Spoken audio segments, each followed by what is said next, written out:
Legally. My God. Yep. Legally. Yep. Right. Yeah? So I'm low on sleep. You know what that means. Oh, God. You know what that means. Well, to the VOD listeners, hello, everyone. Oh my Oh, God. shit, we're just going in? Yes, Oh, we're going in. live. Oh, we're Leroy Jenkins it. Jenkins Wait, hold on. Why Right, isn't the sir. fucking music starting? It is Why isn't your starting. dick starting? Screaming. Screaming at you. The frick. Screaming at you. I gotta pop out the whole thing because Yumi doesn't want me to watch Kafka's Vision because apparently that's cheating. Well, it's not exactly something you're supposed to be seeing, so... I've been very good. I should be allowed to see it. Lame. Goodness. I'm very good and very pretty. Oh, Yes, you are. Pat, pat, pat. It's nice Man, to see I you should- using your other look on your little bouncy thing there, right? Reactive. Yeah. Oh, yeah, no, that's it's just, you know, so I guess it's its own thing. Question mark? I don't know. She's a good snake. So I apologize in advance, both other players and to the VOD watchers. You are watching in real time as my brain leaks out of my skull and into my lap. Yummy. Ooh, juice. Oh boy, Maybe the wizard here can gain some intelligence. the wonderful True. Wizard of Oz. Apologies to everyone. I try to beat up the manifestation. There's a thing I was sent that's very accurate. I'll post it in our D&D Discord, but I think I was sent that's basically just kind of how I fight back against sleepiness, which is specifically becoming more energetic to try and beat up the tired. It's true. Yeah, I mean, Also, also That's not how for that works. the VOD listeners, Raya here is the only one with a reasonable amount of sleep. I mean, I got 6. This is enough for me to operate. But I got 1.5. Well, actually, Yes. 1.1 Oh, and you did? 3/4. Good. Yeah, I said that earlier. Oh, sorry. There's a 1 lot and of things 3/4. going Let's on. go. I had like an hour less than you. Okay, fair enough. You got 7. Excellent. Okay, so we've only got 2 dorks with an unreasonably low amount of sleep. God. And And Bo. by low, they mean 0. True. Well, Bo also has like an actual, you know, an actually like valid excuse this time. True. My excuses are always valid. Yeah, that's a lie. Stares at Always the 2 valid. motherfuckingly. Mega Man, what the fuck does that mean? Motherfuckingly. Like Samuel L. Jackson. Okay, fair. I mean, given Raya's origin here. Oh my god. Kind of, yes. No, you stop that. You stop that. True. Oh my god. Stop that. I'm All quickly right. seeing if I can. So, can a pickup line for Milker be like, so, someone called me a mother effer today. Want to help me make it true? Oh my god. Oh, good lord. Fucking. So, recap time. Who wants to do it? Hold on. The fucking music isn't working for me. Explain. Refresh roll 20? Press your fucking face. Oh, the CBAT music. I don't think Yumi's playing that, but if you're looking for like a sex track, I'm sure we can find something. Oh, good CBAT's usually the pick. It's If you know, you know. Oh, I'm not hearing music either. really? Yeah, it's not working. It's playing No, on no my end. music. Let me restart it. Not hearing it. Okay, well, it's There it actually is. like. Yeah, I hear it just fine. Yeah, hold on. Let me. Yeah, of course it's playing on stream. Yeah, I It's hear it playing now. for me. Okay, cool. I hear it now. Okay, so who wants to do the recap? I think Mika should do the recap this time. No, God, no. I can do it. I'm tired, but I am great. I am concerned, but go ahead. Nah. I'm doing it. Screw you. Screw you. So last time... You know what? No, I'm gonna do the recap. Fuck you. The frick, what do you mean? I haven't done the Excuse you. recap in fucking forever because Yeah, I keep because volunteering everyone have, else. Because you have really bad memory. We understand. It's fine. There's Hello? so much fucking unscrewing. I'm a little concerned. This is Twitch, guys. Alright, so... We started by saying the mayor, right? Yeah. Yes. So we go to the mayor after we fight off the funny shadowed person. And we talk to the mayor, who we still have the favor. We haven't spent it yet, but he also gives us the money reward, and which immediately raises Melkor's opinion of him because he's getting paid. We talk for a bit. We're allowed access to his records, which Celeste goes through a bunch for like word on the cult, as well as a few other things. And we also talk, and the guy basically is like, "Hey, man, here's all these issues, man. It'd be a real shame if no one came to help me with these." And then so just went, "Fine, tell us what we need to do." And then he's like, "Oh my god, well since you, since you asked," and then he, Fucking for real. He did very passive aggressive us into helping. It was very much like, "Oh, well, I don't want to ruin your vacation. It's just, there's so many things going on right now, and I have to do it's all so by my terrible, wheel." right? Yeah, so yeah, Nissa was The guilted. city's into it. running out of money.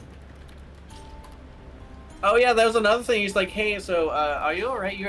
You were very unwilling to let go of the money bag." It's like, "Oh well, we don't have a lot of money at all. If only we had more money." God fucking hell. It's so real though. There's a reason that that Nissa was more indignant about it. If you need help, just fucking ask for help. And so being backwards about it. But we ended up talking, and he mentions that it seems like things were sabotaged. And Questal, in a moment of using her 10 int, thought, "Oh my god, what if we just made a sabotage thing? Melchior, can you make a sabotage thing?" And Melchior is like, "Well, I usually don't like being volunteered, but since you asked nicely and I like you, I'll be happy to." So we get a slip. Vesh, with the seeming from Celeste, looks like a goblin. We go in. Questal continues to be weirdly suspicious despite being a sweet being. We just started the trend of Questal just being weirdly ominous about all the things she says. Like, just completely unintentionally. Because she went there, we got he's like, "Don't worry, we'll take this straight back to the mayor." And they're like, "What?" Or no, it's like, we got this straight from the mayor. It's like, I didn't mention that. It's weird. I assumed it, but now that you said it out loud, I'm starting to question it. But get out of here. Get out of here before I take it from you. So we get the blueprints. We head back to the ship for the night. Melchior spends up time with the resources that the mayor had sent us, just making a whole new thing using what he had planned, where he not only just upgraded the damn thing, but also laid a trap so that it had one very significant flaw if you knew about the blueprints. And all you had to do is take a power core. But the power core was trapped, so that if you took out the crystal, it would spray permanent dye, like magical permanent dye on you. You would never recover. It's hilarious. Yep. And during that, Questal basically entered the Avatar state to talk to the previous wielders of Arcane Ignition. That was great. Celeste had a PTSD moment. Questal came up after, some chaos to see them attaching pickaxes to... what was the thing? Shield. The It was shield. a shield. Pickaxes. Six Pickaxes- pickaxes to a shield. Pickaxes to shield, animating it. And then everyone... Then taking a shot was just rude. Questal was like, are you sure this is safe? And this is like, listen, it's just for Celeste. Just take a shot. It's fine. Hashtag just it was PTSD not- things. Yeah. It was not fine because Nissa ended up looking spotted and the whole ship got covered in grass because Questal went to sleep and that was her effect. Yep. And then Celeste became extremely allergic to infection. Yep. And then Celeste had a little adventure going through town, partying around after, freaking sliding down for an hour, Mhm. if not longer. It's a long ways down. Well, Yeah, the so tram takes an hour. He was going at full speed, basically. I mean, the what time. wouldn't that So it was still a bit be an hour? faster. Well, is it a bit faster than a train though? I It's, don't pretty think the fast. train was going the full train. speed. Yeah, the train doesn't go its max speed when it's freighting people, but it still goes typically faster than the. Typically a little bit faster than like the sleigh type things that people are doing. The sled. Slay. Speaking of sleighs and trains, do you think we'll have a chance to do a Polar Express on the train at some point? Well, By considering these things, basically drifting across the ice or crystal. these things aren't powered by rails, so there's Oh a my god! possibility. Oh, awesome! Where's the link Uh, to the little bounty thing? Little bouncy thing. The what? Yeah, What's the stream. Reactive. Reactive. Oh, reactive. Yeah. I'm changing my icon. You'll have to go to the Reactive website to do that. Yeah, reactive.fugitech or whatever. I posted it. Thank you. Raya, Worst so case, these just Google it. papers become less flat. What? Mine is Questal right now, right? Wait, is mine Right. not Nissa? Hold on. No, No, it's not. What the fuck? Why did nobody tell me? we did. I did. You I didn't. literally commented on how your reactive is your new form. I thought that was like a fucking ah. Come on, fucking. Well, it seems like that one guy isn't the only one who came from the future. Oh my god. Fucking. Anyway, well, Raya fixes her immense mistake that we all should make fun of her for relentlessly. So we meet up with Celeste. We deliver the prototype to the Fucking there we go. mayor. Nissa continues to read her book to get swole. I think the book's called Gainers for Alphas or something. Who knows? Gainers for Alpha, Alpha Snake.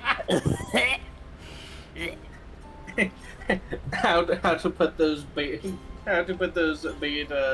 Escrata in their place. Oh my god. Anyway, I fucking Oh, my like Seth. the thing about that as well is that this is like a super magical book as well, which Yeah. means that these are like sacred words infused with magic. yeah, you would think they're sacred words, huh? You've been reading too much of it. Oh my god. Shaking my head. I'm killing you. But so we go, and we're like, oh, we'll go talk to Vessa's friend. Because we don't want to go to the Luminescent Tower. For whatever reason, we feel repelled from going there. Yeah, it's kind of a And then, fucking to help us thing. not go to the Luminescent Tower, we get ambushed by the guy who we isekai with a truck into the past. And we talked to him, and basically, turns out the painted worlds were a bit more real than we thought. And so now, he ended up here somehow with saying really confusing words like isekai and credit card. Weird magic words that we don't understand the meaning of. He's Not- introduced terrible concepts to us like fiat currency and Yeah.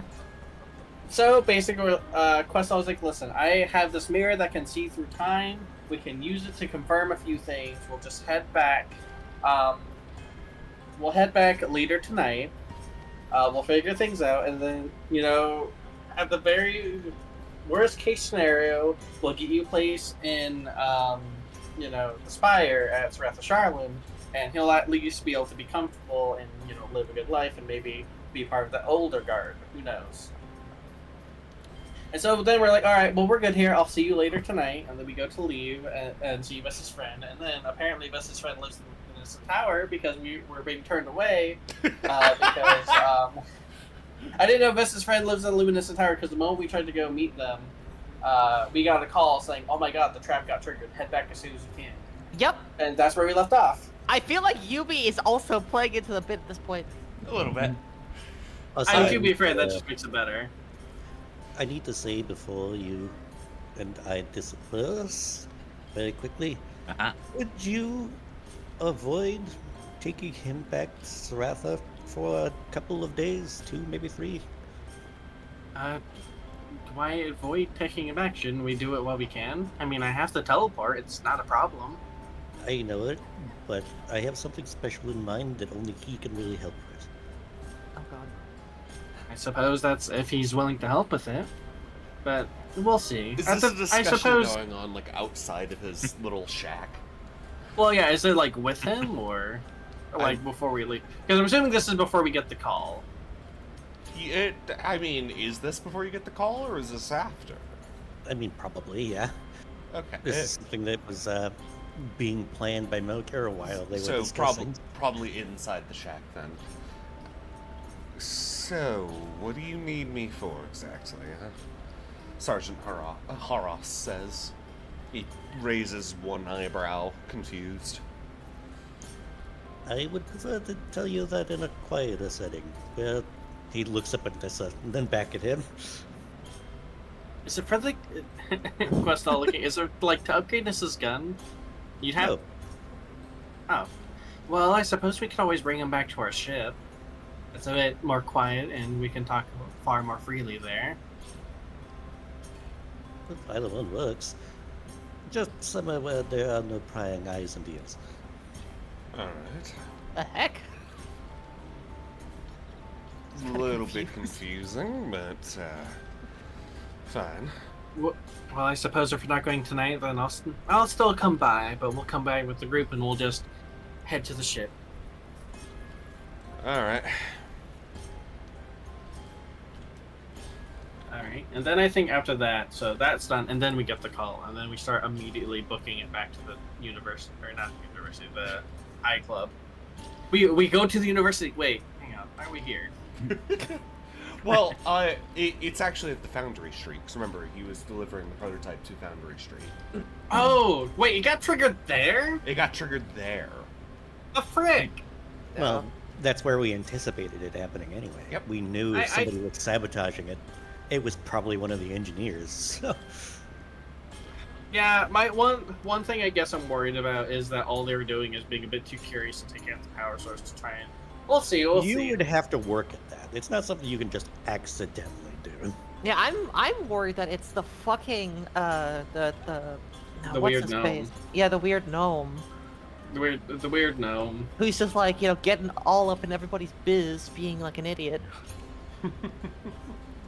I guess we'll see. Just like the SpongeBob thing. Who put you on this planet? Eh. Well, hey, This if kind it's- of vibe. If it's that weird gnome, well, his beard, mustache, and his entire face are all colored a nice sparkly teal now. So, Forever. Forever. I mean, Forever.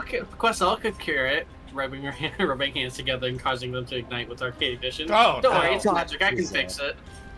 It is aquamarine, actually. Aquamarine, right. Listen, So, Questel can offer to fix it though. It would work. perhaps you should Just, you start know, making your way confused. towards Foundry Street. Yep.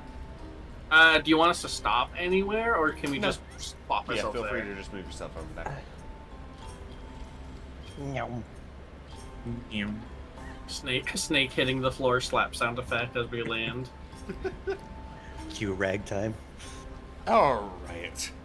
As Oh no! You beat me! oh my god, it's double. So that's the sound of Nissa and Questal hitting the ground.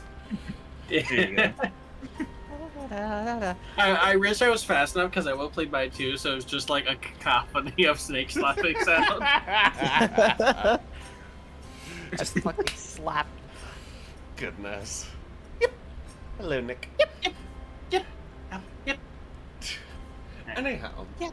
you speed through the city, ready for whatever might be coming up. You're assuming it's just going to be an interrogation. But Oh, as soon as you start to get close to Foundry Street, you see people running. Something's going on. Oh no. There's So hold on. We haven't told anyone about this yet, right? Only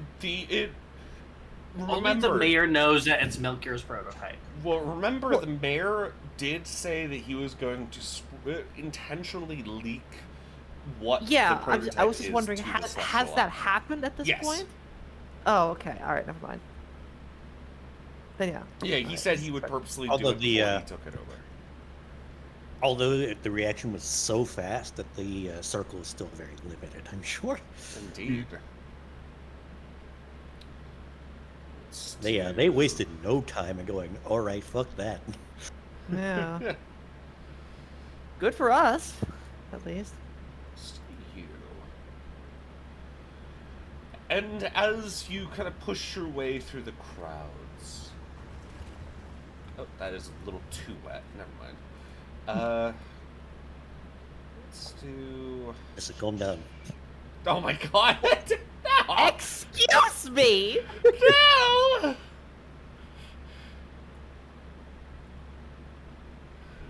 You know, comments like that pulls everyone to a halt. That's why we aren't going anywhere in terms of progress. True. Let's do... However, it's very funny. It is. Let's You're do very this one. funny. Also, Thank you. I'm professionally funny. Your face is very funny. the way Uh, that we had. Oh no. Oh shit. Yeah. What? I finally got my mental. I swear to training. God, I'm going to punch them in the face. Get out of here. That bird is familiar. Though, Yeah, the Deep Wood Crow. Crow. yeah, Crow. the the Void Crows. They are remember they pop up with the Void stuff. Okay, so yeah, the moment we see this, Questal's reaction is going to just be, I swear, what happened to subtlety? Cults are all about subtlety. This is as blatant as the sun itself. And again, it doesn't shine here. So. What son? Exactly. Also, this might have been an emergency reaction. And Also, the cult has attacked the city on numerous occasions, apparently. So, when you come running and slithering down the street, you see part of the one of the foundry buildings. I'm going to kill you. The front doors have been broken open. There's fire licking around the outside of the building. It hasn't gone down in flames just yet. It's going to be pretty difficult considering the building's made of fire, but the interior building's made of fire. building Made is of- made of The fire. building's made of fire. No, it's made of stone. God damn it. The building is made of stone, but the interior is going to be probably heavily damaged by whatever the hell's going on. However, what did happen... it's called Pavagimi, god damn it.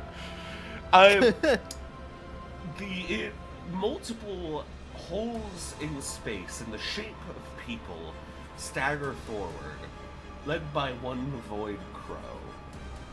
This isn't going to be the worst fight you've ever had, but this is definitely going to be a bit painful. People have started to run away, and you have no idea where the mayor, whoever might have caused this, or whatever is. Just imagine that the Foundry Street building was right up here. I didn't have enough time to build a map, so I just kind of grabbed a map off of Incarnate. What the hell? It's more of them. Vesk grumbles.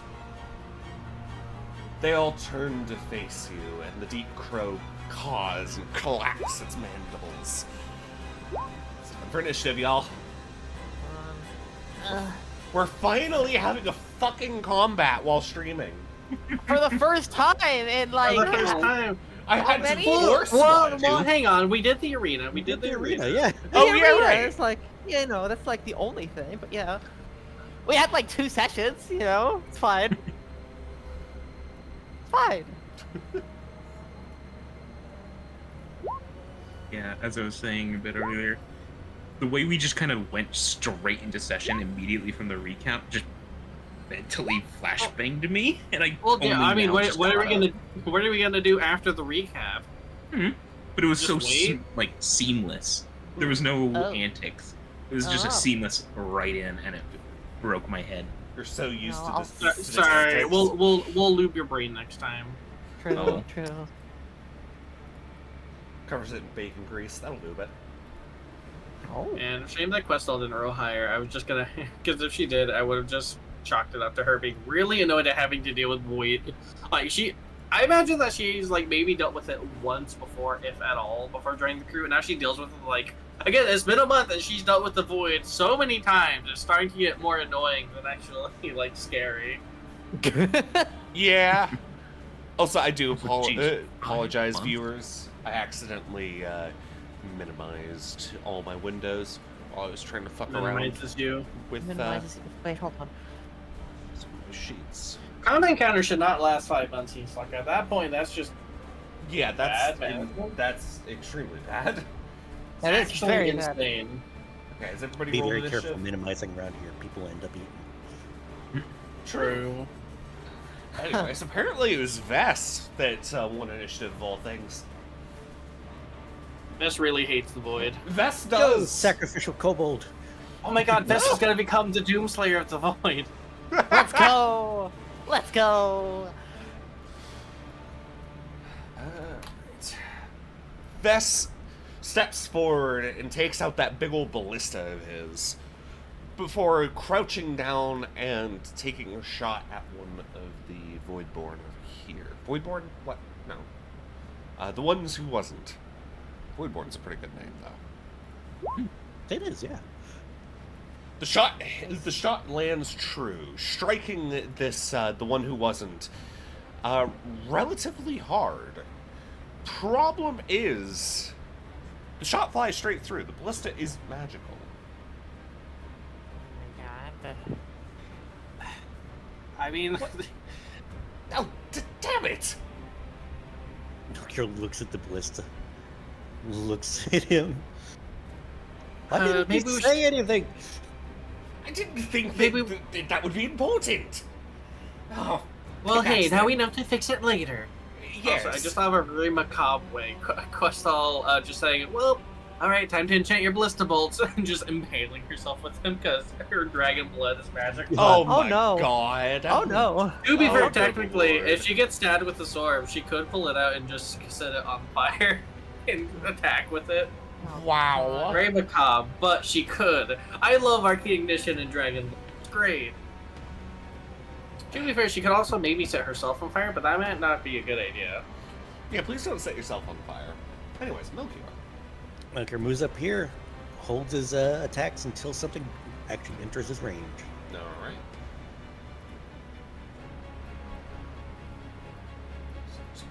Look, you're actually just doing the approaching me, are you? Or are you approaching me? I can't beat the shit out of you without getting closer. It's true. The ones who weren't stagger forward, kind of bobbing and just they seem to struggle through physical space. Those holes in reality, those sparkling eyes glaring Me at too. you. I also struggle through physical space. I know. Scared of no damn oil. It isn't scared of no damn oil chickens.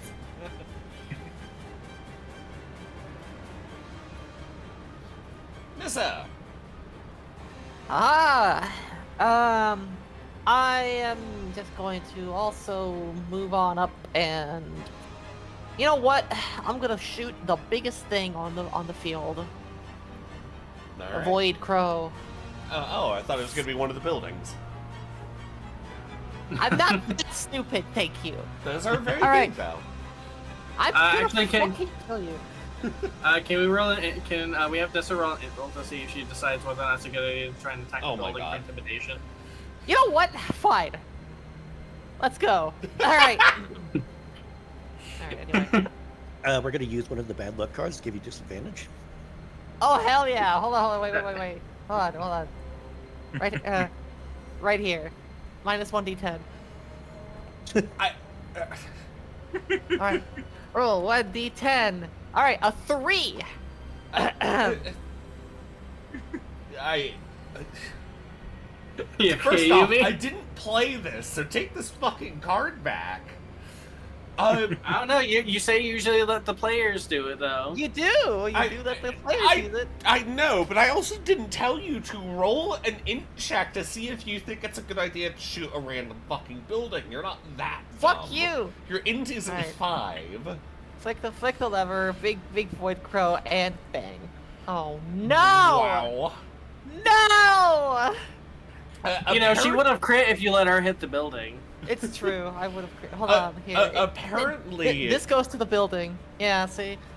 Apparently, your mind, you're just a little bit dazed from seeing the void again. And so you shoot and absolutely miss, and whoops, there goes one of the windows on that building. So I do end up shooting the building anyway. Yep. Building proceeds to explode from backdraft. Alright, what else for your turn?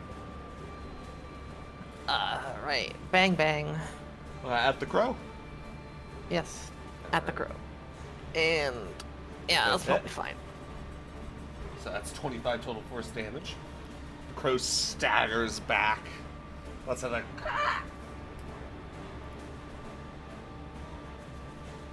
Alright. It's my turn. Go.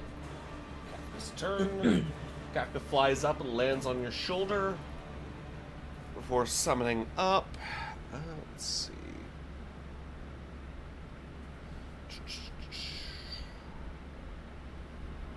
Kafka, what you gotta do?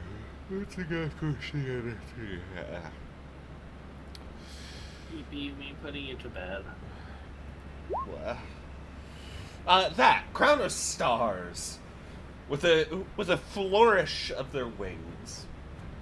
These glimmering motes of light radiate out from Kafka, orbiting around their body, before one is fired off at one of the you know, I'm just gonna call him Voidborn. While one who wasn't is a good name, it's a bit of a mouthful. It strikes one of the Voidborn right in the chest, staggering it back and dealing it 35 radiant damage. Alright. So, just check. 7. So, Kafka is at 6. That's the Deep Crow Elder. The Deep Crow takes flight, lands right in front of you. Oh, not on top of you, Velcro, but in front of you. So, you held your action. Now's your chance. Indeed. Slash, slash, slash. Logue. The King's Blade. My You God. slash with a flourish. Each one of these strikes do hit, dealing a grand 39 total of damage. 39 force damage. Yep. The Deep Crow staggers back with a confused and startled screech. Perhaps it knows the royalty that it is fighting. Perhaps. But now, let's see. Strike. What's your AC? 24, right? Correct. Okay, so that misses. Then claw. Okay, those two hit. While it tries to bite you, and and that bite scrapes against your armor, what you don't expect is its claw coming back to hit you right in the back of your exposed neck. You about to use shield or something? Look, you. Ah, damn. Well, it's still landed a critical, dealing 32 slashing damage against you. Oh, hang on. Oh, right. Yeah, you're not affected by crits. God damn it. It's a 17. Yeah. Fuck you. I can just practically hear what smiling as Yumi has to sigh and take back all the damage that she used the crit machine on. Yeah. And I denied him the second hit. Anti-crit machine armor. Fucking anti-crit machine armor. God damn it.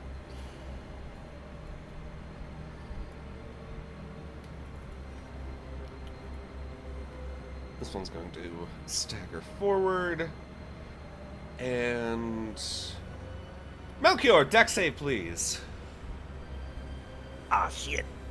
Because it's going to try to teleport into you. I don't want to. You don't want to. Eh. Oh dear. Oh dear. Oh God. I You need gotta stop doing this shit. you take 25 necrotic damage, and because you failed by 5 or more, you take a level of exhaustion. Oh my God. Can't believe this, Yumi. The frick. How are you at 67 HP already? I was injured going into it. Why? We just had a long rest. You shouldn't be injured.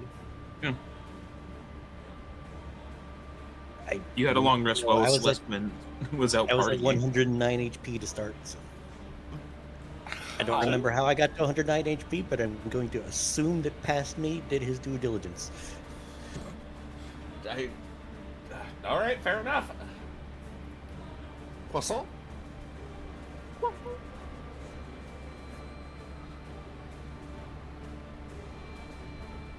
Also, just as a heads up, I'm definitely going to have to make sure that I end like before 5:30ish, because I will need to pick up some meds.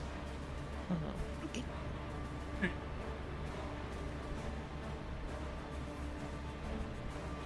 Alright, do you have anything for lines? Oh, well, you can see this lane, right? Yeah. This should hit all three of those, right? Yeah. Alright, I'm gonna use a careful spell, of course, but Questel's gonna use a spell that would be a lot more thematic for her to use more often if it didn't take a whole thing of concentration and cast Sunbeam. Sunbeam! As a glorious spell it is. It is such That a good most spell. certainly is. So yeah, she just slithers up and just fires a beam of radiance from her white clawed hands. Right. And hits all three of these. Questal, whenever you do that, you roll me a perception, actually. Oh boy, I love perception checks. Yeah! Oh my. Oh my god. Oh shit. I love perception! You fire off the sunbeam, just like fucking finger gunning it, apparently. And while it continues to glow, and more specifically, right after you fired it, you watch some of those draconic scales of yours suddenly have a little burst where they just creep up your arm a little bit more. You feel the horns shift slightly on your head. Oh. Oh, that's a certain side effect of using radiant magic. I should have used this sooner.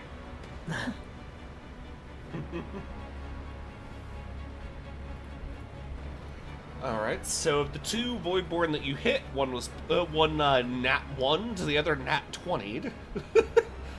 Oh. So one is blinded, one is not. That one also succeeded, so it takes 13. Alright. Anything else you're trying to let's croissant? see. Also, don't forget to mark yourself as, casting something. Concentrating. mistake?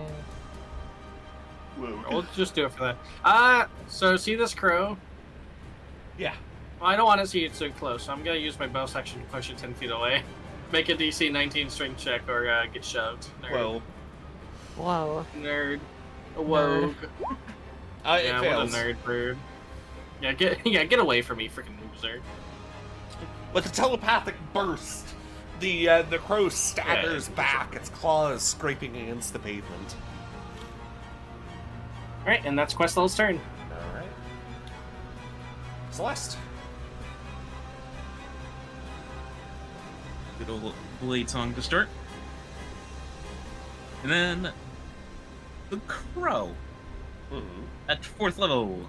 Pew pew. Yeah! Yeah! Okay. I forgot Ferngully! Ferngully, come here!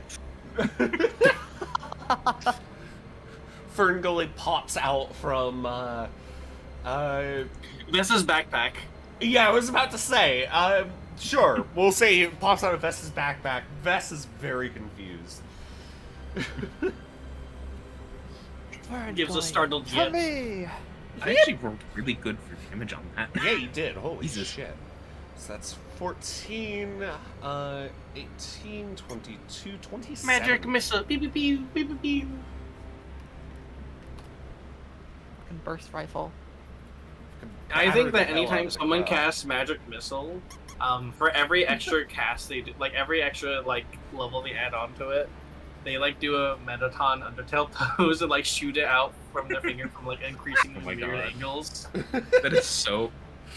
That is such a Celeste Or for thing. people who play Warframe, they take different poses like Mesa. King Mesa used to. Yeah. Mesa. Increasingly silly shooting poses. Fucking JoJo poses. For real. Yeah, Celeste, if you want to flavor your magic missile like that, go the fuck ahead. Yeah, fuck it. Let's do it. Let's do that. There's little sparkles every time you take a pose as well. You know, Nice. Celeste could use Fabulous seeming boy. to turn into a Yeah. magical girl, but a boy. Good. Magical girl Celeste. True. And then I'll move there, and that will be me. Next time you encounter Zips, there's a magical girl uniform inside. Yes. Yeah. I mean, yeah. if Celeste didn't get that, I would probably buy it just because it'd be funny to see in Questal. I think, you know, maybe Melchior should buy it.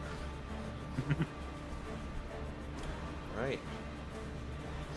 Hey, Lemon. We have in fact already killed the Void, and this is the last remaining vestiges. Oh my god. You didn't miss much. The party was going to check on,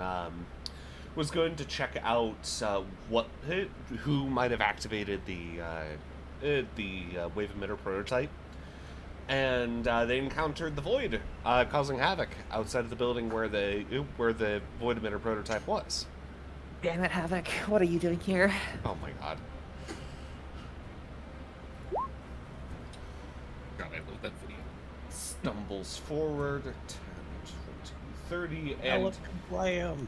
as it trips, suddenly it's all the way across the street. Ending up directly just in front of you, Celeste. 15. Then it is going to teleport at Nissa! Nissa, deck save, save. please! Dex save. 20. You succeed. Yourself I would right hope I do. there. She dodges the spot is meant for Melchior and Melchior alone. Get out of Wow.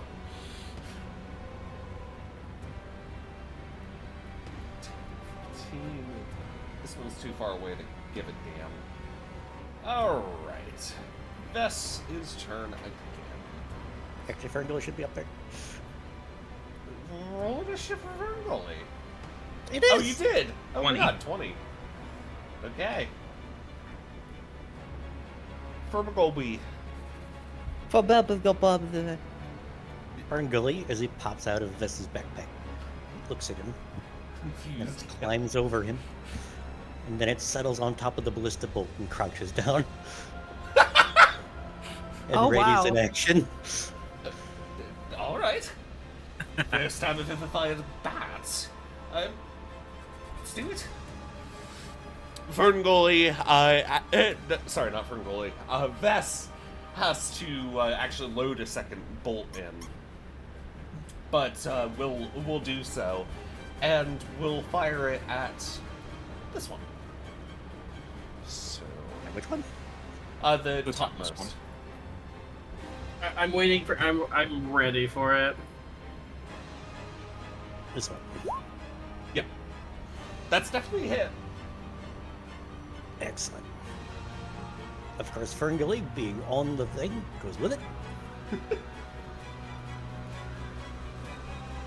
And bolt- the moment that it impacts, Mhm.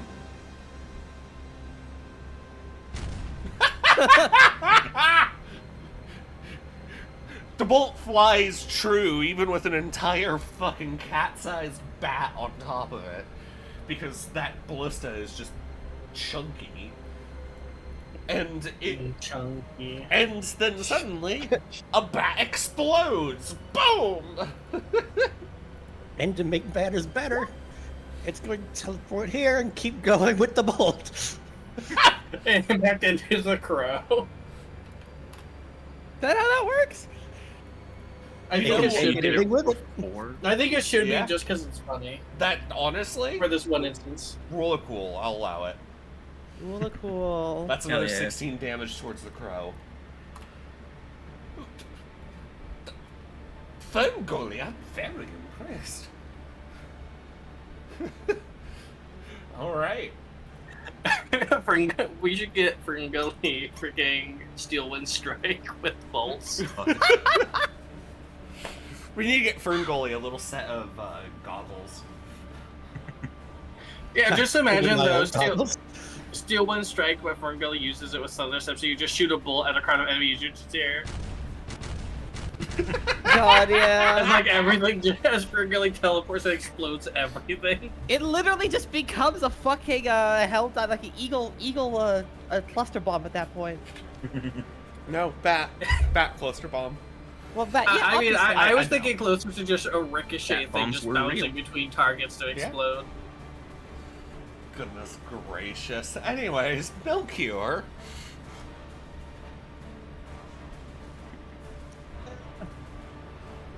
This one's blind, so Melchior's just gonna step away from it. Alright. And he is going to lay into the Void Crow itself. Lewd. Hold on a second. Hey! Hey! But now you're getting jealous? Go ahead. Have Whoa! fun. The Astral Embrace's arms reach out and just start fucking slashing. The second one misses, but the other two do hit. Dealing 34. Correct. 34 total force damage. As the crow is battered and beaten around.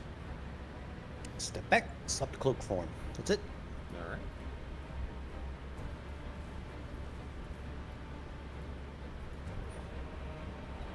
Wait, that was 20. 15. It is going to teleport into Ferngully. Ferngully needs to make deck save, please. Ferngully, no! No, actually, Ferngully could probably solo the void, honestly. I Ferngully agree. succeeds. Ha! Ferngully could solo the void. I mean, to be fair, Ferngully cannot be killed. So, True. Ferngully Oh. used to live as a Doomslayer of the Void, but decided it wanted to relax for a day. So what this you're is saying dedication. is, so Yumi, what you're saying is that Ferngully and Zalk are of the same power level. Power scaling. No. You know what the fight between Ferngully and Zulk would be? I have a freaking video for it. oh good lord. This one's going to step forward, and it is going to strike at Nissa. Nissa, that is a hit. No. You take 19 necrotic damage from its blow. I posted it. It's just this fight, which for people who are in chat and can't see it, the fight between Ferngully and Zulk would be the Blaziken versus Pikachu turtle montage fight. 20 grams of Ah! Why is there an advertisement? God damn it. I'm muting it. To me, I'm the advertisement. It's just absolutely chaotic. Yeah, fair enough.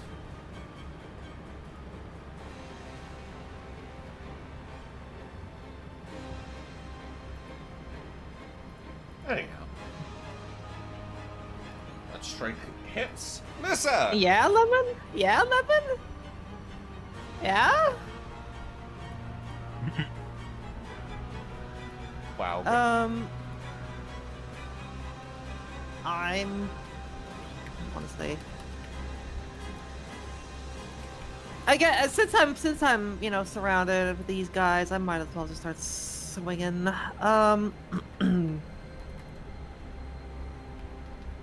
This one first. This one right here. Alright. Swing. That is a hit.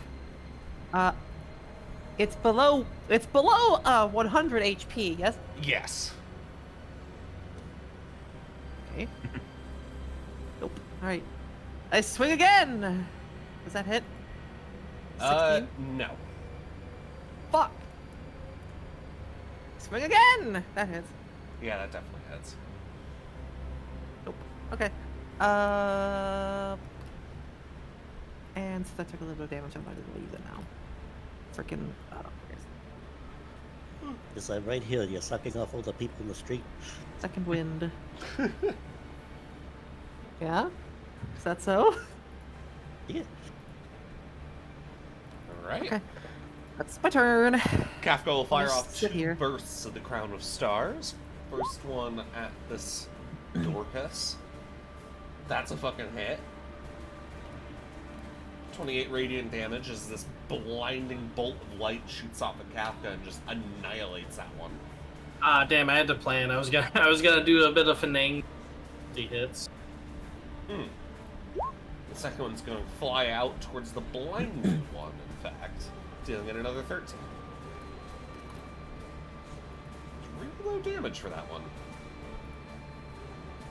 It's me. I'm the low damage. Low.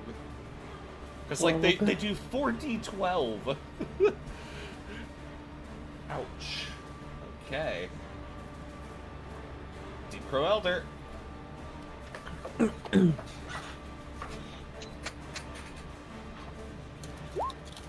It's going to smack Ferngully. That's a hit. Ferngully takes 17 slashing damage. Yes. And then bite at Ferngully. That's another hit.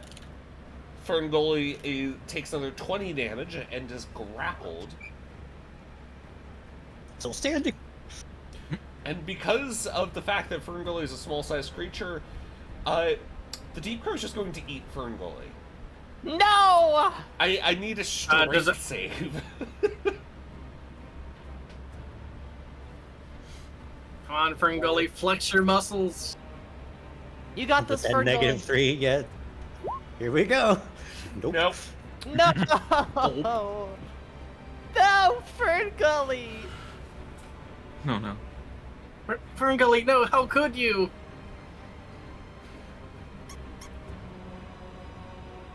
My god, they ate Ferngully. Nissa, oh yeah, that question, absolutely. That would happen. Then a slash against Melchior, but that does not hit. Blinded one. How long are they blinded, Questal? Let me go look at the thing again. Sunbeam. Until my next turn. Okay. So it hasn't had that yet, so it's just going to make an attack with disadvantage at you. That's still a hit. You take 12 necrotic damage, make me a roll for concentration. Alright, let's see.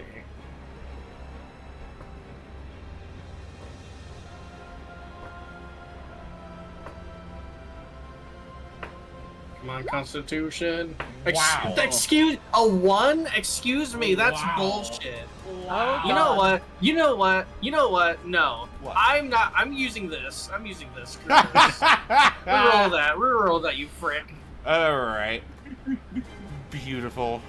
Disadvantage. That's still a hit. No. I'm not having this happen. Well, hey, because it's rerolled, you get I another have- chance at the con save. Alright, fine, yeah. I'll roll the conservate, come on. I get really? Oh, That with a actually plus passes. Yeah, that Does it? Okay, good, fine. beats. But, like, wow. To the people Wow. watching, she just rolled a 10. That was the DC. So I first rolled a 1 plus 7, and that's a 3 plus 7. Yep. I swear to God, I better not have bad rolls this whole thing. God damn it, Hefty. Now I gotta check if Clover Pit's released yet. Alright. Questal! It is your turn. Frickin'. Okay, what do I want to do?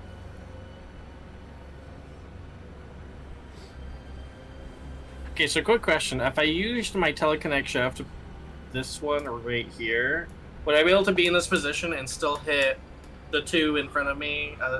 The deep. Like, because I can't exactly move up a little bit. I can't, like, move in between this space and this space. But would I be able to kind of shift a bit to hit this one, the one right in front of me, the Deep Crow, and then the one past it? It's a bit finagly, but I can't exactly get in the middle like I want to try and get that perfect line. Wait, which ones are you trying to hit? So basically, I'm trying to do a line that's kind of like in the these. So basically, I'm asking if Questal can shift just a bit with her movement to be in the middle, because I can't actually do it with the grid. Yeah, lean over 2.5 feet into the middle and then move back. Because if I used telekinetic shove to pull it towards me and be right here, it'd be perfectly firing. You know this guy is blind, right? You can literally move wherever you like. He can't take reactions. Well, yeah, but I need to. This is to hit as many as possible. Yeah, you could still move. Could you not hit like that? Yeah, but then I won't be able to hit him. I So think if I the take this goal- one and pull it towards me, because I can pull this one towards me. So the goal is to hit this one Like that. alongside the straight line, basically. Right. Because it's 5 foot wide. You're trying to hit it in between. Yeah. You've let me do that in the past.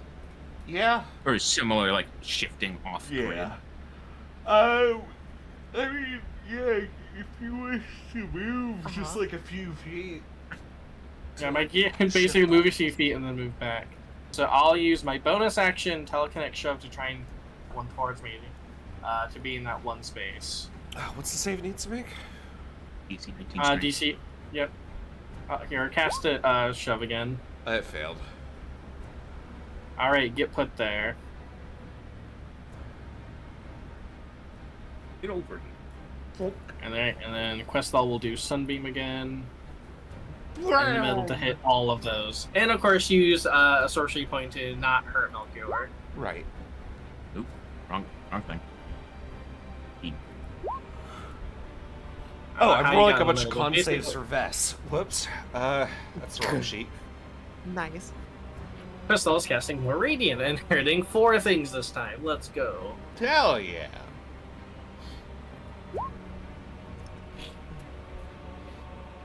Yeah, how I'm doing that, Questel, is Yeah. we can change the grid snapping, and I just change it to snap to corner. Oh, okay. Snap to corner. Okay, that's pretty neat. 5 foot wide, so it should hit everything.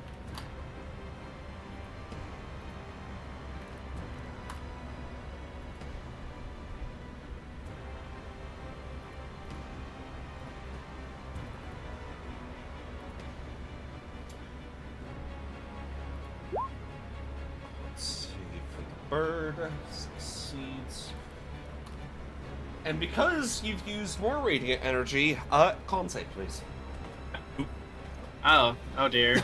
Wait a second. Oh, hang on. Wait a second. What do you mean? Oh, I have to make another con save? Well, you just made new teeth suddenly sprout out of your gums. Oh, god That damn. hurts. Oh. I a can lot. freaking imagine. Oh no.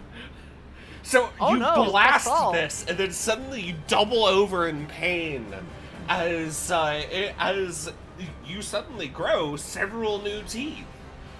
Oh, I no.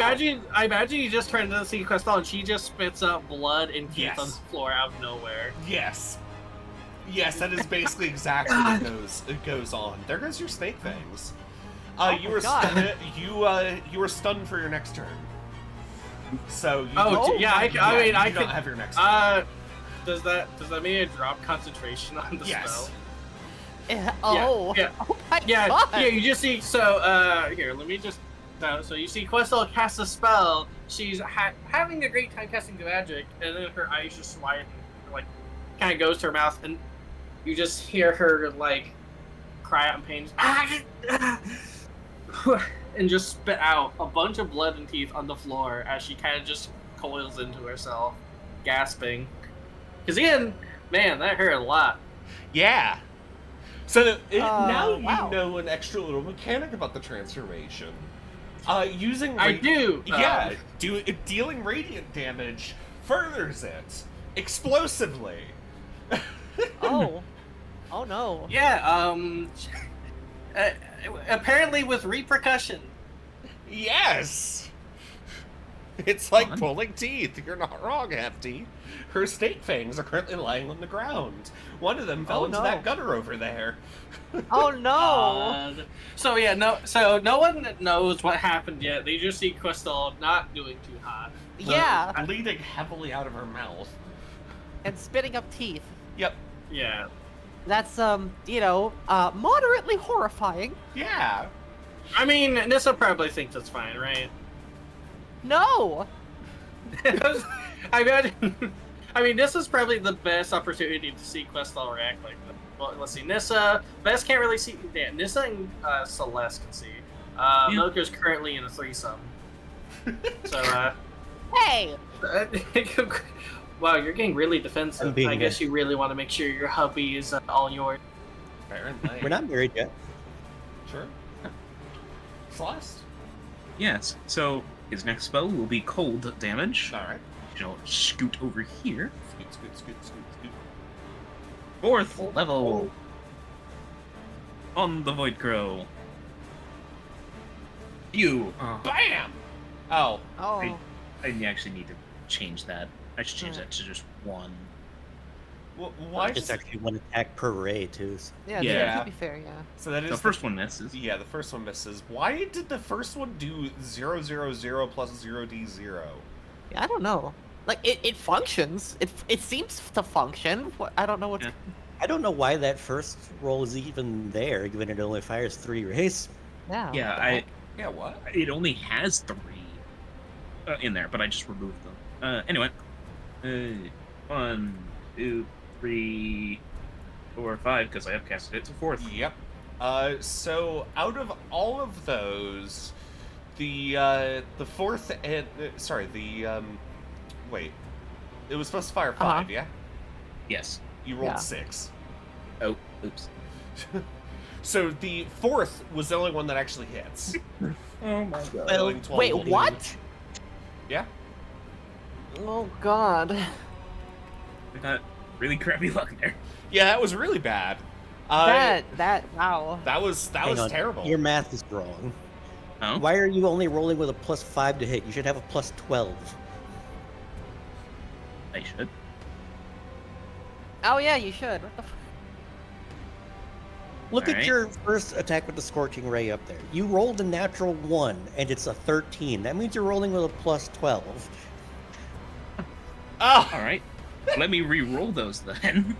No, just add 7 to all of them. that So also works. 21, 15. so that means 31. the 17 and the 14 now hit, Okay. which is enough to That's kill better. it. You Hooray! Huzzah! You strike it several times. The first one hits it in the chest, staggering back. It looks over and screeches at you, and then that's when you load the next 2 freezing rays straight into its mouth.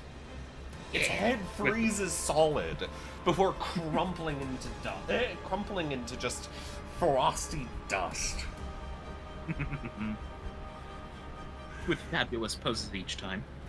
Absolutely, just bam, bam, bam. Complete with the sparkle.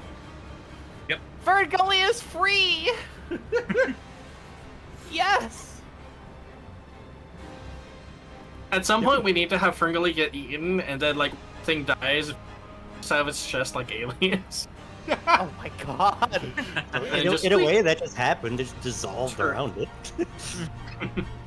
Yeah, the entire Deep Crow just starts to fall apart and dissolve like it always has, thus leaving just a shadow imprinted on the ground with Ferngully sitting in the middle of it, dazed. By the way, Bo, I think your Discord started to cut out, so can you restart it? Well, good thing I'm not streaming. Give me a moment. Yeah. 1. Don't do 2, anything without me. 3. For God, you fucking liar! What the fuck? It's Hey, more than I- a moment. Moments can change and differ in Fighting freaking you. length. Celeste, deck save. Dex. 18. Success. Hooray. You can Jump out of the way over to there. This one, Blind, is going to attempt to strike at Melchior. Actually, no. It's going to strike at Croissant. whenever she gets back. Westall is currently helpless. Yeah. Whoa, that's cool. I don't think it's cool. That's cool. Yeah, so yeah, Nissa gets to see her bond sister spit up her own teeth and then get the shit beat out of her by Shetas. No. That's a hit. You take 14 necrotic damage.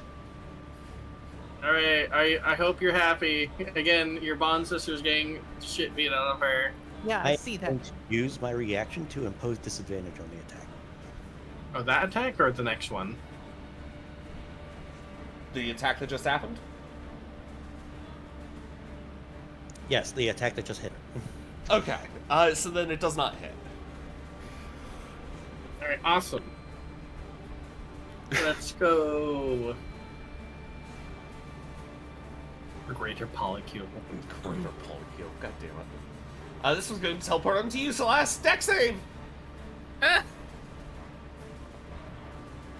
Oh, shit. Oh You take 20 necrotic damage and a level of exhaustion. no! Oh. That's not good. No, that's not good at all.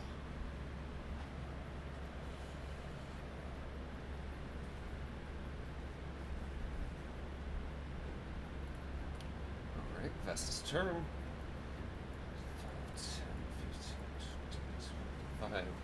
Vest picks up his pickaxe because that thing's actually enchanted, so it'll actually work here. Remember, actually, did I never mention the fact that that his pickaxe was enchanted? No, I remember his pickaxe. No, Yeah. his pickaxe is enchanted and passed down from, at least his father, if not longer. Yeah, it's Fucking kobolds, I swear to God. yeah, it's a kobold thing. Fucking kobolds. It's basically a +2 pickaxe.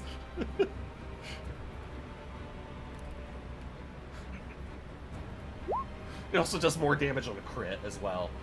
So that's a hit. It takes 14. Then another strike. Oh, that's a crit. Vest manages He got to crit damage. strike this thing right in the head, jumping up to do this downwards blow, dealing 29 total piercing damage.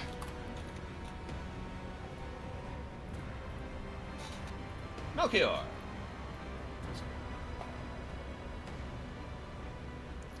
Well. Alrighty then. Ferngully should also take his turn now. Oh yeah. Vertical BB. Yeah. Ferngully immediately flies down, seeing friend in trouble. Yeah! Yeah, the Ferngully special. The Ferngully special. Again, for people who didn't hear it before, Ferngully was introduced in combat by exploding. So that's Yeah. why it's a whole thing. We love Ferngully. Ferngully's Yes. the best. Teleporting back up here, Celestia to the north. It's gonna use last his movement to go up here. That's it. Con. Ferngully. They both failed. They take the 35 thunder.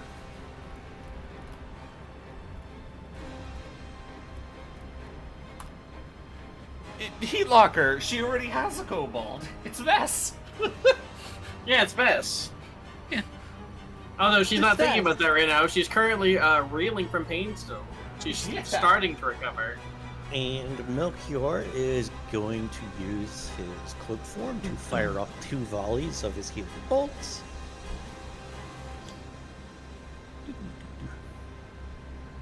Two, 6 plus 4. Oh my god! No, jeez. Maximum! Healing. I'm going to use 5 myself. You know, Questal got hit at least a little bit, so I'm going to use 4 for her, so that's 9. Have you taken any damage, Nissa? No. Well, I have, but I have like literally full health at this point again. I'm just going to use 1 for you. 3 No, I mean, I literally Questal. have full health. You're missing 1 HP. Literally full health. Use I'm it- not use it sure on how that Belly. happened. 3 and 3 for each. All right.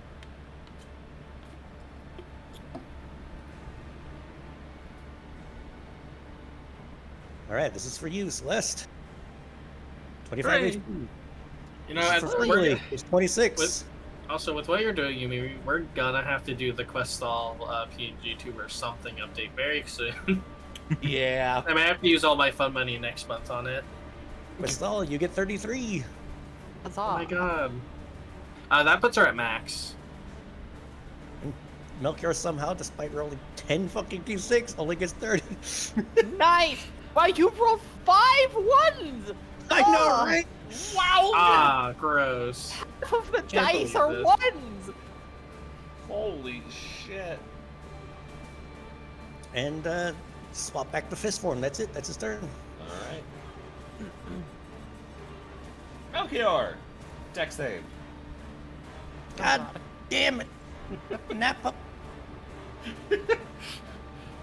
Hey! Hey, Oh, you actually rolled well for once. Yeah, that's Fully enough rolled. that's enough yeah, to that better succeed. succeed. Yep, it's a DC 18. So, alright. Stick that on there because I just realized I should probably keep track of that. Nissa! Also, Nissa, you're no, it wouldn't heal her teeth. She's got new teeth now. So yeah, so the thing is, where the growth, what was mentioned and told to Questal before, is that she was warned in the past by the person who had gone through the transformation, and had said that the transformation will do stuff like break your own limbs, and they'll heal again very quickly, but it's going to hurt. Yeah. It's going. She to- just yeah. she just wasn't expecting her. So again, Questal's a weird case. She shouldn't be having her growth accelerate like this. She's unique. Sorceress, Because man. that means sorcerer issues. Okay, I'm gonna do a thing. I'm It's gonna a kind sat- of get into This Dessa's is face sat a little on bit. Vess. Yeah, don't worry about it. Because Webb has been fucking roasting me for months about this, I'm gonna use the focused beam. Whoa! Holy shit. Sorcery. That's oh, I gotta double check. What the fuck? Let's see. Level 4 question mark. 250 feet.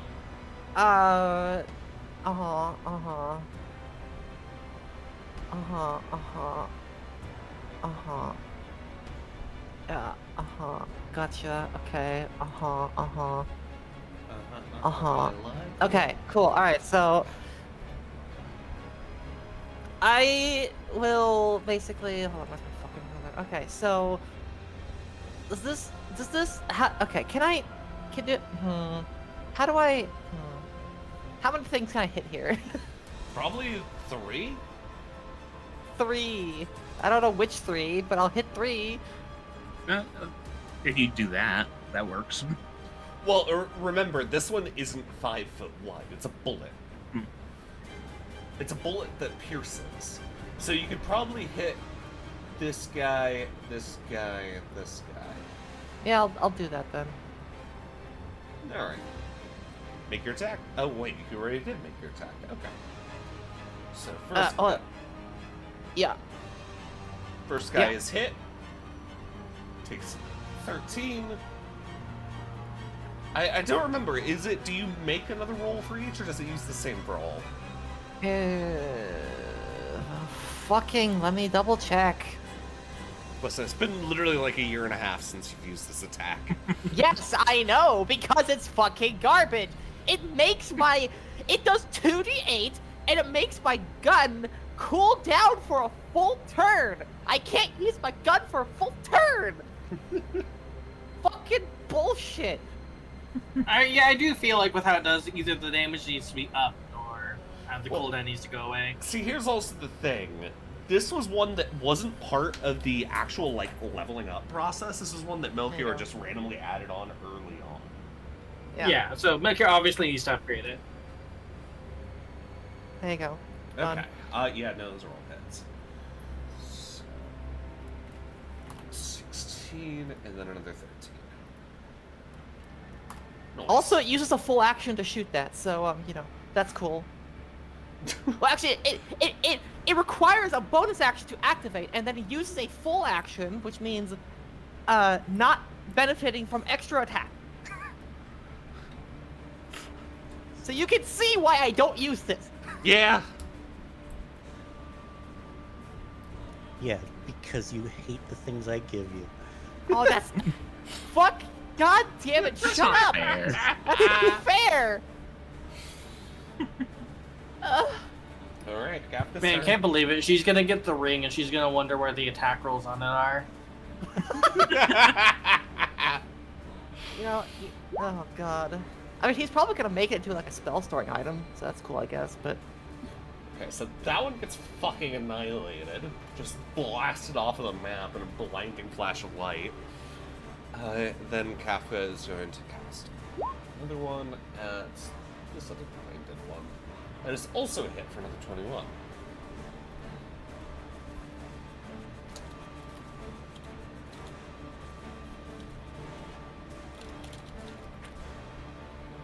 It's good to actually use this spell to its proper ability. This one's turn. It is still blinded. It is going to strike at. It is going to strike at the at Questlon. She's already been through her stun turn, right? Yeah. No. Or, No. oh, she hasn't? I must have left. Right, I remember too. Okay, so Yeah. yeah, she's still stunned, so can't react. I was wondering, just like, Yeah. can I maybe rally? Nope. Yeah. No. You'll be unstunned after this. retaliating you. That is a hit, however. You take 16 necrotic damage. Oh boy, damage. This just puts me at a flat 80. Moog. All right. She's still recovering from her mouth exploding. Yeah. Wow. bits of your anatomy exploding seems to happen a lot around here.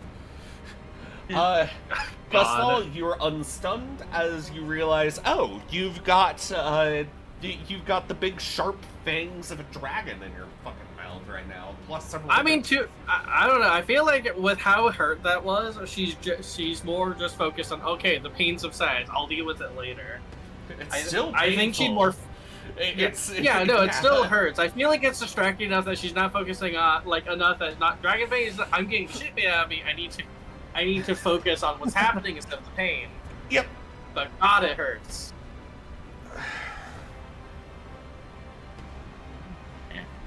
All right, Celeste.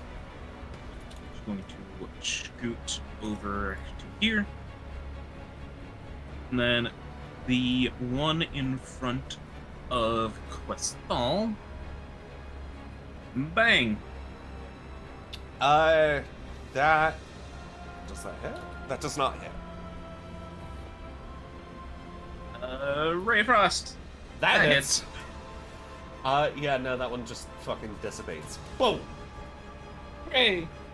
It was rearing its arms up to smack again, and then just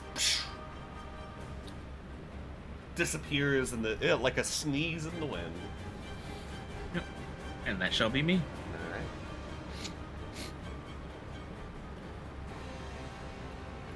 Well, again, it's Locker. Like her mouth is fully recovered now. Like she's okay. It just hurts a lot. So, big thing is that with her transformation, any damage caused by the transformation gets quickly healed by the transformation. And in general, like when she goes to bed, part of the long rest I imagine is that her body is quickly recovering because of the transformation. Yep. Also, speaking, excuse you. deck save. Excuse you. Deck save. Excuse you. Deck save. Frick you. you. Thankfully, you don't get the exhaustion level because you didn't fail hard enough, but you do still take 24 necrotic damage. She doesn't? The frick! Oh, okay. Yeah, no, she succeeded. Can't believe this.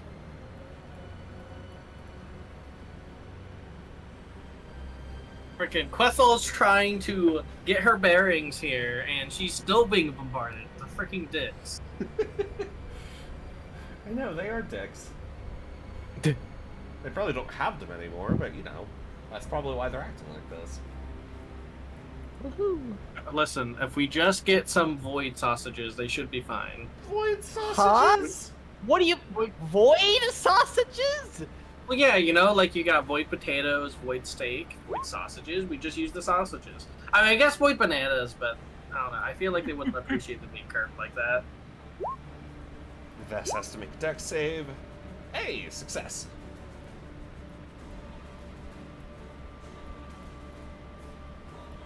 Alright, Vess's turn.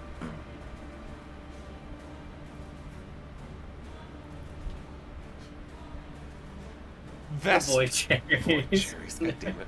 Vess jumps back from this thing trying to teleport on him. Oh, no, you don't. And 2 heirloom pickaxe strikes, dealing. Okay, those are really low damage. Vess, that was only 20 damage total. That's enough to bring him to bloodied. Melchior. Melchior is busy arguing against himself.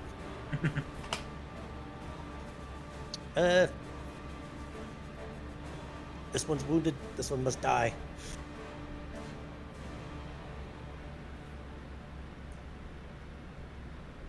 Damn, it doesn't have to be something that can be used as an arcane focus by the person I'm giving it to, or by me.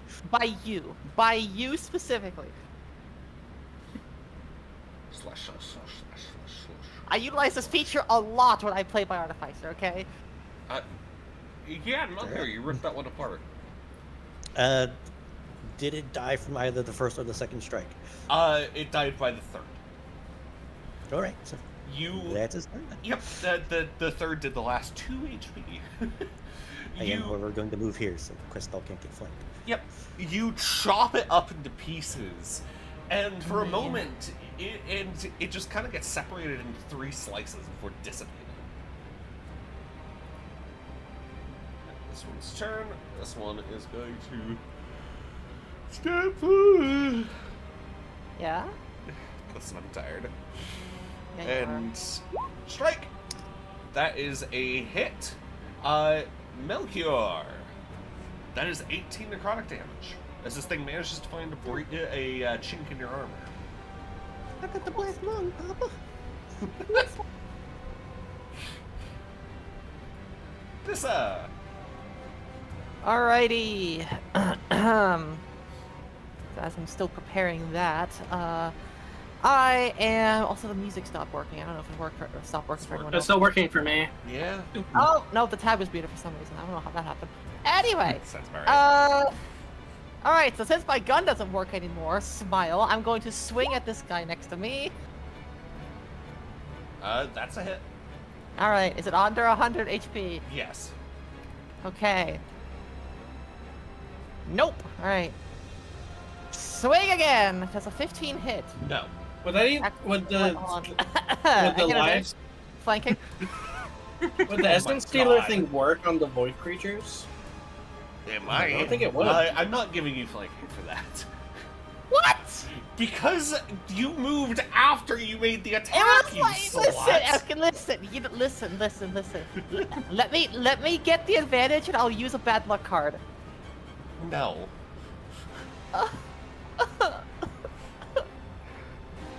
Damn, Ryan. What do you do to make me hate Fucking- you? At advantage. Fuck! Oh, I hate you, Yumi. nice Fucking advantage. dare you?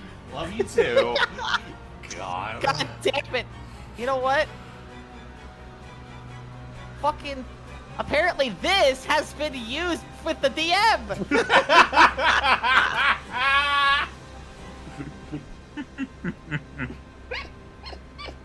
God damn it. Oh my goodness. Alright, Kafka's turn. Fire off the last 2 good stories. Alright. Ow. Bit my cheek. Ah. I have 51 radiant damage. Yeah. That's Kafka blasts them both off at the one that's next to you, Nissa. Absolutely savaging it. It is looking very non-existent. Even more non-existent than its non-existence. Croissant. All right, let's see. She's going to engulf one of her claws in fire and just kind of attack the thing next to her. Alright. No, don't hit Melchior. What did Melchior ever do to you? Oh my goodness. That's a hit. 9 fire damage. Oh, shit. Accidentally typed it in wrong. I used my reaction to blind her. Oh my god. It's not much, just 9 fire damage, but She again, grows more teeth from the radiance. oh my god. Oh no. Oh my. Alright, I so wonder if I could put her in like a radiant tanning bed. Oh my god. Oh. that Oh, bed no. wouldn't last long. That She would probably also be outgrow it. very painful. It also, that's not quite how it works. She actually has to deal Again, damage with the radiant. Yeah, yeah. So, Thankfully, she only has 1 radiant spell, so that's how he's limiting the changes. yeah. You should get That's, more. You know, actually pretty smart. Oh Yeah. wait. Melchior's gonna teach her guiding bolt. I mean, anything learn it else? if I could. Anything else for your turn, Questal? That's all. I only have that one attack. I can actually transfer radiant weapon to you. Oh my goodness. That also I would mean- be her magic. So Yeah, it has to be Questal. Yeah. Because again, how it's working? Because like she's been using Hellbreaker with no changes, but this is the first time she's used the spell in forever. Well, how about her crystal sword? Would that apply?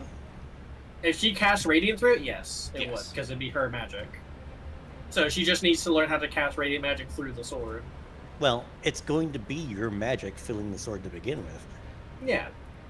I just need to learn the Radiant magic. To be fair, we're talking about how the sword would operate differently, and she'd use her sorcerer bullshit to cast spells that she shouldn't know through it. But she'd have to have the sword to use it. The sword TM. The sword, TM, it's becoming real. Yeah, so let's turn. She moves here. Low health one. Bang. Nope. Yeah. Same one again. Bang. Phew. That's enough to take it out. How did I manage to roll double 27s again? Well, listen, Ferngully was supposed to get destroyed by getting eaten there. There's a reason why I took Ferngully off the list. We just care about Ferngully too much. It's true. Ferngully is immortal, yes, but Ferngully comes back after like 15-20 minutes. Destroyed by the Inferior? Well, I know I can destroy him. The delete button.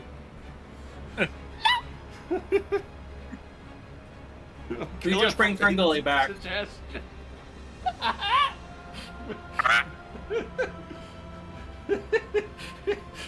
You delete Ferngully, and then you just hear a squeak, and in real life you see a cute bat behind you. Oh, hell yeah.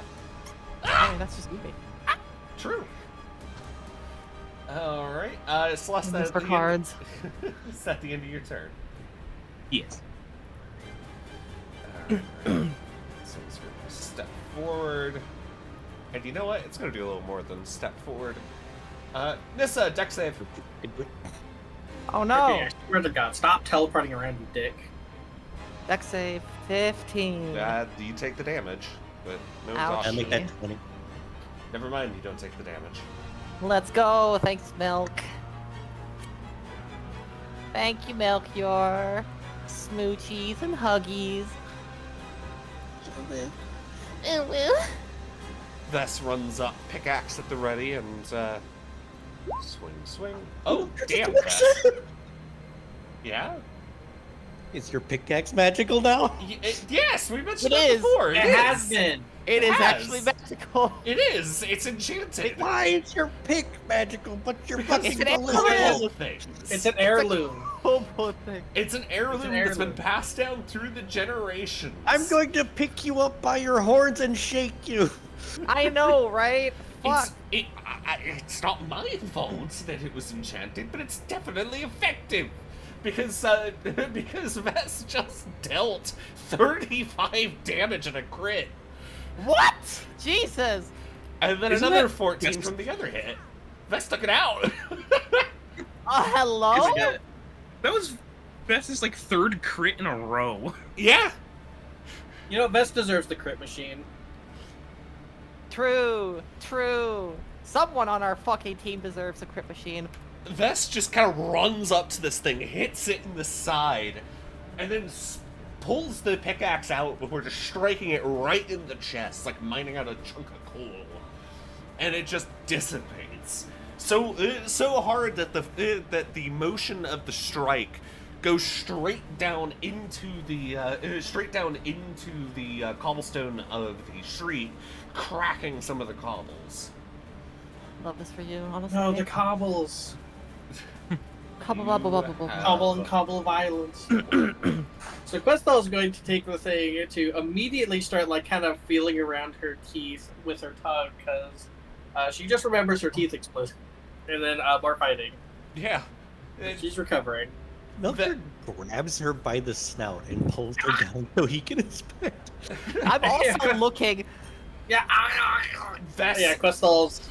Vest kind of stands straight, not realizing what's going on with Questal, wipes fake sweat off of his brow. Well, that was exciting. Miss Questal? Seeing all the blood coming out of your fucking mouth. Oh yeah. She's probably like.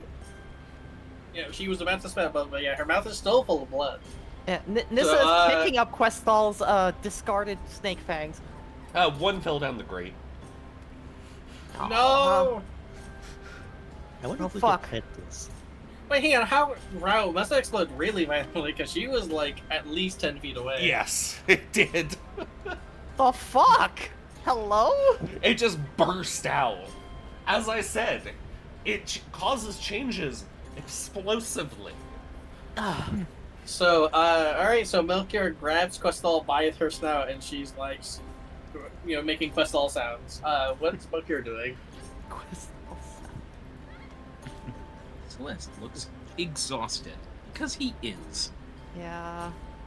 He's giving you an impromptu dental exam is what he's doing. Well, you mean what does Melchior see, I guess? You see her brand new fangs. They're about the same length as her snake fangs, so they do still kind of stick out of her snout. But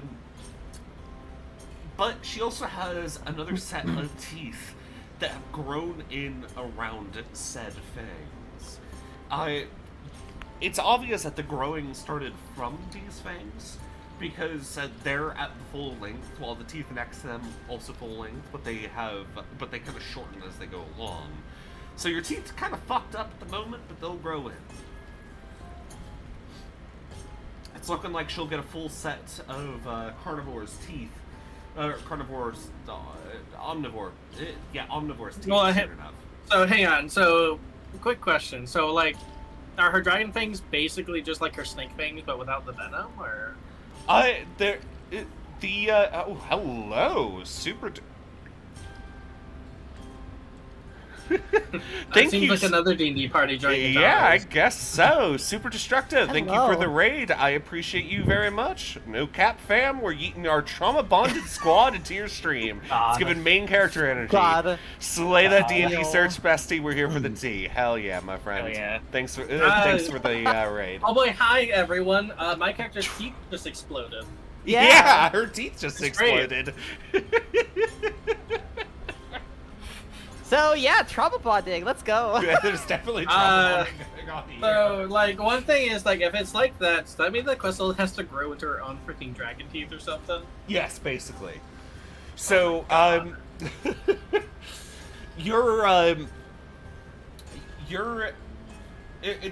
it's going to mess with talking for a while, and Yuan-Ti in this setting do have their own set of more carnivorous teeth, but they're all smaller than what you're getting. So you're going to be very toothy when it comes around. The PC, who's a kobold, I couldn't resist rating somebody named Captain Kobold. Fair enough, fair enough. Looks over his shoulder at Celeste. Do you have any bottles of alcohol on you? Oh no. Do you even need to ask? Please, What do you please want? do not. Please do not the Questall. Any special requests? Something that is relatively low proof. Let's pull out the bottle of wine. That'll work. Milkyard pops the top, upends it into Questall's mouth. Do Oh, not no. swallow, spit it into the grave. Oh no. Crystal does that and ends up spitting the wine out into the grate. Because that is going to burn like fire, is what that is going to do. Fire? No, no, no, no, no. No, that's like, that's, That's going to clean out any of the wounds left by the new growing teeth. It's going to wash out some of the extra blood, and that's going to fucking hurt. Con save. Yeah, Crystal does it. Oh my god. Another con save. Ah. No, she's not handling Oh it good. no! Oh no! Oh no! That one. You tried to spit it out. You're just like ah. You kind of tense up. Your cries are heard by the people that are slowly approaching the now not combat riddled It wouldn't site. even be a cry with their mouth full of wine. Yeah, it'd be a It'd just gurgle. loud gurgle. And it all just kind of dribbles all over your face, and you like you accidentally swallow some of it too. So that's fun. Well, that's I imagine she like kind of, I don't know, bends over and just kind of coughs up whatever she hadn't accidentally drank. Teeth. Oh no. She's basically trying to get used to talking with her teeth feeling ever so slightly. Yeah, they I definitely feel weird. things, teeth. Ow. Take it easy, Miss Crystal, please. Vess says, trying Yes, to you're- help ease you. sets the bottle of wine into her hands. Take a sip from that every so often. Your teeth are going to be pushing each other out very soon. Questel looks breaks very, yeah. Questel looks very unhappy about this, but nods and winces and puts it in her pack. Yeah. The alternative is that your mouth starts to rot from the inside. Huh? Uh, Yeah. Gangrene. Yeah, wine. Well, yes, I get it. They're on the back. Oh, also, uh, hell yeah, Super Destructo. That's good to see. I've been running campaigns for a long time. This is my first campaign that I've actually started streaming, and I do all custom campaigns and stuff like that. So, welcome. But yeah, that's brutal. Vess looks very concerned. yeah, even this was grimacing a little bit, like, ooh. Yeah, Questel. Yeah. If you want, I It, can speed up the process whenever we get a quieter moment and surgically remove the other teeth. I think all of them are gone. No, It's obvious I can Crystal's tell you trying- right now, they're not all gone. You've got a second row that you currently need to expunge. What? No, doesn't she have all her teeth still though, do you mean? Or like, expunged all the teeth that aren't dragon teeth. Expunge. Oh of my the god, old seriously? Some of the old teeth in the back are still there. Yeah, Questel. Oh, wisdom teeth. Let's go. Yeah. It happened. I was using the radiant magic, and as I used it, it accelerated. Gods, accelerated the growth. And like, it's obvious that she's trying to deal with her new mouth. It's very uncomfortable about how things are, and it just happened. This is very uncomfortable. I bet. The reason doesn't particularly matter. You still explosively ejected your teeth into the street. So we probably want to prevent that if at all possible. Nissa just kind of like sheepishly gives Questal back like one of her teeth. The fuck, like one of the like snake fangs. He takes that and kind of frowns. Where's the other one? Points at the grate, the sewer grate. Pistol looks very disheartened by this. Solidarity. Sorry, the tooth fairy is cheating you. Good point, actually. You know what? I'm gonna pull out a platinum coin. I'm gonna give it to her. Oh my god. No, you can't pay her right now. Tell her that the tooth fairy isn't real. Questel will just put away the surviving thing of her old self into one of her pockets. Holy shit, the tooth fairy got rich. I got a copper. And then Ramen comes up. I'm assuming turns around to see someone. Ramen, apparently. Who? Roman has your tooth. Oh. Oh, ramen! Yes. The Yeah, familiar no, that I always forget exists. Yumi, I've never seen this creature before, but Questal sees this, grabs it, and sees it familiar. But says, "Oh, we have more." On the other hand, Ramen's fur probably not as white as it looks in that token. Oh. Oh. Well, Questal will happily take the other one, put it with you. And you at least have, that. Kind of like keep the baby teeth. Yeah. Except this one hurt way more. Nissa takes Ramen. back the platinum.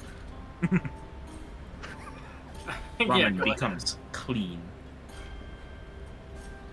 Yeah, Questal also does it on her teeth and anything that she spilled on herself. Right. There's something we need to do, so let's. All right, go that do building's it. still on fire. We should probably fix that. Yes, it is. Yeah.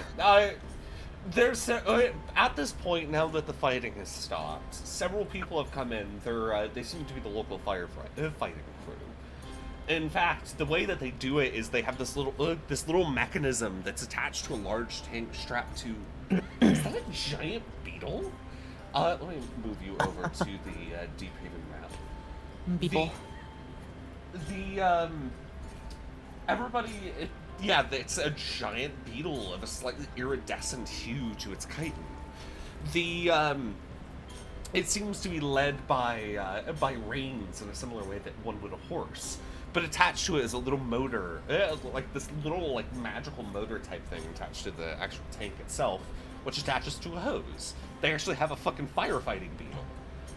And it starts to wash down the interior and some of the spots of the exterior where the fire has spread. As you watch the firefighters work, first off, one of the people, somebody who you'd assume that came from the workshop, actually approaches. It's a human woman. She looks a little bit scorched from some of the fire that happened.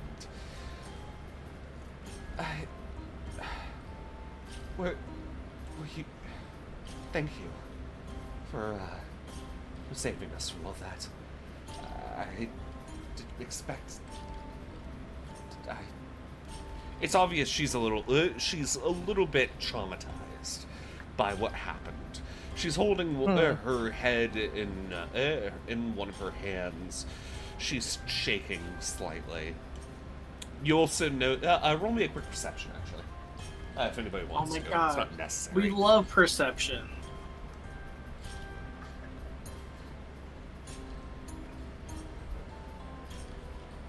Yeah, I do. Jesus, Melchior. Questel's distracted. Yeah. Melchior, you notice that there is amidst the scorch that's damaged her clothes.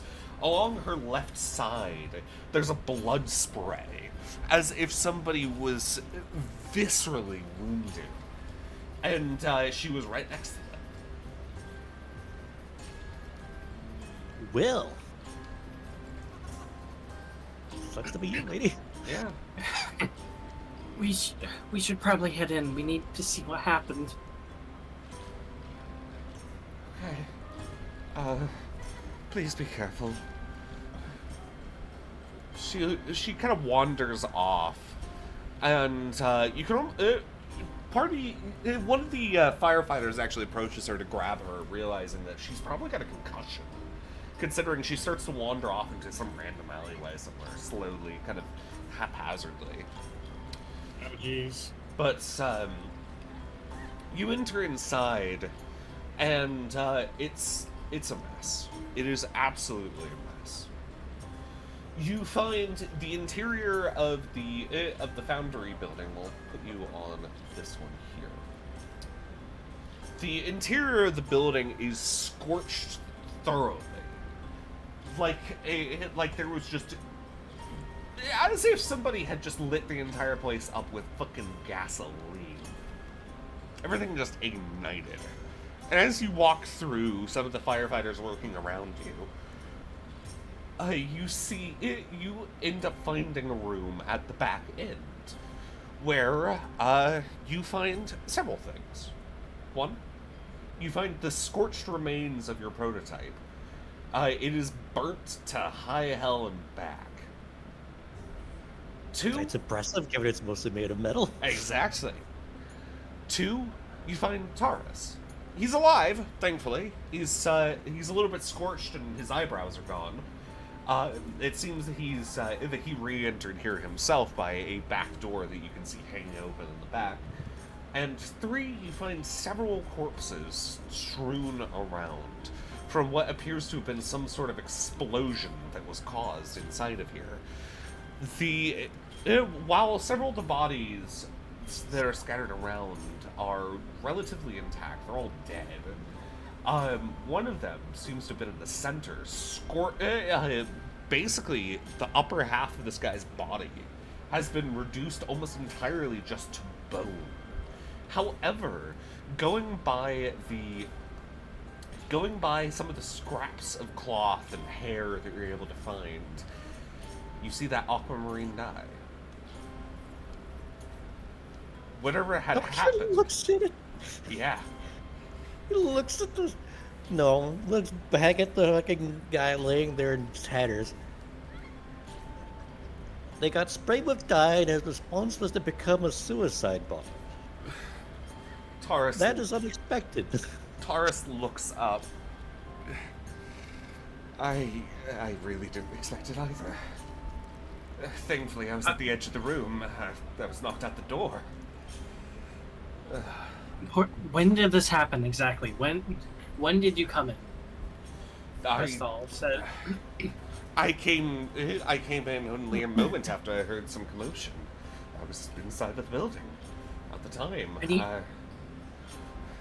Questel's going to pull out the mirror and say, "I need an exact time frame. Alright. I need to be able." He thinks for a moment and then gives you, and after checking his pocket watch, which then he holds up to you. The face is cracked and it was stopped in the explosion. Second time we find, I'm starting to see a theme here. Yeah. So Questal will look at this. Right. Well, since we're not heading over, no reason not to use the mirror. We have the time frame. I'm thinking I can start it a minute before the explosion happened, or no, 3 minutes before the explosion happened. I would make it. We should be able to watch through the mirror. Taurus kind of huddles around you. He smells heavily of ash, but apart from him, just his beard and eyebrows almost being entirely scorched off, you can see that the mayor is made of sterner stuff than you expected from a politician. He's actually relatively well built under his suit. He kind of leans over to watch what happens in the mirror, and I need a drink. All right. And I need to Because go once to the I'm doing- bathroom. All right, So- fair. I'll use the bathroom too. Yeah, BRB for any of y'all who might need it. Yeah, BRB. Might as well. Yeah, be right back.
I have returned.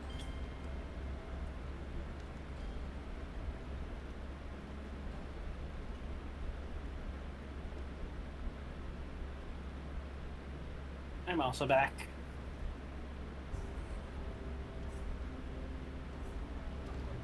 Yeah, one of the reasons I also didn't want to do the recap is, one, my memory's too bad for it. And also, I was in the middle of working on the new reactive.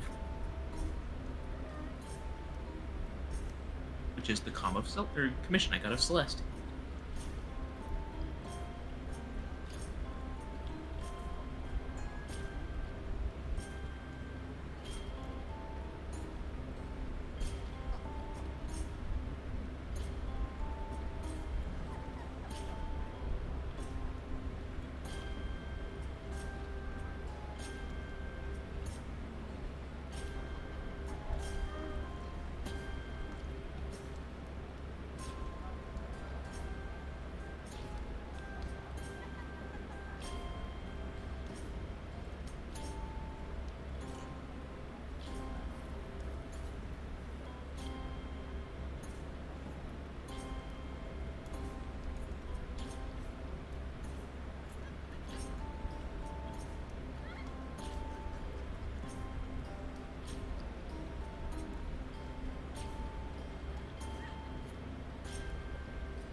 Weehaw.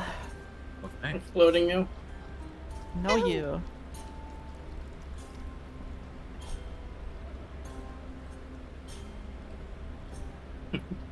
now, now we have a new threat. Explodes your teeth.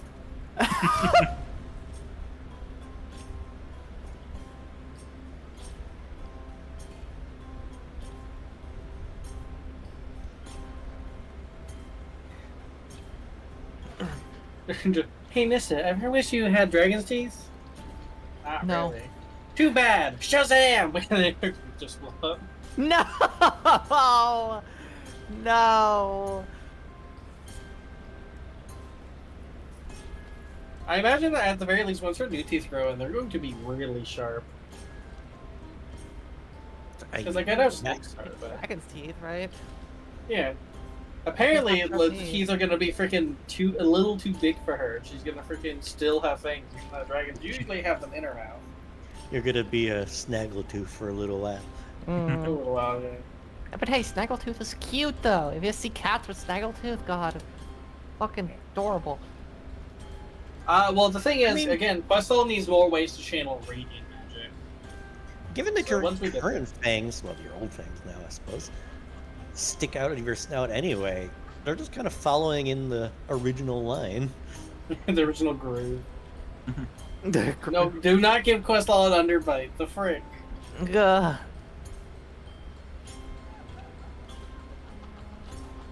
Gonna get her a retainer.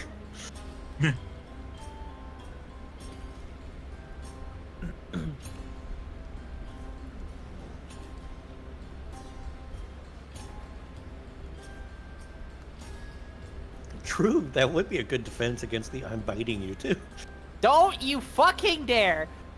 I'm biting you, yeah, well I'm blowing up your teeth. Making no, don't make her British. I don't know. You hated Questel and wanted her to be, sad forever. God, imagine being British. God, Terrible Questel is thing. British. She's no longer allowed to be lewd. Damn. Oh God. fuck. Yeah. Topical. Quite. Alright, fall London break. Could probably give that a try.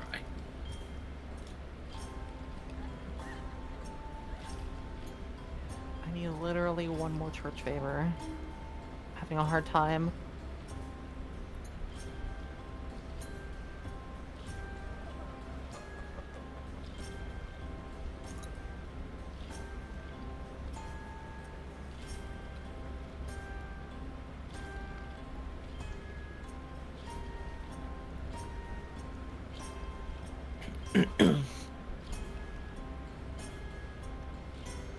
Oh my God, Ray! I'm almost out to Toon colonies again.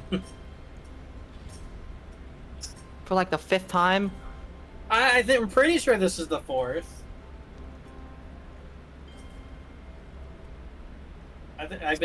Yumi's been playing for way longer, and I've been to the Tomb Colony more than her already. Yeah, I know. It's fucking. Take care of yourself, you fucking whore. I have Yep. things to do. Listen, Uh-huh.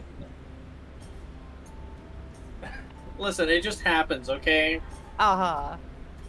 I'll have you know, all that scandal was earned chasing down the wandering laws as a creature loping around for feral intent. Okay, it's well earned scandal. Uh-huh. Don't you just me, you frick. Uh-huh. The frick. Fighting you. That's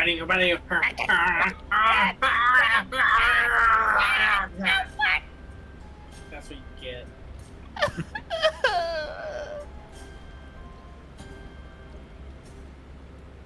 Oh, hey, just realizing the teeth explode spell would be really useful against Zulk because she has 2 mouths to explode. I mean, would that just be like casting shatter on someone's teeth? I guess. I mean, I guess we'll have to find out, huh? Cast shatter specifically on someone's teeth because you're horrible and evil. I cast instant root canal. Oh. Well, I mean, hey, at least it'll be over quick. Good lord. Yeah. Satsu, use your time magic to slow everything down so that they have to endure it longer. Oh my god! What is wrong with you people? Less instant root canal. No. Ah! No! He stuck her. Ah! That's worse! I can actually imagine that one! Ah! Oh yeah, hold on. I have an image for this. Hold on one second. No, please, no. I already had to listen to a story from r/ today about someone filing their teeth down because they're a moron. Oh yeah, that It one. made me very uncomfortable. Yeah, that one's funny. It's not funny, it's the worst! It's funny! Everybody Talking forgets about- that nerves run up into that.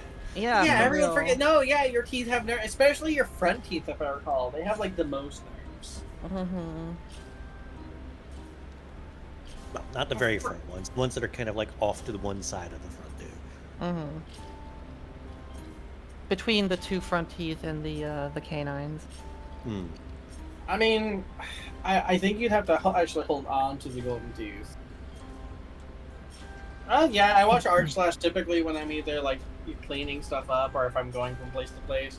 Because the stores are roughly about 10 minutes away, so I can at least finish one video to and from a store. Yeah, fair. To be fair, there's someone I like even more, but I just watched art / Habit. Can't remember. I have to go look them up because it's been a while since I watched them. So my problem with art / is he doesn't read all the comments, and he very often misses updates. Yeah, he does. But he does it in short, like, very consumable content ways, I guess.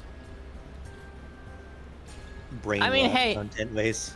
Well, no, well, kind of. But, like, the plus side is that it's curated content, daily, narrated by him, and, like, he actually has like an editor and pays the editor and stuff like that. Like, Okay. if anything, like, it's the best form of it. I'm back. So, like, yeah. Hello. What did I miss? There's one person I think called Vinci that like we're just talking about r/ and videos like that, and also people giving horrible suggestions about what to do with teeth because I was being silly and talking about exploding them, and they were doing something that could be real, and which makes it worse. Oh, lovely. I can't find this frickin' image. Anyway, Where let's is it? get away from that because I'm Yes. very uncomfortable right now thinking about the So, what Heath Stalker said. you all Right, gather so- around the mirror, set to about 3 minutes before when the mirror was caught in the blast. Mirror, mirror on the I guess on my hand. Mirror, mirror on my hand, who is the most explosive in this land? Apparently Oh it was my this dude. god. You take a look through the mirror, and you start kind of rotating it through the room, and you focus it on where the table that held the prototype was. The table is just shattered. It's little bits and pieces all scattered around the room. But you do see what was going on in here. Inside, there was 3 individuals. Two of them appear to be more... well, okay. Words, please. You see 3 individuals total.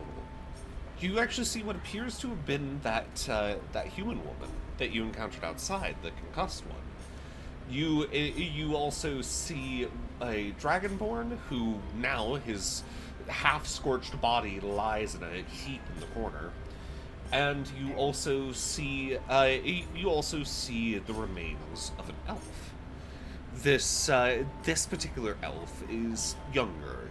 At least it's hard to estimate an elf's age, but he definitely isn't over 200. He seems to have some sort of position of power in the rankings in this little foundry, because as he kind of analyzes he kind of looks over the prototype before asking the other 2 to step outside and work on something else. They were working on different things. There's a few mechanisms on either side of the room. Like one seems to be some sort of like a die press, for example. But after asking them to leave, they do that, and the elf starts looking around over the prototype, analyzing it, and you notice that he actually takes out a notepad and starts taking a few notes. Then he puts the drawing pad away, and with one hand he idly starts to thumb this. God, why do I keep forgetting if it's a necklace or a ring? It's a ring. It's a ring. Okay, so he doesn't exactly thumb it. Well, actually, no, he does. He actually idly seems to take off the ring, kind of playing with it in his fingers, while his right hand actually works on the mechanism. But eventually, once he realizes what's going on, he comments, "Oh, so that can't be right, can it? Is it that simple?" And he puts the ring back on before working with the battery mechanism. A few twists and yanks. You get an idea that this guy might not be as intelligent as a lot of the other people here, because he kind of forces it to a degree. But then... It was by design that you have to force it. Yeah. I suppose that's fair. Then he has to work with it, and then he forces it, and then as he pulls it out, your mechanism works perfectly. He gets blasted in the face with this, it's a ring on a necklace, thanks, Seeds. He gets blasted in the face with the aquamarine dye. The crystalline battery, he drops the crystalline battery and it shatters on the ground, staggers back, coughing. The dye managed to get him straight in the mouth, too. So, he kind of like, he keels over and just starts vomiting. And everybody starts coming in. First, it's some of the various engineers, and the guy starts yelling, "Stay back! Stay back, please!" And then the mayor comes in. A little dialogue happens between the two, where you see where the mayor actually does the quick cast of sending off to one side before approaching. He tries to tell the guy to stand down, and perhaps he'll actually get a chance to, live if he explains what the hell is going on. And the guy refuses. He says, "No, I believe in this. They are the heralds of a new world.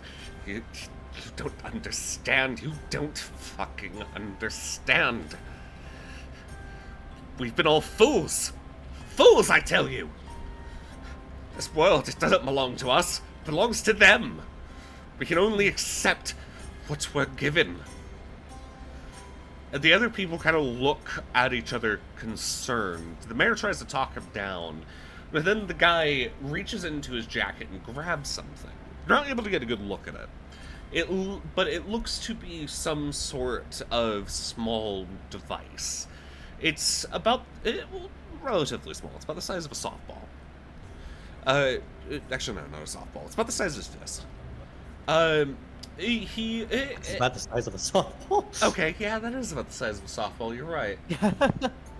Don't mind me. Oh my god, I was thinking of like a fucking dodgeball. Nice. He pulls out a dodgeball. Ding! No. Joey loves Chachi. He starts working with this machine, and a few people try to stop him, but he steps back. And whatever this machine does, he yells, "They'll help me get out of here." And this void energy, these holes in time and space start to swirl around him. But the machine goes haywire. Sparks start to fly out of it, and the elf yells, "No, this isn't what's supposed to happen! Damn it!" He throws it. Not before it explodes violently. And the entire room is covered in the bursts of flame and soot. Screams cry out. You hear the door, the door slam open from, you assume, the mayor getting thrown out. And more crying and screaming, and visibility is low. But you can see them dying. The elf man does not survive. And one of the last things you're able to see with the mirror is some of the Voidborn staggering through the room.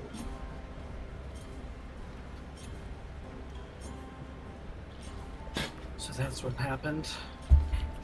Great. Wait. All right, Mr. Mayor, this is going to have to happen really fast. Now that we know who he is, send some guards to his family house right now. On it. Stuff like figure out, I think, his connections, where he goes. Maker, quick question. The overall frame or something, can you salvage it from the charred device? I have an idea. What if we salvage the device as much as we can, rebuild the internal mechanisms, make it functional, and try to drag more out of hiding by saying that despite the accident, it's still functional, it's durable, it can't be broken. It would Drive be more of them to quicker rash for me actions. to simply make another one. Well, yes, I know that. I'm specifically saying because it needs to look charred if we're going to say it survived the explosion. I can just burn the new one a little bit. That's... okay, well that would make sense, actually. Odd devices. Still, you get Devices. my vision, right? If they think that the new prototype can withstand an explosion of this magnitude, they're going to panic. They're going to be a bit more rash. It'll drive... Although, if we do that, it might cause more accidents and harm to the city. Maybe that's not the best idea. The mayor has stepped away for a moment as he's sending out to somebody. You would assume somebody from the Celestial Eye Club, and he returns back to the group. He kind of coughs up a little bit of soot. I have not been caught in an explosion for at least 50 years. Never gets old. Never hurts less. All right. Not like poison. Can't build a resistance to explosions. Exactly.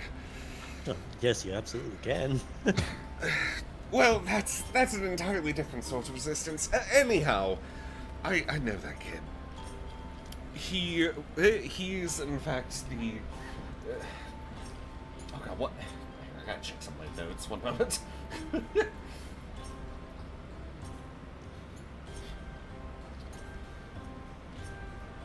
He's the child of one of the companies that's Brain, please, holy shit. You got this. Let me figure out how to word this. God damn it. Shut up.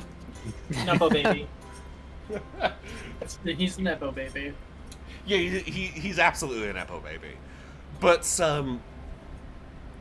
his father is actually one of the people that run the Mark shipyards. He's the son of one of the best shipmakers in the business here in Deephaven. Both he and his father went to the club. I wonder if his father knew what was going on here. That wouldn't make sense, though. Who are his acquaintances? He seems like a very, what's the term, easily influenced individual. He must have been meeting with people who convinced him of this, and considering he was hoping that these outer powers cared about him, obviously he's been convinced of things about greatness and whatnot. Yes, I do agree on that part. The mayor nods, understanding. I suppose I'll have to... Yes. Once the guards come there, they'll deliver the news. I'll speak to his father myself. That'll have to be later this evening, I'm sure. He's a busy man, but I'm sure he can step aside after his son did this. Right. All due respect, perhaps you should actually arrest them. The mayor nods. That was already the intention. Just to make Caution. sure. Yeah, exactly. We need to have all the caution possible. Quick question. Mm-hmm. If you were to mobilize all your guards for, well, movement, how much of the city do you think they could cover? It'd be a relatively thin coverage, but we could cover, I would say, most of the main city itself. Are we looking for somebody? Was he here when Questel was talking about the idea of basically trying to invoke action? No. Okay, so yeah, Questel, I have a bit of a plan. Alright. We need to get rid of this ruined prototype, and Milker will make another one and make it look superficially damaged by an explosion. And what we'll do is we'll announce it to the city that there's a prototype, and that despite the accidents that happened, it's durable enough to withstand the explosion and thus further sabotage. This might drive the other cultists to further action. If we get the guard mobilized, they don't need to be able to react to things in full force. They just need to be able to get us a word, and I can teleport us to wherever the action is. Is that wise? If we post... It's risky. Yeah, indeed. It might lead to these cultist people using more of those devices to firebomb more of the buildings. Indeed. That's what I'm worried about. I'm trying to find a way that we can learn where they are, but unfortunately the rashness that would make them easier to find would also come with great risks. I was hoping it'd be possible. Go on. Also, sir, if they have those devices to begin with, that's exactly what they're going to use them for anyway. At the very least, you'll be choosing your target by making them pick this. He nods. Perhaps you're right. And anyways, it's a possibility that that device might have malfunctioned. You saw how that man reacted when it was starting to ignite. But either it Certainly malfunctioned seems- or he was told what it does wrong. it's also true. As far as we know, at the very least, the main intention is supposed to draw the Voidborn out. Indeed. I have a better idea, however. I'm going to send out word to some of the newspapers. They'll have an article sent out by tomorrow morning. What'll it be about? About the success of the new prototype. Wouldn't that do the same thing, or? It would do the same thing, but it'd be more effective. I would say most of the citizens of Deephaven read the various newspapers. There's only 3. Also, Right. after such a public display, I imagine they'll be hangering for them.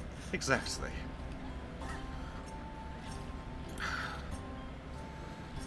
He sighs. This has been such a mess. Hang on.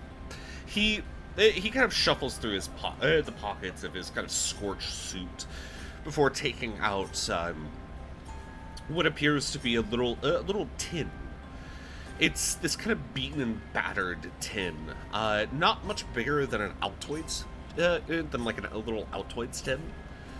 Here, I found this on him. The mayor gestures to the elf that caused all this. Did you just give us a can of snuff? No, open it. Inside, you find two things. One is a small note that seems to give directions towards something.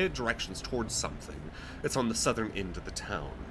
The other item is what appears to be a small key. I was taking a look through this, and this might be our next lead on this group.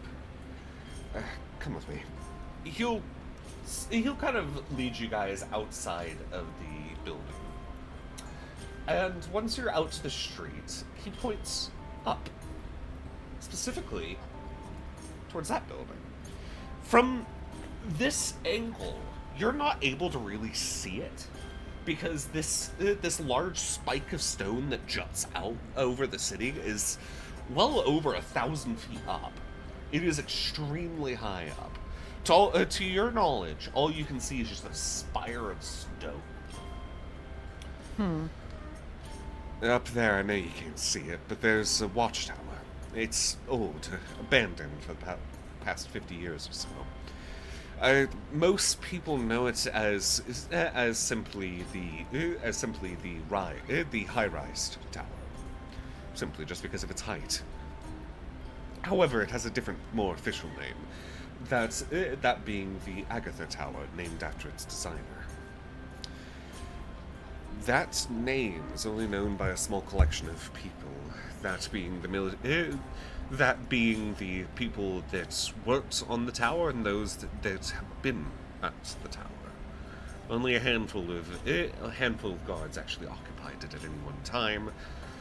But if you check the notes there, that's directions up through some of the old mines towards the tower, and it names it as the Agatha Tower. Now, Why was it abandoned? Simply, we weren't able to keep it. It was a funding issue. We weren't able to keep it perfectly running, and we had better systems further down below. The luminescent tower essentially says the same thing. It's less isolated. Exactly. Not to mention the tunnels that lead up to it lead through the old water purification plant. We have a newer, more effective one that's easier to maintain, since we moved from that one. But the old tunnels are still there. Ever since that station was deemed redundant, use of the Agatha was much less, was a lot less needed. Especially because it's quite a few tunnels just to reach there. But if I remember, but I've been to that tower before when it was still intact. It says the name of the tower directly above the door on the bricks. So, if anybody knows of the name, they're either they're either somebody who's been there, somebody who knows of the specific detail, somebody high up in the guards' ranks here, or they worked there. I believe the cultists might be using Agatha for something important. And by calling it Agatha, when most people don't know it as that, provides a sort of code for it. Exactly. Although it's not a very good one. It would throw people off. I would only imagine that about 100 of people or so would know about the actual real name of the tower.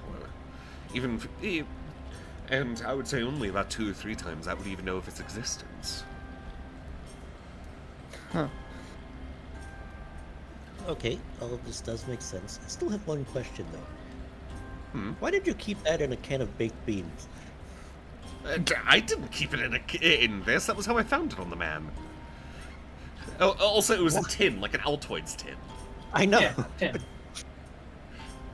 Can of beans. So he put it in a fucking can of beans. Why would he do that? It's not in a can of beans. Well, it seems durable. It's like in one of those little flat, discus-shaped, like Bush's baked beans tins. No, it isn't. No, Altoids. You know Altoids. Altoids. It's a rectangular tin. It's a rectangular tin that has a little opening top. It's got a little hinge. Oh, Altoids come in circular dishes. Oh no, ours come in rectangles. Hang on. Weird. They can be in both. They can be in both. they can be in both. But no, this is a rectangular one. Originally. Yeah. In the rectangular tins. He hands it over. I don't exactly know what the key goes to. It's a little bit too small for the locks outside of the gates of the tunnels that would take you to the Agatha. I do have a key to the gates. I don't know how they got around them, but I'll make sure you're able to get in there officially. Crystal thinks we could just teleport up there. Of course you say that. Hey, Amy, you don't have maps for the mines, do you? I do. Would you like me to should not probably teleport use- us up there? Don't We you? should probably use our teleportation for escape if we need it. Yes. We Nah, don't know we'll what be might fine. be up there, and I do have maps of the tunnels. Is that the mayor or the DM talking? That's actually the mayor. He's talking about, like, parchment maps. Right. I'll be honest, I haven't had the best experiences with mines recently. Well, the last one was an archaeological dig, but I feel like it's close enough. Also, teleportation magic, when it comes to inside of Deephaven itself, tends to be a little vague. There's a possibility it might work, but there's also a possibility you might teleport yourself just 1,000 feet above the Crystal Sea. Hell yeah. Well, it's been working so far, considering it's been dead on accurate every time I've used it. And I've used it a few times by now. Remind That me? was just special. Yeah, Questal uses it to teleport back to the ship. Didn't you all take the train? No, we teleported. Oh, Yeah. shit. It's Well- yeah, we already have evidence of Questal's teleport being accurate.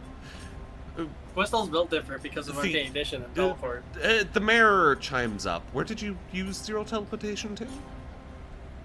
Our ship, which is on the surface. Ah, that explains it. If you're taking yourself outside of the interior of Ziarius, it will often work just fine. But inside of Ziarius itself, it's, again, risky, unless you're one of the more local casters. I want you to know. So this is just getting the image of Questal thinking about that and missing her target, and then Questal mentally solving it by setting herself on fire with Arcane Ignition, so that she uses Arcane Ignition to Oh affected no. by the Oh, Again, she's no. just thinking. She's not saying anything. She's not acknowledging, but Nissa just gets setting herself on fire to make it. You're also Oh, cutting no. out really hard. Yeah, you're cutting out again. Oh my god, I hate this so much. Screw you, thing. But essentially, I'll be self-immolation makes magic go better. Got it.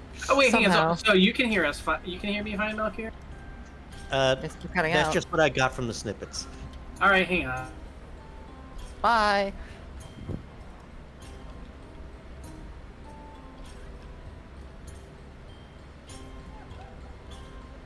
Okay, I'm alive. Okay, so what Are you? I'm sure I should be.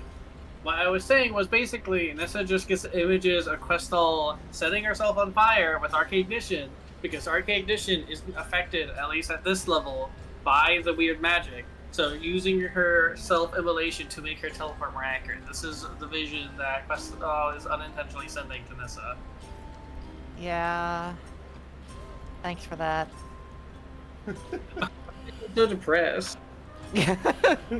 She does. I will be right. This is just sick of this bullshit at this point.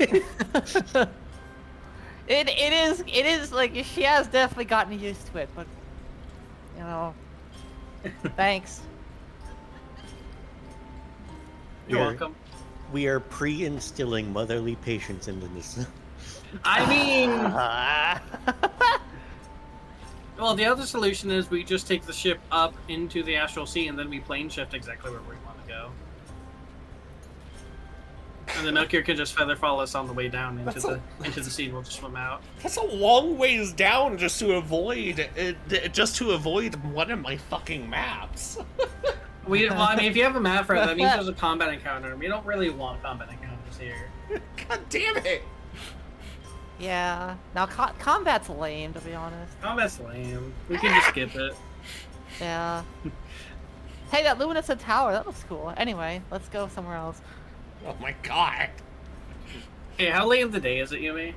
Good question. It's not Like, super okay. late in the day. I would say it's maybe like 2 p.m. All right, we should go home and just take a long rest on the ship first because I've used a spell slot. I want to get the spell slot back. I do want to read my book more.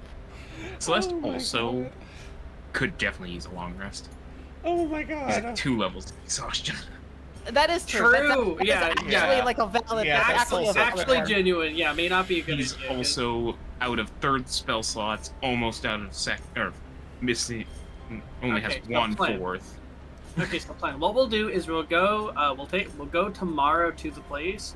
We'll go visit Vesta's friend finally, and then we'll take Funny Future Man and teleport back to the ship with him. Alright. I mean, couldn't you like do the teleportation thing now? Because you have the teleportation. Like now's the time. Well, I mean, if we want to bring the guy back with us, we have to teleport him. Yeah. So we I have to mean, go I guess, pick him up I guess anyway. it does take a full long rest to get the spell swap back, but still. Yeah, I mean, Questal can practice with Arcane Ignition to be able to regenerate higher level spell slots, but that will take practice, which he hasn't had yet. And again, it'd be 6th level first, and then after 6th level, it'll be even longer to get 7th level spell slots back. And unless we're Funny Future Man real quick though. I mean, that's the plan. That's why we were going to teleport with him to bring him back to the ship so that Melchior can talk to him without any possible prying ears. So I think what we should go do is, since Vesta's friend is in the area, we'll go talk to Vesta's friend just to get that done, and then we'll go bring Future Man with us. The Alright. Isekai School to the ship. Sound good? Yep. Alright. Celeste is immediately gonna go pass out. Fair, honestly. No, once we get don't worry, you can pass out once we get back. Yep. So, yeah, Questal will let the mayor know. Right. Well, we're feeling a bit battered from that battle before, or at least Celeste is, because Celeste obviously is looking pretty drowsy. We'll have to go investigate another day, but I'll Alright. let you know. Whenever you're ready, I'll make sure that the front words. The front Yeah? doorsman actually has the key in the maps. So whenever you Right. need them, just swing by him. All right. Mhm. Keep me posted, and good luck. I Nod, nod. need to go lay down and get some of these burns patched up. They really hurt. Tara says, Nod, nod. with like Certainly grimace. looks like it. He winces and Also- starts walking off. Also, whenever Questal isn't talking, she's idly kind of messing with her teeth when she thinks no one's looking. Either like quietly, like moving her tongue around her mouth, or when no one's looking, trying to like feel it with her thumb. Stop that. You're only going to agitate it. It's really distracting. Yeah, not wrong. Ah, I need to I get can you a only stick of imagine. gum or something. Oh no! Wait, Goodness. would that be good for? Yes, it's less pressure on our teeth. Wait, get her what? Some gum. Plus, and to stuff. get her used to actually using the teeth. That is true. That is true. Yeah. Gum does exist. You could get it. Melchior needs his Well- own brand of gum. Melchior bring Go with his go. ice cream. True. We should. All right. We should head to the West Bricks. Wait, if he's got gum Actually, ice and he, cream would be helpful for yeah, true. If he's got gum and he has ice cream, what you're telling me is Melchior is the one that invents those cursed fucking like SpongeBob and Sonic popsicles. No. They got the gumball eyes. Oh my god, the little snake story that he eventually like makes becomes popular. He like makes Questal versions of those. Let's go. There's a snake version and a dragon version. Let's go. Well, in that case, the derpy googly eyes would be canon. Oh my god, Beautiful. Oh my what the frick? On the way there, Celeste, Yes. you notice something. As the party is moving on, you pass by a group of men. It's a variety of dudes, a couple humans, dragonborn, just a general selection, even an automaton. They seem to have come from the outskirts after a hunting trip. One of them has what appears to be a rolled-up pelt slung over his shoulder. They're all kind of laughing and joking, and even the automaton has an entire dead Deephaven wolf, Zarian wolf, pardon, just slung over one shoulder. These guys have been hunting, and going by the items that they have, they've killed at least 4 different Zarian wolves in the general area. They pass by relatively close. Do you do anything?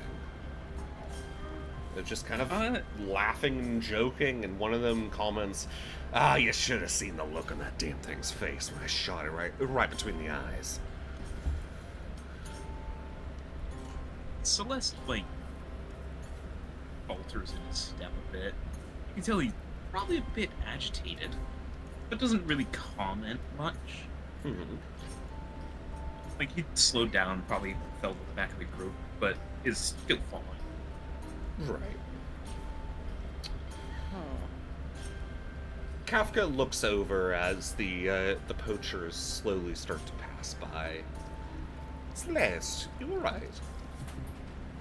Yeah, I'm fine. I just... still not feeling that great about that arena fight. And seeing that didn't happen. Still lingering on you, huh? Kafka will kind of hop off of Nissa's shoulder and land on your Celeste.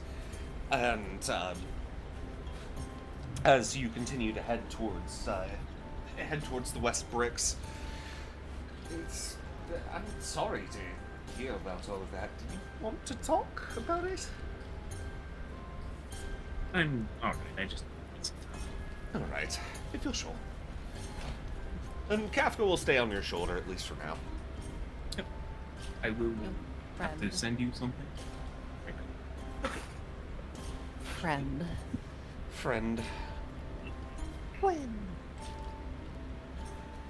Alright. The Kafka friend. The Kafka friend, yes. You all head to the West Bricks. Check some of my notes briefly. Moment.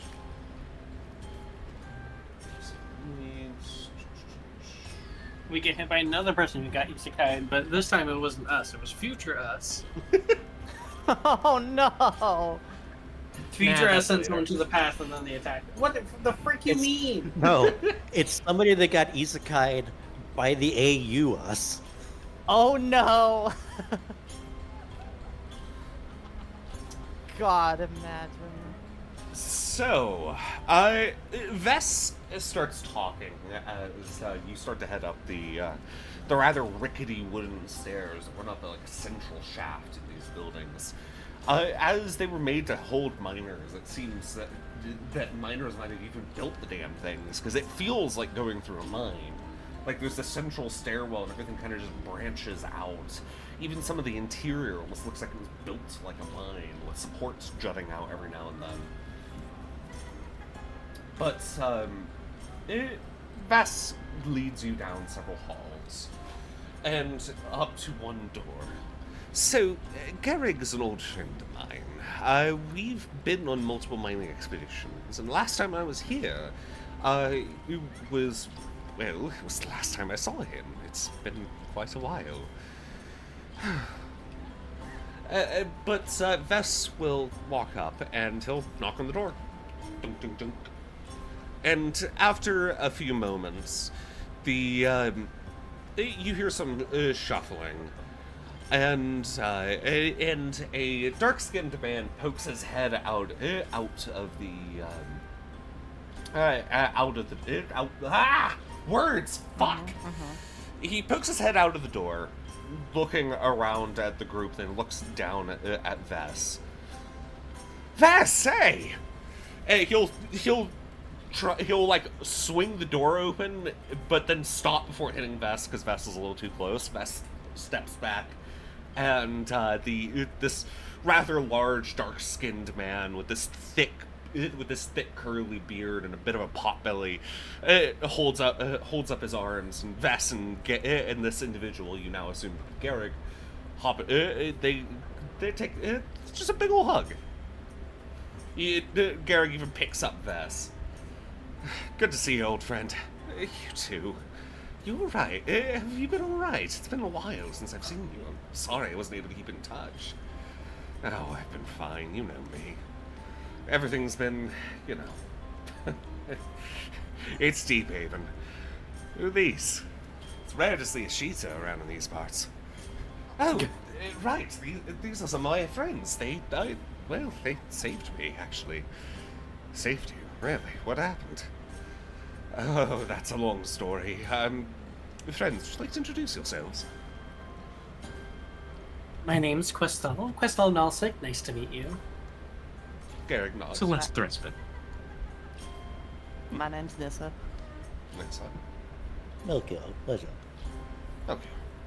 Well, good to meet you. Name's Garrick. One of the local foremen in training. Really? Foreman in training? You got promoted? I did. It was only about a week ago. I still got a lot to learn, but the man gleams with this big old smile on his face. I'm getting there. Good for you. I my kind of friend. look around, like past them, right? It's like there's only one of you though. Questel will slap her face. It's like, and then just mentally to Nissa, just foreman is a role. It's in Oh, four. We're at the front. as in like, okay, at the front. Gotcha. Right. Garrick just kind of laughs, this like hearty, deep laugh. You've certainly got some friends, Vess. And he'll lead you all inside. In the interior, the little apartment is relatively sparsely furnished. Words. Almost said furnitured. I mean, that would work. I suppose. He's got a little dining table with a couple of rickety-looking seats. Over on one side, he's got basically the fantasy equivalent of a futon, and a couple of hammocks off to one side, as well as one rather rough-looking bed. I have no idea. Oh my goodness. This is magnificent! Okay, on the side, because I know it's not visible in the stream, we have our little dialogue that's going on, where Melchior is talking about Nissa and randomly asking her, "What last name are we taking?" She has no idea, and then of course, Questal over here just says Nissa the Magnificent.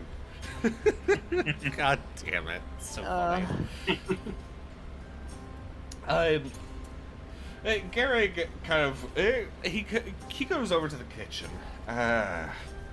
Damn, it's not often that I have guests here.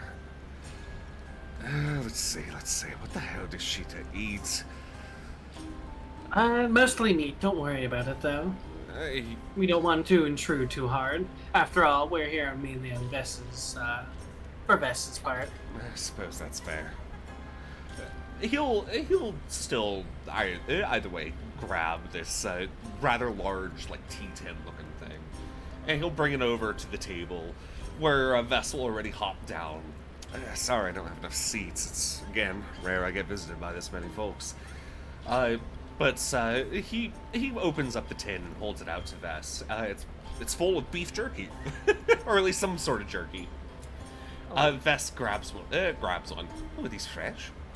Absolutely, my friend. Excellent. The jerky itself is a slightly yellowish color. But Vess just absolutely devours the damn thing anyways. Garrick... Questal, go on. hold on. I was just about to say, Questal like kind of drools a bit at the jerky, but also doesn't go for it if offered because, again, her teeth are messed up. Yeah. It looks pretty tough. Vess has to put a little bit of force to pull it apart. Yerky. You're You know, still, so just get. you're still Go a on. snake, though. You can just eat the whole her thing teeth- whole. Yeah, but then you can't enjoy the flavor. I mean, that's true. What's but the like, point if suck you're on not it. taking? Yeah, True. you know, Questel. Suck on that meat. Yeah, Questel. If they get Questel, will just take a little bit and start just kind of idly sucking to get the flavor and enjoy it. Yeah, if anybody Popsicle. wants a little bit of it, Garrick will explain. It's a little hobby of mine, drying out various meats, creating various jerkies. I usually bring them on the job. I've actually got slightly softer jerky if you want that, Crystal. No, it's fine. Celeste will actually trade him some trencher jerky. Ah, interesting. Actually, probably a good thing, given that that's Nissa's spike jerky. That would be. Oh yeah, Second true. thought, probably not a good idea. Oh, is it the spiced? Okay. The trencher jerky you're handing Garrick isn't the spiced stuff. Okay. No, it's the stuff that Melchior has. I mean, by all means, you should like give it to someone else and see how everyone else handles it. It'd be funny. It'll be really funny. I mean, this is a big dude. I'm sure he can handle it. Yeah, I'll give True. It some... You offering it? Yeah. So how well known does Oh, everyone knows yeah, that bro. Melchior made this jerky for Nissa? Because if Questel knows it's spice, Questel will warn him. I mean, that's literally all that I've used it for up until this point, is to bribe Nissa whenever she gets out of control. Like a fucking Yeah, dog. so you're- Yeah? Is that the case? Yeah, so Yeah. dog treats. Nissa treats. Yeah, so if you're handing it over, Questel will definitely say, careful. That's, well, it's to our captain's taste, and Nissa, prefers things a little hot. Really? Just the nods. He looks at it, Yes. then just taking a big old fucking chomp. He Wow. starts. He just starts munching on it. He nods. He's actually visibly sweating a little bit. Damn, that's got some kick. It's pretty good though. And A kindred spirit. Yes. Finally.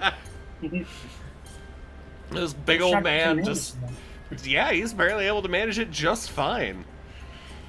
Rare to find somebody with this sort of taste and spice. He raises the tin up in kind of like a fake toast. Hang Yeah, on. I'll do it too. Fuck yeah. Yeah, Oh, yeah. Questel's gonna turn to Vessa. I'm sorry, this is taking your friend now. There's no getting it back. Oh, Garrick always loves a bit of spice. And Garrick's at this point actually getting up, and he's gone over to the little cupboard that he pulled out that tin from, and he kind of has to, like, because this cupboard's really high up, he has to stand on his tippy toes to reach it. But he pulls out a different tin. This tin has it has a stripe of red paint on it. And he opens it up and offers one of these long strips of jerky up to Nissa. This Oh my particular piece of jerky is bright fucking red. Let's fucking go.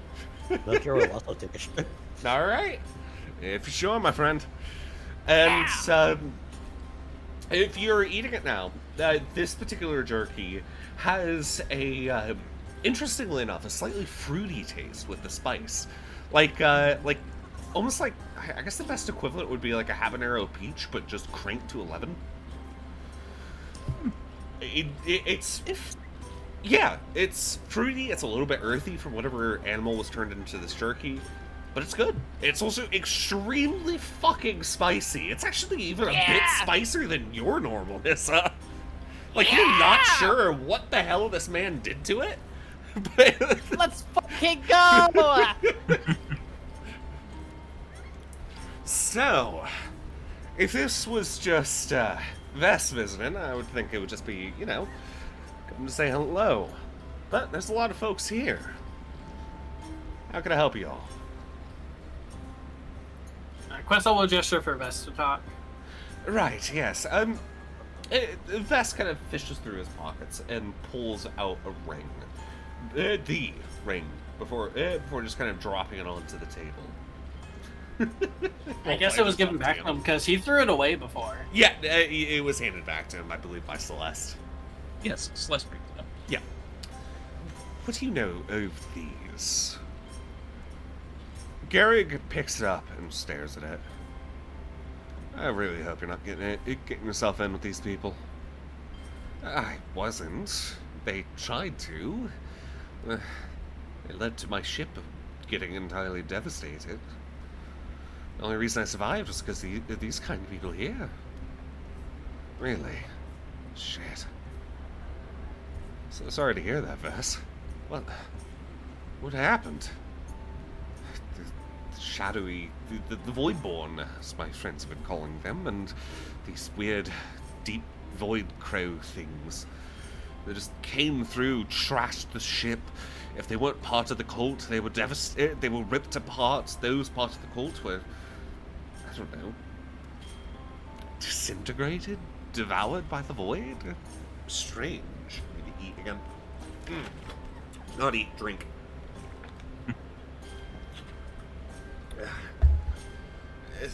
Well, it's Nissa who likes spicy foods. True.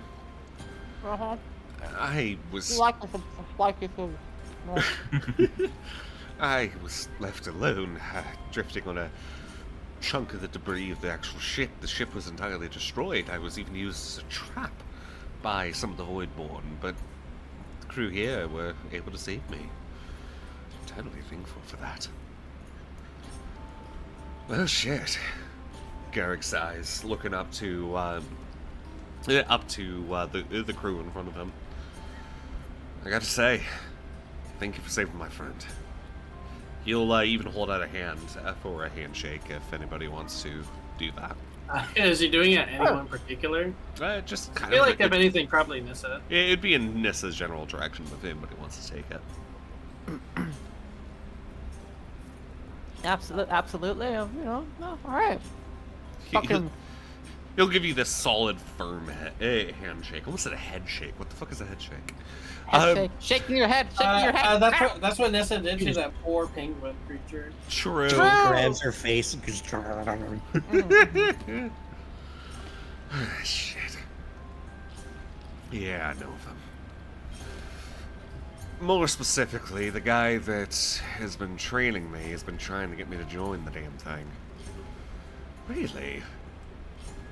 Wait, I'm being trained by one of the foremen. Yeah. He's got one of the rings.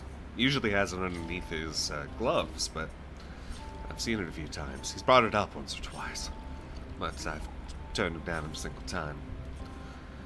I don't think he's trying to force it too hard. Perhaps he doesn't entirely believe in all of it, but either way, I've had my own personal experiences with the cult as well. He nods, sighing.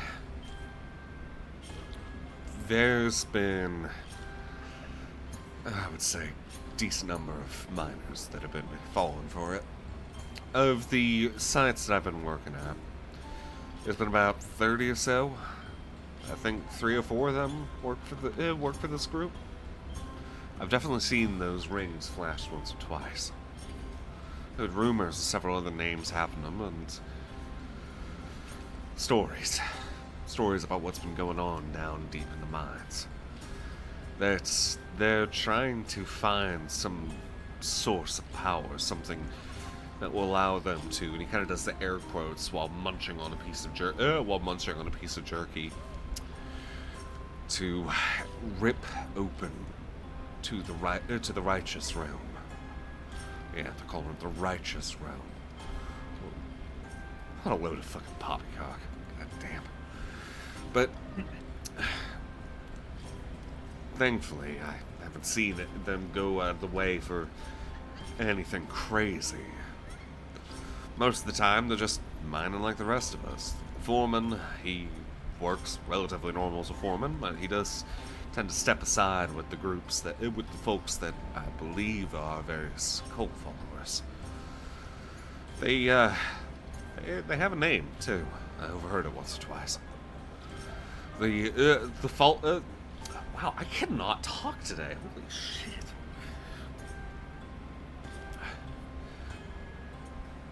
the followers of the righteous, as they call themselves. All about saying, oh, we didn't deserve this world and we gotta work for a place in a new one. Bullshit, if you ask me. But, Well, what do you want to know? Well, if it helps, whoever's been trying to teach them all this has been lied to. Due to someone I've talked to who has extensive knowledge on the Voidborn.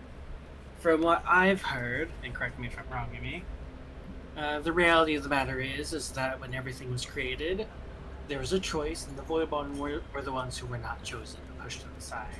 And they're jealous, is the best way to put it, that they weren't the ones who get to have this nice world.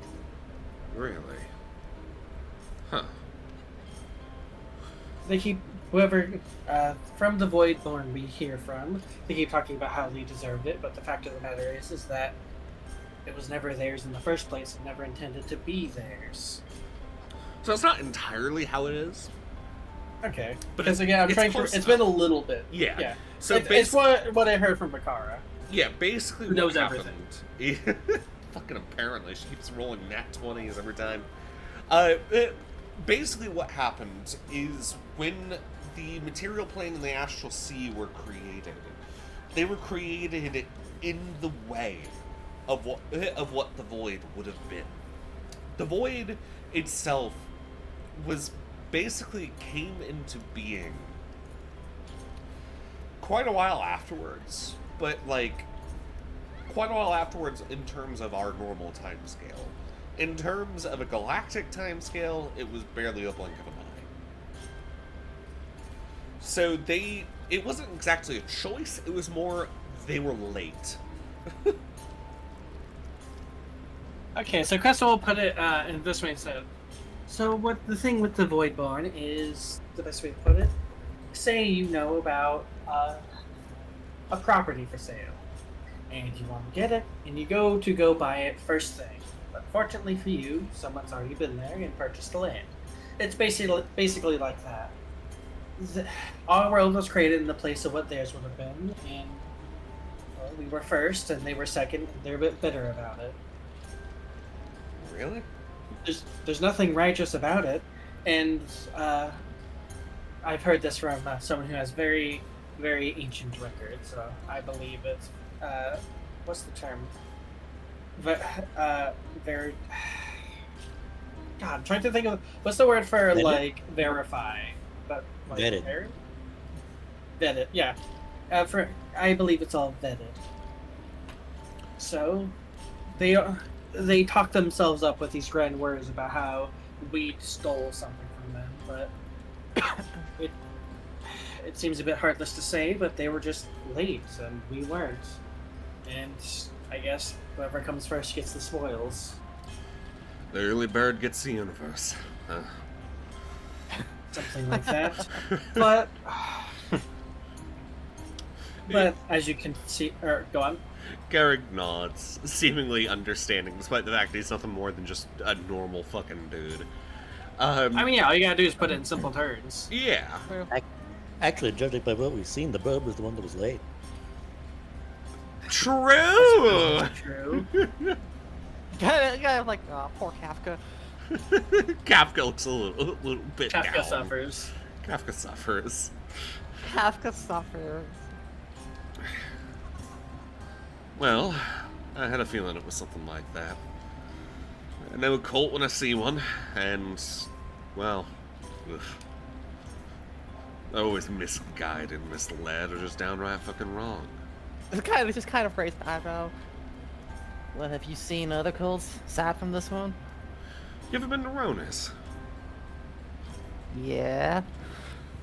Specifically, there was a little town. Let me look up its name. Hang on. Talking about the Ebon Isles? Yeah, the Ebon Isles. There's a little island out there called the Ebon Isles. Apparently, there was some cult that was worshipping. Honestly, it was almost a little bit similar to this, but it didn't have anything to do with the void. There was like shadow creatures and some ancient aliens and shit like that. I was just out there. I was out there doing a little bit of. Oh God, what the fuck is the term? Surveying. I was out there doing some surveying out in the woods and caught wind of some of that shit. I had to stay there for a few weeks. They tried to get me in. Surveying on the Ebon Isles? Half of that damn island was taken over by lizard folk tribes. Yeah, there was a group of guards. We had to do quite a bit of work. Damn, that's crazy. Takes a sip of water. I've been around and about. That was a couple of years ago now, but yeah. Oh, huh. Wait, really? Oh, huh. Yeah, before you guys came to the Ebon Isles. Wait, Irikis's cult has been around for that long? It was around for a few years, yeah. I mean, Ericus's partner had been dead for, like, what, a decade plus? Something like that, yeah. And she formed the cult after her partner's death. Yep. Well, at the very least now, if anyone tries to recruit you, you can just say, hey, did you know that the people at the Righteous Realm is just the part that was late to the party? Or something like that. Might confuse them. People know the fact that a whole entire realm is annoyed that they were putting time out for being late to class. Yeah. Any kind of other cults aside from this? A few others here and there. Ended up mining into a cavern there was a whole cult of kobolds that worshipped their dragon, thinking that this dragon was the second coming of some creator god. Vess was a little bit embarrassed during that time. I really thought that my fellow kobolds were smarter than that. It was just a fucking red dragon. It wasn't even that old. I mean, Questlord just kind of shrugs. I mean, honestly, everyone can be stupid. I mean, again, look at what's going on with the miners. Everyone can fall for claims of someone who's charismatic enough to tell them it's the right word. I suppose it's true, but it's a red dragon. If it was a green dragon, that would make some sense. They're the charismatic ones. Questlord shrugs again. I mean, it's a dragon, so... Yeah, you would say Uh-huh. that. That's why such things are called cults of personalities. I suppose so. But like, it was so blatant. They had the fucking robes and everything. Vest comments, just, he kind of shakes his head. Yeah, we found that one together. Gary nods. Well, I don't suppose there are any around here. We've heard rumors about 2 cults here. 2. Obviously, one of them's the whole righteous group, but what about the other? Well, the other one, from what we know, worshipped Krenos. The Really? late Krenos. Huh. Alright. They came Died here of the about witch. how long ago? She's looking at Celeste as she says this. How long ago did the people come here? About 200 years. So I'm assuming Celeste will just say that. Yeah, Celeste, you don't need to roll for that. Celeste? Yeah, Celeste already knows. You there? Mika! I had to go change or clean something real quick, but Okay. I was here. Okay, just making sure. Yeah. Right. About 200 years ago, they came over here with... she's gonna quickly send a message to us to say, should I just tell him about selling souls since Vess trusts him so much? No. No. Okay. No. Well, again, that's why she's saying the mental man. Something. Apparently they had something of value, and... Well, we're wondering what Krenos wanted gone or hidden or something so badly that he brought it here. So we're just trying to figure out if you know anything about that cult as well. Although, for all we know, that one That one is what? dead and gone. Again. Yeah. He nods. I'm not entirely sure about that one. I'm a miner, not a historian. I'm only 49. Well, the main thing we were wondering is if they were still active. Usually cults have at least someone around still. Yeah, I suppose that's a fair question. I haven't seen anything about that. Well, at the very least, yeah. What was That's pretty up there for somebody that's human. Well, yeah, we have to consider the place is full of way older races. Again, Yuan Ti for one, who Yep. live pretty long. So as a human, there'd be a lot. Basically, it's like, hey, there's a lot other better people to ask. Definitely not me. Old for a human, but not old for the general population. Yeah. Elves, dwarves, gnomes. I mean, when you think about it, really, humans have a fucking very fleeting lifespan. Yeah, humans get fucked. Fuck humans. Yeah. I mean, they're still Arakocra and Yeah. Tengu and stuff like that. They're also They're one like- of only 2 races without dark vision. True. God. Fucking Arakocra. Like, God. No, I've heard Dragonborns live longer. They live 80. Dragonborn live 80. Okay. Yeah, Dragonborn are about equal That's- to humans. Dang, Yeah. okay. So yeah, Questel would say, well, at the very least, that's one. Again, she's also just kind of, when she's not talking, obviously fidgeting kind of because of her team. Stop it! Well, that's. Excuse you, it's really difficult. Yeah. We are, I'm fine. We only have the one cult to deal with, or at least for as far as we know. Well, if you wouldn't mind, just keep an eye out. Try not to get yourself, in trouble or anything, but maybe keep an eye and ear out, a bit more alert. We're trying to learn more about this cult because, well, they're acting a bit more dangerous recently, causing problems. Garrick nods. Yeah, I can certainly do that. Things have been definitely interesting in the past few years. Where where the righteous group have just been kind of becoming more and more active. They've been around for a little while, but they were mostly just rumors before then.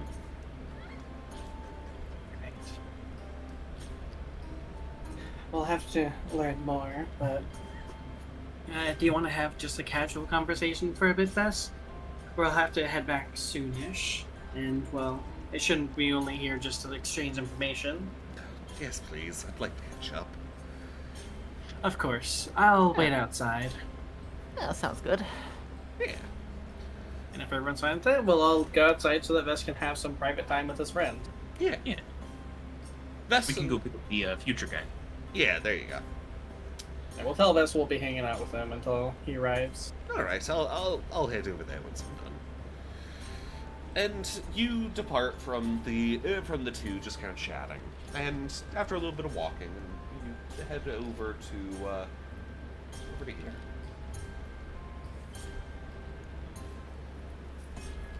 Yep. Yep. And then when we arrive again, Questel will greet the guy and again offered, since it might be a bit, to at the very least repair his gun with prestidigitation, or not mending, if you'd like it. The guy, when you come up to the top, Haros is overlooking a large portion of the city, looking out from over the railingless edges of the roof. His cloak kind of billowing. He's practically aura farming. Yep. Amazing. He turns and looks over as you come up. There you are. You want? We'll be. You're going. Go, no, you go on. We'll be heading to No, our ship. you. We're just letting our kobold friend talk to someone he knows. With how things are going on, you need to take all the relaxation and companionship you can get. Haros nods. Yeah, I certainly understand that. Alright. Yeah, I'll be ready to do whatever you guys think is probably the best next step. I think maybe, if you're ready, at the very least, we can move you into our ship for now. Keeps your technology away from people and has someone on the ship to make sure it's safe. He nods. Yeah. Yeah, alright. I've just been Gone. lost in thought. He holds up a hand and takes off one of the armored gloves. You notice that there's a large gash across the palm, but it's entirely bloodless. It's just like just a gash through just solid material. The skin just goes in to the gash. Goodness, are you okay? I'm fine. Was trying to repair my gun and a piece of the armor slipped. Didn't realize it was that sharp. Well, there was no blood, but... Guess y'all were right. Guess I was fake. I that's wouldn't say weird. that. Questel stops. Alright, so your physical body may not be real, and you may have been transported with, well, I suppose the best thing to say it is not exactly your physical body. On the upside, this probably means, I don't know what it means, but if it is just a painting and we arrive there, maybe whatever the you left behind is still there and hopefully not crushed by a truck, because with how the painting works, we wouldn't have been in that future and needed to fight people off for it. Well, no reason on your end, really. That's wishful thinking. So, well, there's a lot of wishful things that you can have granted if you just try. Just think of it this way. More likely than not, your family's going to be okay. You're still going to have their father. What that means for you, you'll have to decide, but I want you to know that regardless of how your physical form is, you are still real. You have your own thoughts, emotions, and feelings. I don't want that dragging you down and making you feel as if you're less of a person. I mean, we have Kafka here, who isn't flesh and blood, yet is every much of a person as every one of us. Kafka nods. That's very good to hear. Kafka is made of metal and magic and hopes and dreams, fears, worries, and so are you. So try not to think about Hey, metal. if you're real or not. It doesn't Not matter. I'm not made of fucking metal. I honestly think that this is just... He kind of, like, sticks a finger into the gash for a moment. It's a little bit gruesome, because the gash is rather deep. There should be bones there, but there's nothing. It's just like a dent in a car.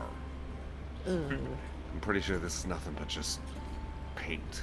Substance. It's Well, not even if you real. think Not even real. Questel rolls her eyes. Real is, again, a term. What makes things real? According to the void is real, it still hurts people. Or at least not real in the same sense we are. They still have their hopes, dreams, and desires. And there's a lot of things you could say aren't real. You need to get this in your head. You are as real because you want to be real, right? And she's actually going to reach into her coat and pull out the lucky paintbrush she used in painting work. And she's going to see if she can't try to paint over what he had created and fix it up. She talks well. Persuasion, please. Oh my god, persuasion. Please don't fail me now. There's one time to use it. This will be one of the times. Hopefully 16's enough to at least get him to listen. He kind of stares at you for a moment. His hand slumps to the side. Honestly, I don't know at this point. Every time I sit and try to think about my memories, it always feels like it's shaky. Like I'm not sure if it's real or not. But... Alright, I'll listen. Yes. Questal, if he allows it, we'll start trying to basically paint over the world to fix them, using her own innate magic. And what she was the feeling that she remembers is painted world, being able to alter the world with it. So just do a little bit of repair and help fix him up using his own, I guess, the displaced material. Yeah. As she talks to him. I think the best thing to do is think. What about your memories from arriving? Are they as clear as you think they should be? He Or nods. are they just as fuzzy? Well, it seems that the memories of, well, your old reality are just memories that weren't fully transferred. The painter that made it couldn't fully do everything, but you still have your personality It's and not that. who you are. It's not. As you continue to try to paint over the wound on his hand, it is working, by the way. He, using his other hand, goes into a little little satchel on his side and pulls out what appears to be a more modern day wallet. And he kind of flips it open and takes out a small photograph. It's of his family. It's a little color photograph you don't know what a photograph is, but well, actually, no, wait. Early cameras do exist, but they're black and white. Yeah. Currently. Yeah, this one's just more advanced. This one is crisp and in color, and it's got the names. The name, there's his wife, and Scrata, actually, and 2 children, one a Scrata, one a Simjon, and they seem happy. Behind them is what appears to be some sort of canyon, a canyon covered in trees and greenery. There's vibrance. The greens are bright, almost unearthly so, and perhaps it is. Perhaps that's just how they were on that planet. And on the corner is handwritten love, and then 3 names, which is the wife and the 2 children. I don't remember these names. These aren't the same names I remember. What are the names you do remember? That's the thing. I don't.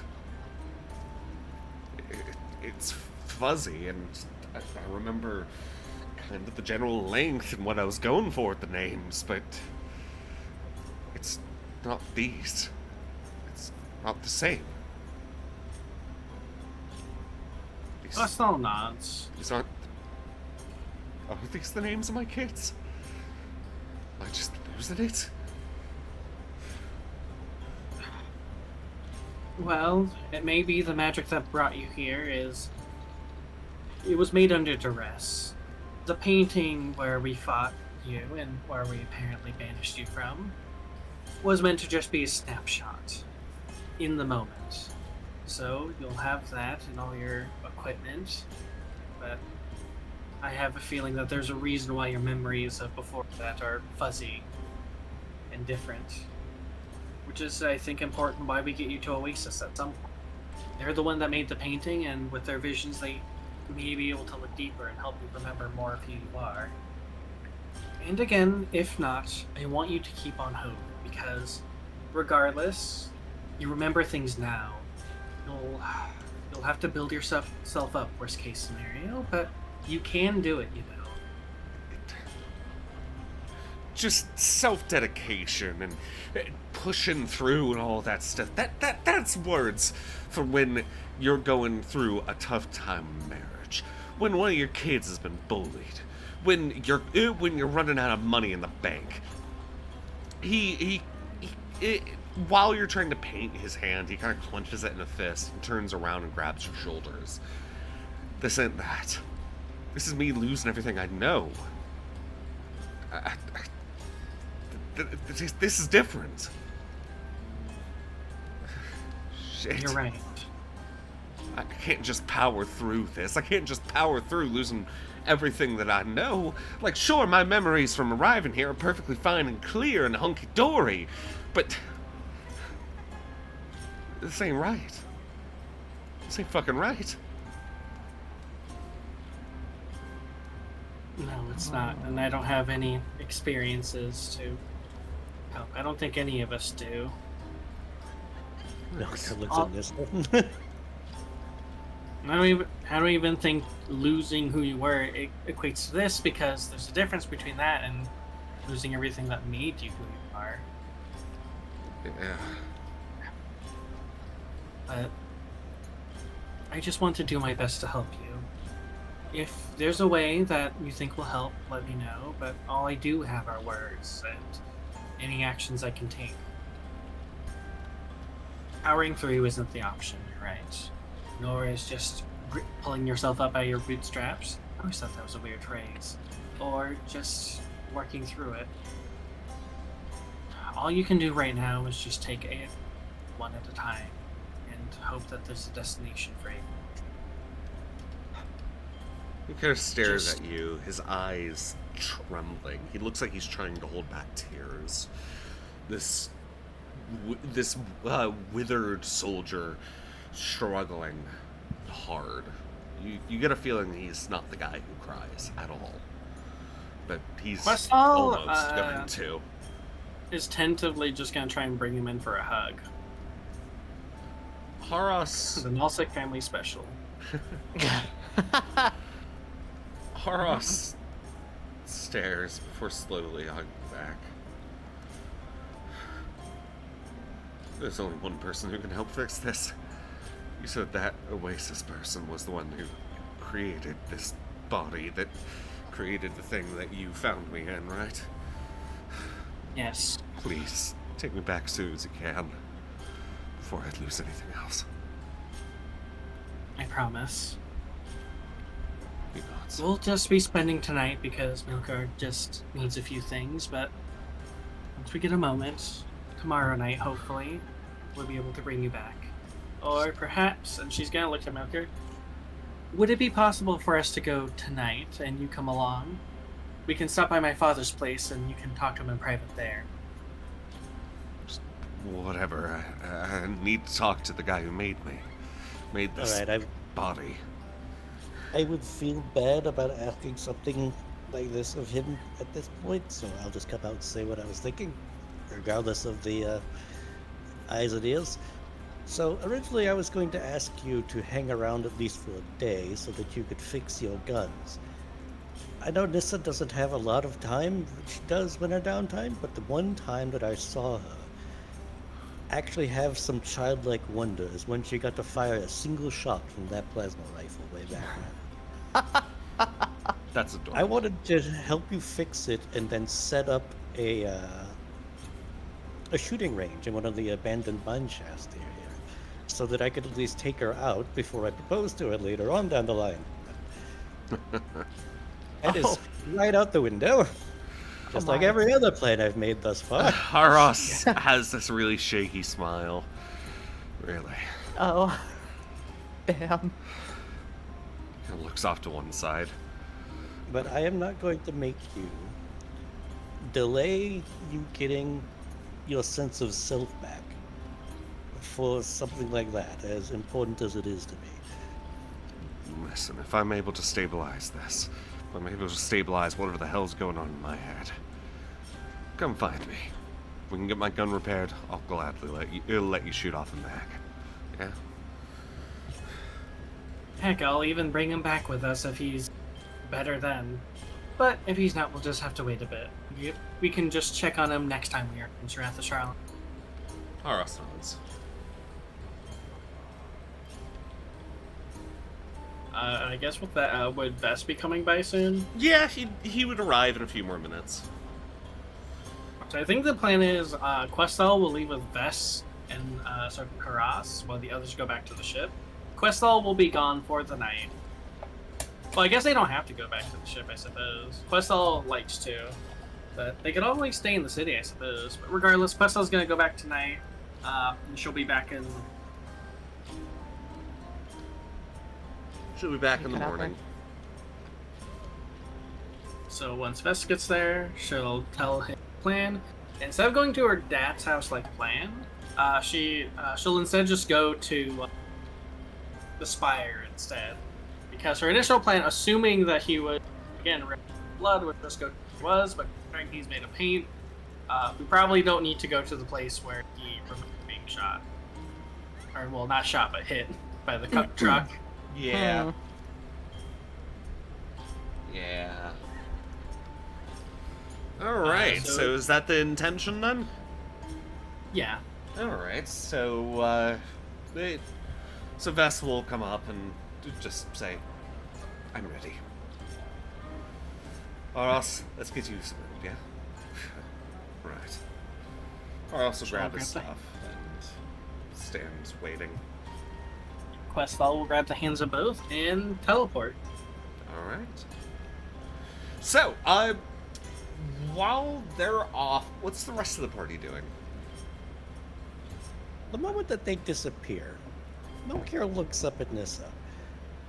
And he says to her, "You know, Nissa, I treasure every single moment that we spend together. Every little common time that we spend, lying in bed together, what have you. But I hope you appreciate just how difficult it is for me to set aside a special moment when we're surrounded by the extraordinary." Yeah. It's the reason that I haven't really been thinking about stuff like that anyway. At least not until all this is over with. Well, this was originally supposed to be a vacation, so I figured I could squeeze it in here. Apparently not. You can use one of the wishes for it. Apparently I'll have to use a wish for a day off.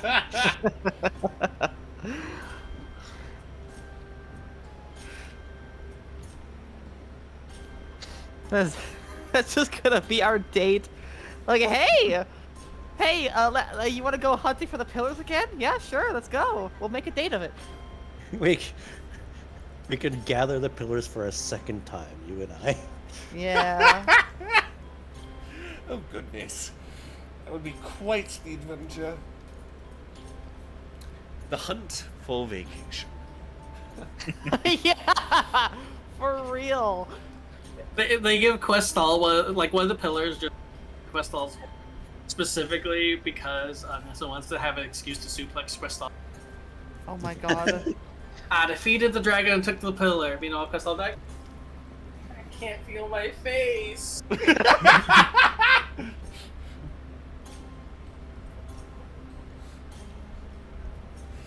Goodness gracious.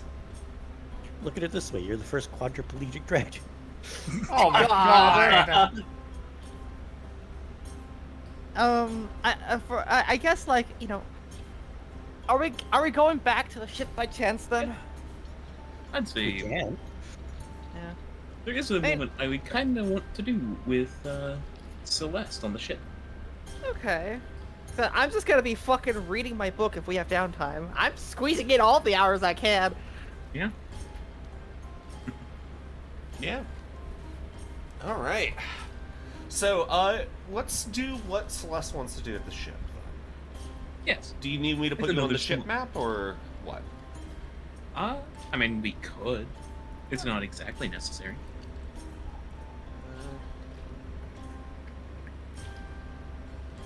Celeste would, as we're going up, like, say he's gonna stop in and grab a couple things at a simple little shop. Okay. Like, not even a gold's worth of stuff. Okay. What are you grabbing? And, some, like, nice wire.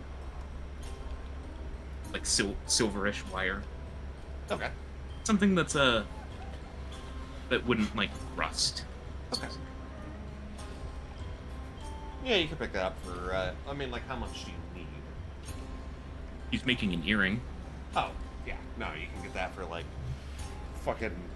Gold. Yeah, the hell, the silver. Okay. That's 9 and change. Right? Yep. Cool. Yeah, wherever this ends up, Celeste would kind of be nearby. You know, Put yourself on the up. deck, then. Where would I be?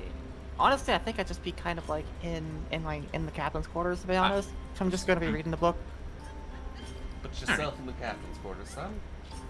Last time she had to read it. Last time she had to read on the deck, so and then she got spots. True. True. And there was a whole bunch of grass. I don't think Melchior actually has a project at the moment, so Wow. I should be with you. Wow. That's surprising. Oh my god. It was supposed to be working with Questall, but Questall Well, that'll have to Yeah, be done but in the Crystal morning. is not here, so. We can do it when Crystal returns. Nerd. Well, would Nissa eventually like go get a snack or something? Probably. Okay. Then I put Celeste at the table. Question actually then to Yumi. Yeah, What about what time? About what time would Crystal have left in the day?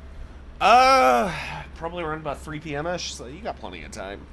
Oh, that's Yeah, plenty of you would have time. probably returned about like 4:35, and then you would have been able to read.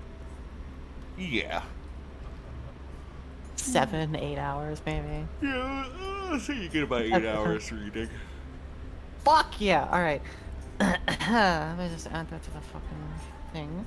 So I'm up to 30 hours. How much do you need again? 48. That's what I thought. Alright.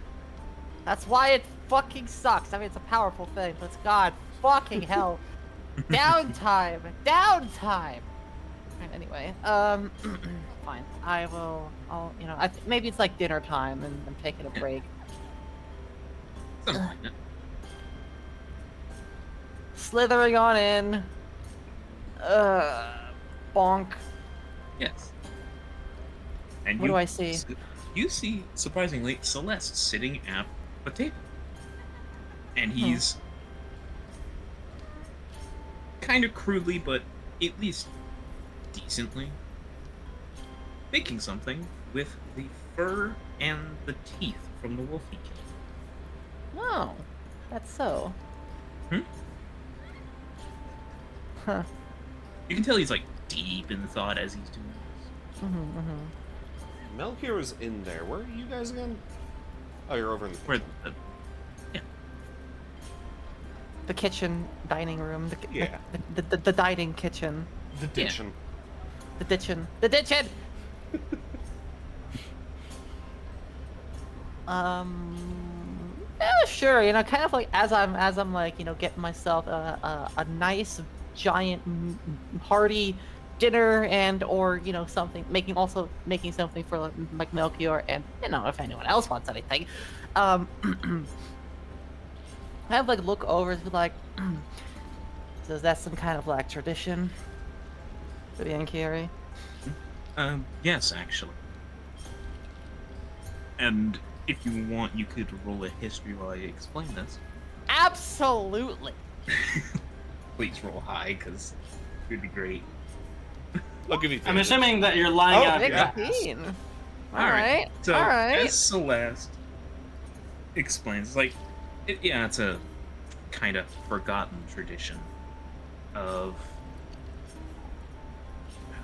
Oh crap, I had a good way to phrase it in my head. Oh no, and I lost it. We discussed it in DMs. Yeah, I remember you talking about this little scene. yes. Celeste explains that, yes, it's a very ancient tradition, hardly practiced, of when you don't quite feel right about a hunt. That's a way to respect it. However, Nissa, you surprisingly know this tradition. At least the vague concept. Aw. It's specifically for when a hunter falls to a target. The earring is to to respect the fallen hunter. Huh. Celeste is either wrong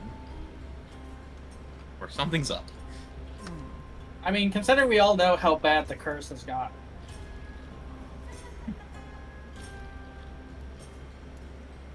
Yeah, I think you know, I guess I'll probably just have to be raising like an eyebrow as I'm watching this happen. I'm just like, Isn't that meant for when a hunter falls in battle? Mostly. There's exceptions. What kind of exceptions? It's a. I didn't feel right about that. It's the way to remember not to let that happen again.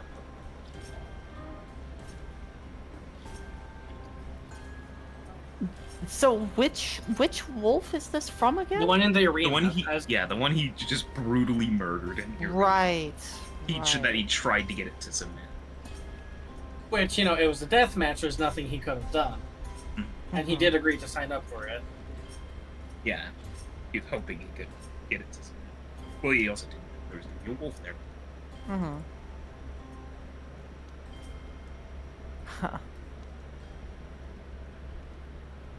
I mean, I do think it's interesting, but there's not really Yes. much I can do about it or say Yes, aside it from is. that. Huh. It is a build up to a larger thing, but it is a nice little moment. Yeah. I Hard can to see say. it happening. I feel like it's going to result with Questal yanking the freaking necklace from Celeste to try and burn it away. Hmm. I mean, give her a week with it and she can destroy it. She just needs a week. I mean, it is Basically, cursed. it's Celeste the can't fire. remove it. I don't think Celeste can even remove it. Nope. It's Well, cursed, no, baby. no, Alright, so quick question. Celeste, do you think you can survive at least 20 D12? No. What? It's a way to deactivate the necklace long enough for Questal to destroy it. Yeah, you would You'd have a chance. very Ryder. much. Ooh. You've got 112 HP for a fucking wizard. Okay, fair. Still. An average of 20 Listen. D12 is going to be about like 120-ish. So Unless knock you out Questal before rolls it's weird- kill you. Yeah. Hmm. So yeah, unless Questal somehow rolled max damage, you'd probably be fine. I mean, you'd also have your blood be warm for a bit. Let's not worry about that. Yay! Yeah, the gauntlet would explode multiple times as well during that. Nah, Yep. it wouldn't actually, It would. because of the thing I It's mentioned. raising wouldn't temperature. wouldn't it be deactivated though? It's magical. Oh. It would turn off for 24 hours. Yeah, I guess that's true. Yeah, that is a turn off. Shut up. But yes, Basically, I've been playing because when Questal gets her ultimate, one of the abilities it's gonna have is if you fail a save, it'll shut off any magical items you have for hours. Anything. Not destroy, just turn off. You know, again, close enough to destroy the amulet. And then she just has to ignite herself and then burn the amulet and explode maybe in the process. Ah, a little bit Or we can throw it into the void. Questal explodes all the time. It's Exactly. A little bit of exploding never hurt anybody. Those people those people in the engineering place weren't anyone anyways. fine. they were built like Questal. Exactly. They're fine. They got True. They walked it off. So true. yeah, They need to be thicker. yeah. In the morning, you would find that Celeste actually pierced his own ear and is wearing it. Oh. That's painful. Yeah. Yeah, That's fair. Celeste has been stabbed. I- He just took a little sewing needle. I mean, yes, he's been stabbed, but it doesn't, you don't get resistance to stabs. Like, sure, you can Yes, build you up, do. like, you can build up your pain resistance. At this point, However, Celeste, yeah. again, harming yourself is different from like, taking a hit from someone else. He definitely had to psych himself up, but it wasn't all too bad. Has to roll like a Constitution check. Fail. He accidentally here just walks out. Just tapes the earring to like the stump. Oh, He's like, I've been you cut stabbed. out there. Pierces his You ear, did cries like a bitch. Again? Yeah. You're cutting Yeah. out again. The frick! I don't know what it usually doesn't cut out this badly. I don't know why it's being so angry today. I don't know why either. I'm sorry. The way I imagine the earring looks is it's kind of a vague heart shape, teeth on one side and then the fur on the other. All right. The actual art shape is not significant at all. That's just how it kind of ended up, how he made it. Right. There's like 3 teeth stacked on top of each other, a tuft of fur along the back. Yeah, that makes sense. That makes sense. That's all I really wanted to do with that. Alright. So, let us turn to Questal. Croissant. Right. In fact, what I'll do...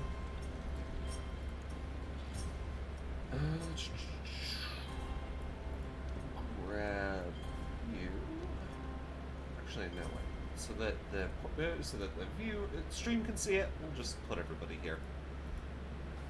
You return to Saratha Charlotte. Right. You said you headed to the spire, yeah? Yep, we're using the teleport circles in the spire. Alright. Let me switch over the music.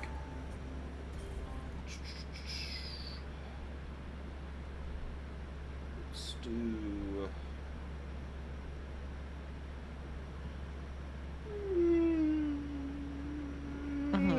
That's not the music I wanted. This is the music I wanted. You teleport with Haros and Vess to the spire itself. The teleportation circle is in one of the larger lobbies, and when you come in, it's relatively dark. A couple of gas lights hanging from the walls, and you don't really see anybody inside. This is about the time you realize that you got here. It's about 2 in the morning in Saratha Charlotte. Oops, that's a bit later than I thought. Well, time isn't exactly the same depending on which planet and city you go to. Haros steps out looking around. Hello? Anyone here?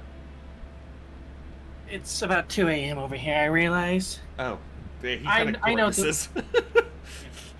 I know the way to Oasis, thankfully. Alright, I'll follow. Oasis already knows that we're on the way, so hopefully he won't be too upset by waking up, and she'll lead the way. This will Get out of my also- room! Get out of my room! We're playing Minecraft. Oh my god. It's either that or either that or Olkai and Oasis are having hot snake sex. Yeah, that's a possibility. That is a definite possibility. But This is how I would have been with Larius if it wasn't for you, Nissa. God damn it!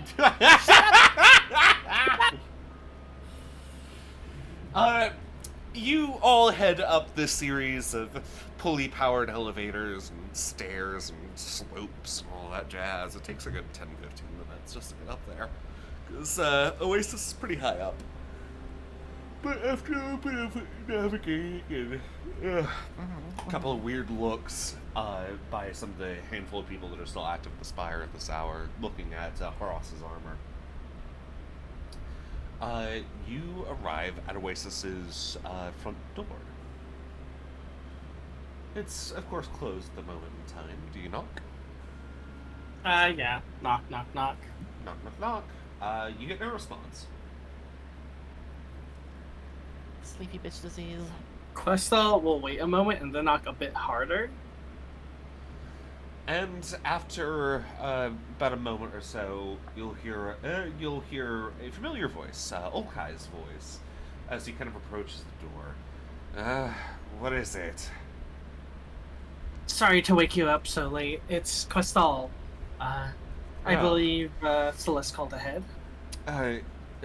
Olkai opens the door. He's dressed just in pajamas that are just, it's basically like a fabric wrap around his waist and a simple little tank top up at the top. They're star patterned.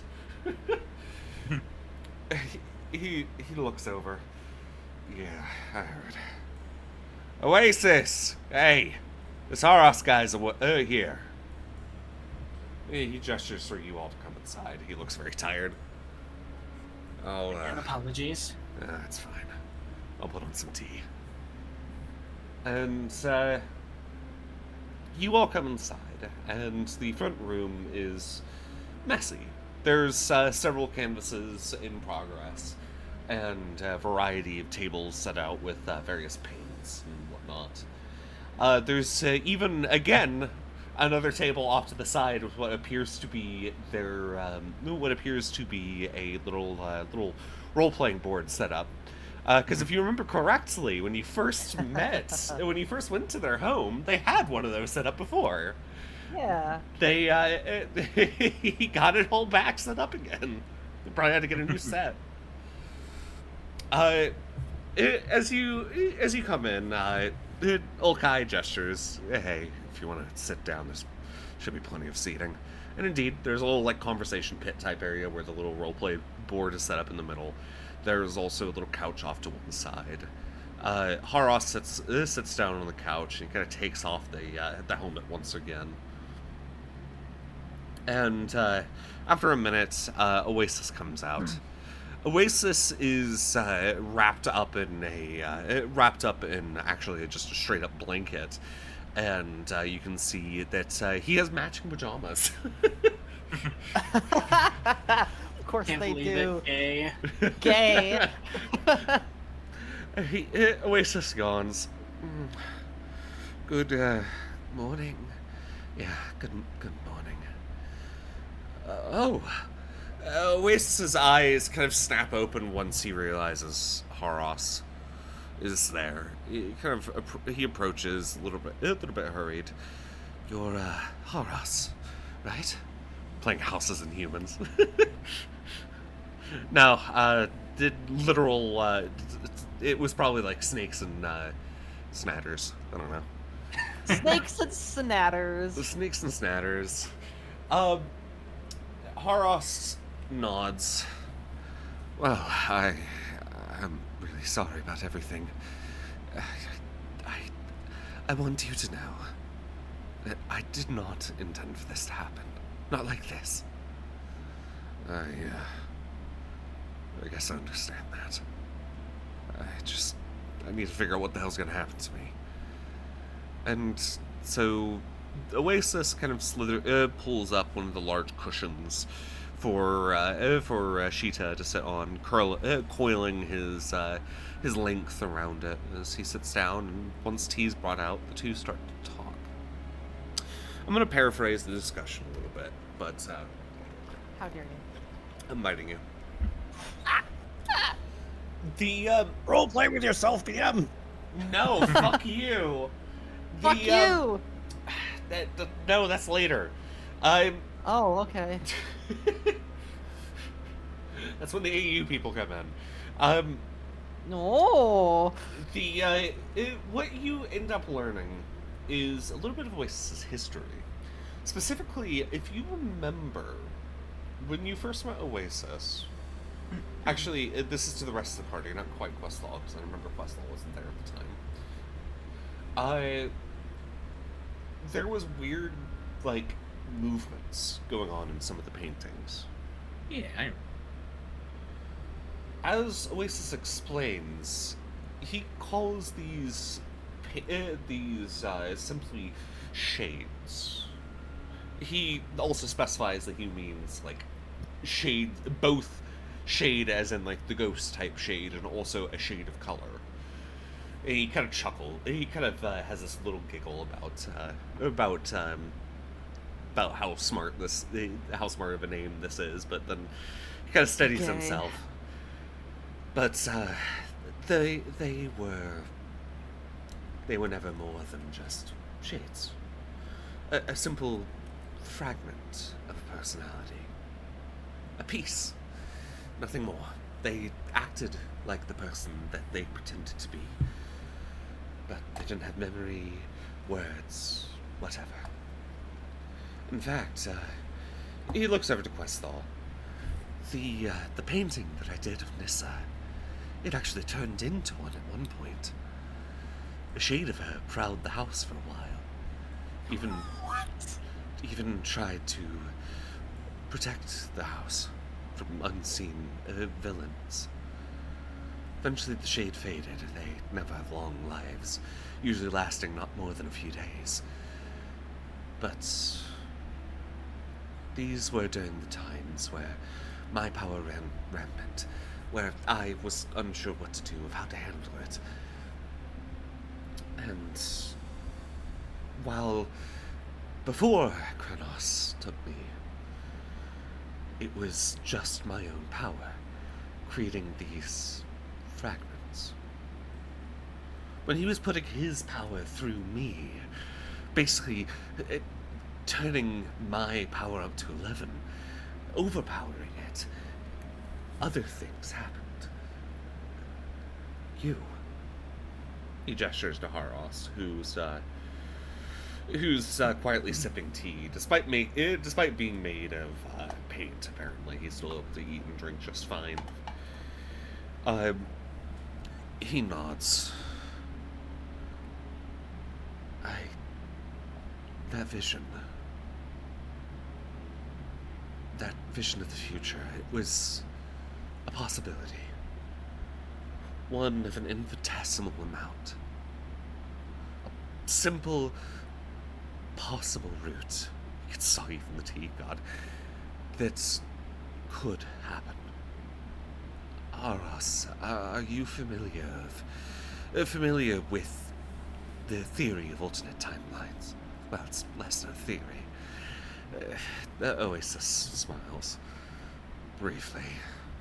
I know a little bit about it. I think we've put it into practice here. Yeah. The Oasis was, yeah. It's a lot less than a theory. But you were from one of those. My sight into the future is never going to be accurate because it never looks into our timeline. He puts a hand over his chest. It looks into others, similar ones.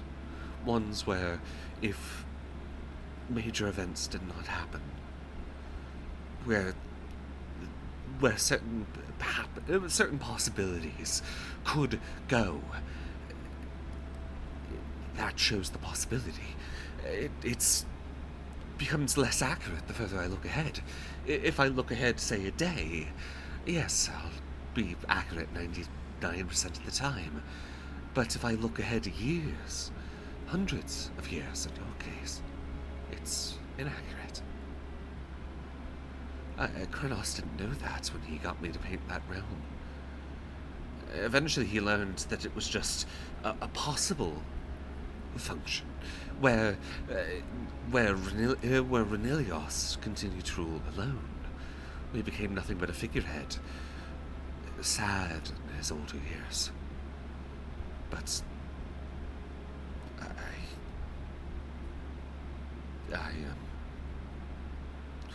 This is right about the point where Olkai approaches, and he sits down, pulling over another one of the cushions. Do you want me to continue? We discussed this briefly. Oasis nods, sipping tea a little bit more intensely this time, looking down at the mug. Aggressive slurp. Aggressive slurp, Yeah. yes. What Oasis is trying to say is, you're from a timeline where the chances of us reaching it are about a snowball's chance now. I'm sorry. There's a good chance that timeline of yours is even possible at this point. Fuck. Haros just kind of stares at Olkai, then Oasis, back to Olkai. Looks down at his hands. He's entirely silent. He doesn't know what the hell to say. I don't blame you for being silent.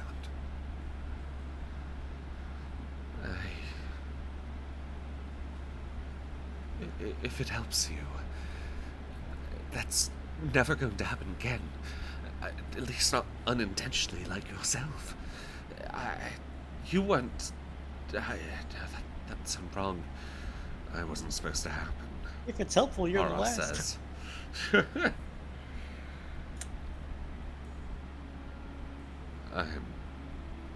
damn it, I really was reverse this god. The couple just stare at each other in confusion. Oasis kind of thinks for a moment. Future thing. Yes. One thing that he did mention, though, that I feel is pertinent to bring up is the fact that while he himself is a very intact snapshot, I suppose, of this alternate timeline that we'll never reach now, His memories are muddled. Fading. Oh wait, no, fuck. Haros ads. Why did I make these two gay love snakes both start with O? It's cute, but god damn it. Oasis thinks for a moment. I might be able to fix that. But it won't be perfect. Come with me, please. He'll put down his... Actually, no, he'll take his tea. And he'll lead you over to a side room. It turns out the little living room type area is just where the workroom ended up expanding into. He's got so many canvases in a neighboring room. Several up on oh god, why am I forgetting the name? The things that you put like canvases on when working on them. Easels. Easels, thank you. Several of them are up on easels. And you can see that there is just in some spots even the walls have paint splatters with how quickly some of these things were painted. Some of them were speed painted. A lot of these are visions of possible futures. You see more of a temporal isekai, yeah, kinda, but to be fair, he was brought from a made world into the real world, so it's more of a reverse, but still. You see a variety of paintings of the future. In one, you see this strange metallic ship over the stars, perhaps a future spelljammer. You see in another, you see a wide open forest with this glimmering spire rising above. Another where Izanagi machines with this weird greenish tone work hand in hand with people. Roll me perception, actually, on that one. Oh boy, I love perception. Literally the drifter into Veery. Lol. Oh my god, Heatlocker. Not wrong. Yeah. Okay, you don't see it. Damn, 16. DC was 18. It's only it's a small detail. Quick, flash of genius. It doesn't quite work. You got it. Do you have a good luck card? No, I used it earlier To freaking make sure I didn't lose concentration. Do you have an inspiration? Don't use an inspiration on this. I could use it. Do it. Don't be a coward. I No, do man. know what I want to use the inspiration on if I have to. That's Specifically, I want to use it on the sword I if figured I it. have to. Yeah, that's entirely fair. Looking over all these paintings, you see a wide variety of interesting, intriguing things. But you also see something entirely different. You see what appears to be a mannequin of sorts. Actually, no, more like an oversized wooden doll. It's structurally sound, looking almost like an estrata of some sort. It's made of well-polished wood. It's got metal joints, but what you also see is that it's heavily painted. The metal, the wood, all of that. Painted over with layers upon layers of paint. In certain areas, the paint is painted in vibrant, bloody red, creating what appears to be almost like flesh. In other spots, you find a painting of like a homestead painted on the back. On another, near the stomach, you find another painting. This of some deep void with reaching claws grasping out, and on the head you find even more layers, layers upon layers upon layers of paint that have even obscured some of the original features. The outermost appears to be some sort of... It looks to be a very rough painting of a family that are embracing. I've been working on a little project. My painting can do a lot of things when properly focused. I've only got one of these at the moment. Consider it a canvas, but of the soul. Or the body, the mind, really.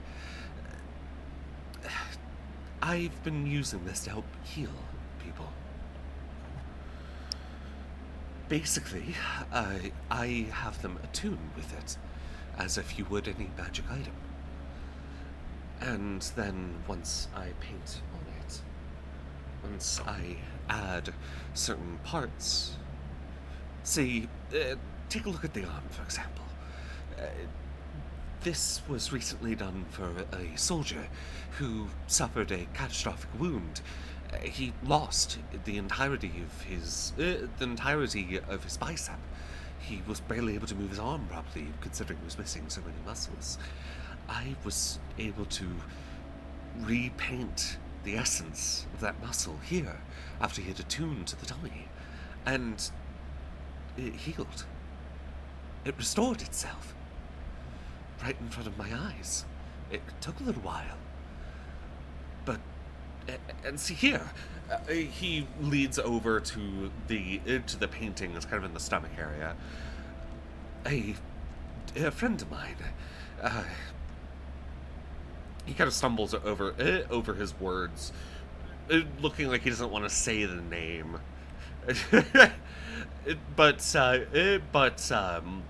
Olkai, who's kind of sitting in the doorway, holding his tea as well, pipes up. His real name is oh god, I need to come up with a name. You did this to yourself. You did this to yourself. I did this to myself. I wanted to create a silly joke because apparently Oasis thinks of their little D&D group under the names of their characters. Remember, his real name's not Prince Darkfang. His real name is Kars. I want you Or to. as So some Crystal say, hears that and just mouths. Prince. It's his character in the role-playing game. Don't worry about it, please. Oasis looks very embarrassed. He's the edgy one. Olkai adds. Right. And Olkai kind of slithers away for a moment before coming back with a small pewter miniature. This little miniature is of what appears to be like a very large and muscular tabaxi, clad in flowing robes with this very ornate crown on the top. He's got an oversized sword on his back. Prince Darkfang. He kind of gestures at it, and before putting it back. But the player, Cost, he suffers from nightmares rather heavily ever since the Scale Plague. I was able to paint them onto the dummy, taking the nightmares away from him. And thus, as they were put in paint, they, now that I've learned my powers a little bit more, cannot escape. Once they're painted over, they'll be gone for good. It's an interesting new power. It I'm is. rather glad that you, of all people, have it. Oasis smiles. Thank you. But what I was thinking, Haras, please, do you know how to attune to a magical item? I don't. I'll show you. I was thinking that while some of your memories might be lost, I should at least be able to solidify the ones that still remain. Basically, nail them down, as it were. After all, if you're one of my shades, well, you're a lot more than a shade, I should be able to properly solidify you. Will work. The only thing I can think of that would. Well, if it's a power issue, I'm sure I can provide some help. Oh, it's not. I should be able to do it just fine. It's just, this is entirely theoretical, you know? I think you'll be able to do fine. Just have faith in yourself. Don't stress. Okai kind of slithers over and puts a hand on Waste's shoulder. You've got this, all right? All right. You'll have to give me a little bit.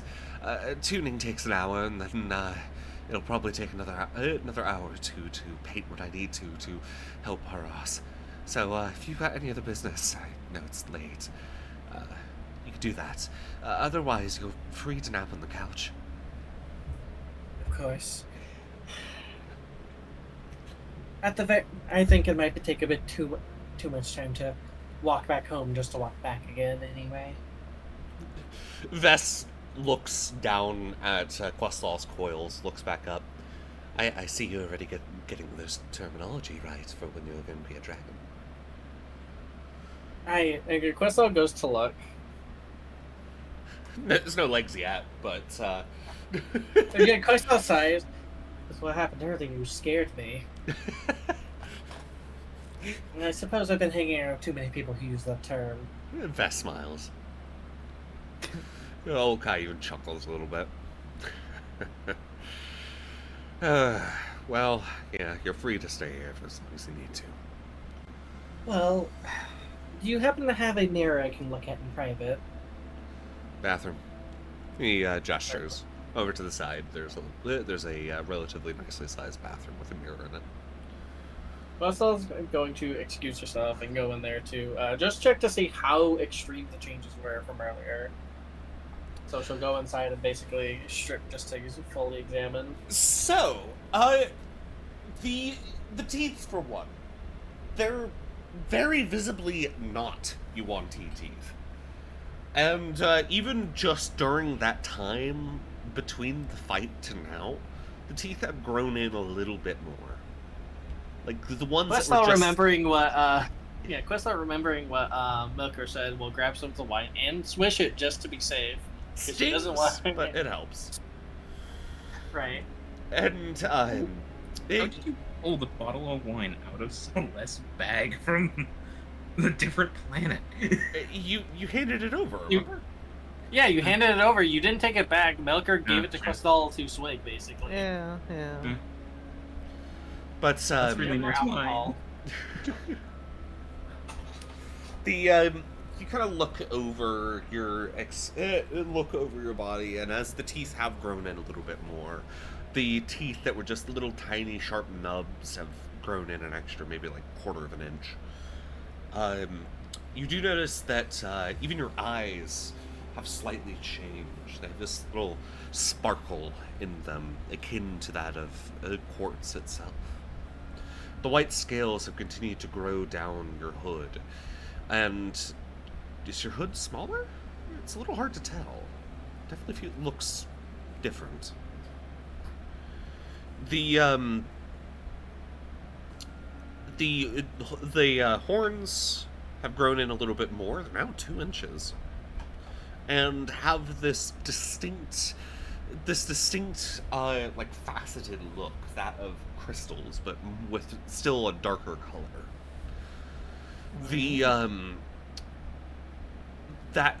You definitely feel where the muscles are kind of building on your back to start creating wings. It feels like it's starting to push against the skin. It might just straight up burst through at some point. Questall remember what happened earlier. Fran was like, "That's going to hurt later." Yeah, it's gonna hurt. Which one's gonna hurt later? The wings. The wings. Basically, she's saying they're Yeah. going to also explode outward, which is not going to be fun. It might cripple her for 2 turns. 2 turns. Only Whoa. 2? Yeah. Wogue. Wogue. And kind of running over the rest of your coils, you can see that some of the wider scales have gone down your back, and then you catch it. Little bundle of muscle, not too far down from your, from your waist. Looks like your legs are trying to form. Questall just kind of looks over herself, and specifically, how far are the white scales spread? What she's several feet Go on. down your back. It's mostly just a line right now that's kind of like following along the spine, and there's a few spots where bits and pieces kind of branch off. It's almost as if it's like a fucking tree branch running down it. Questo just kind of keeps looking, observing. It takes quite a bit just to kind of look and take in every detail, but also just think to yourself, like, the more this goes on, the more I'm realizing that at some point people are going to start asking questions, especially if they've seen me before. I never thought about going through awkward dragon puberty. Dragon puberty, duberty. Dragon puberty. I mean, to be fair, the bundle, I mean, yeah, it's gonna hurt. Again, it's probably gonna happen as she casts Radiant Magic. So I guess we'll see what happens. Sure hope she doesn't grow her legs in the middle of an important fight. Uh-huh. Because if that happens, her tail's probably gonna shorten. You She just sneezes and like the tail goes in and the legs go out. the fucking BBG is like, what the hell? Or like she sneezed too hard and her tail would split in two. Oh god. Because Crystal Dragon, like, it would just duplicate. Oh yeah, Crystal that's Dragons have true. two tails. Yeah, I forgot about that. Oh yeah, I Yeah. forgot about that. You have a little split at the tip of your tail now. It's only And like a she's few gonna look inches. If people are gonna look at it, she's gonna. I wonder if people are going to think I accidentally cut my tail.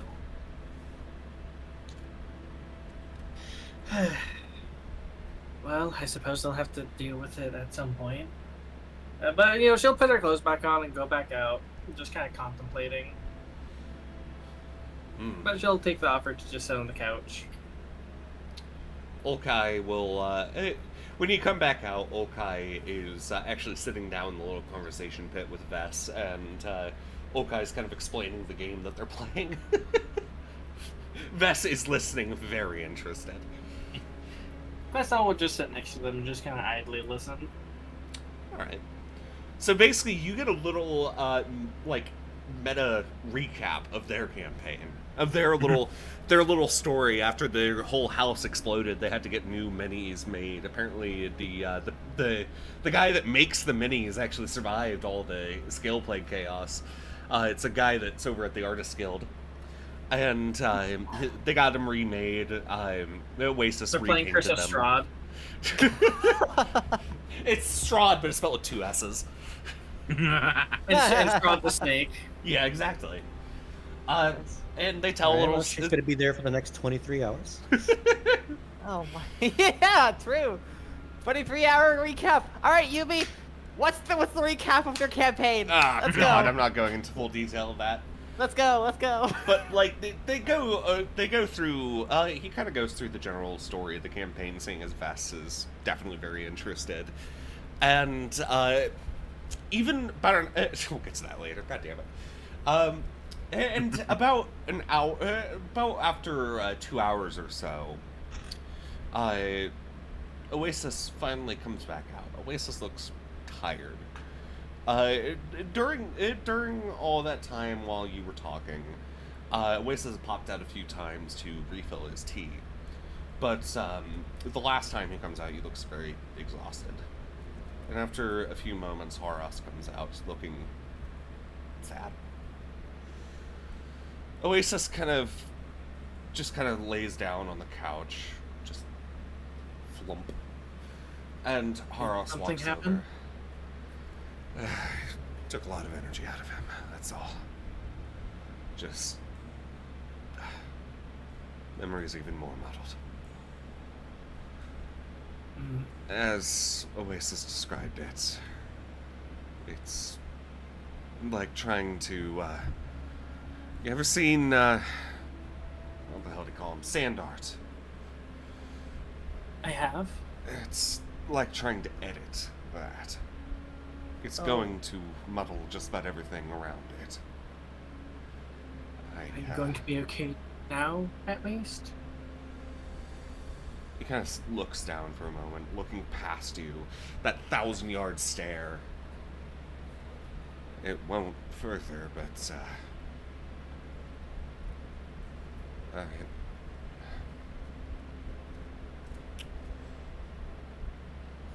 You've been promoted to real world. Yeah.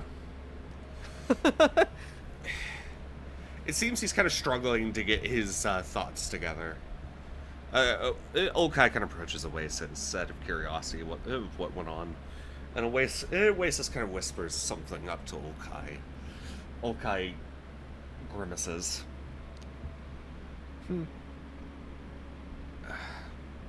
I'll be right.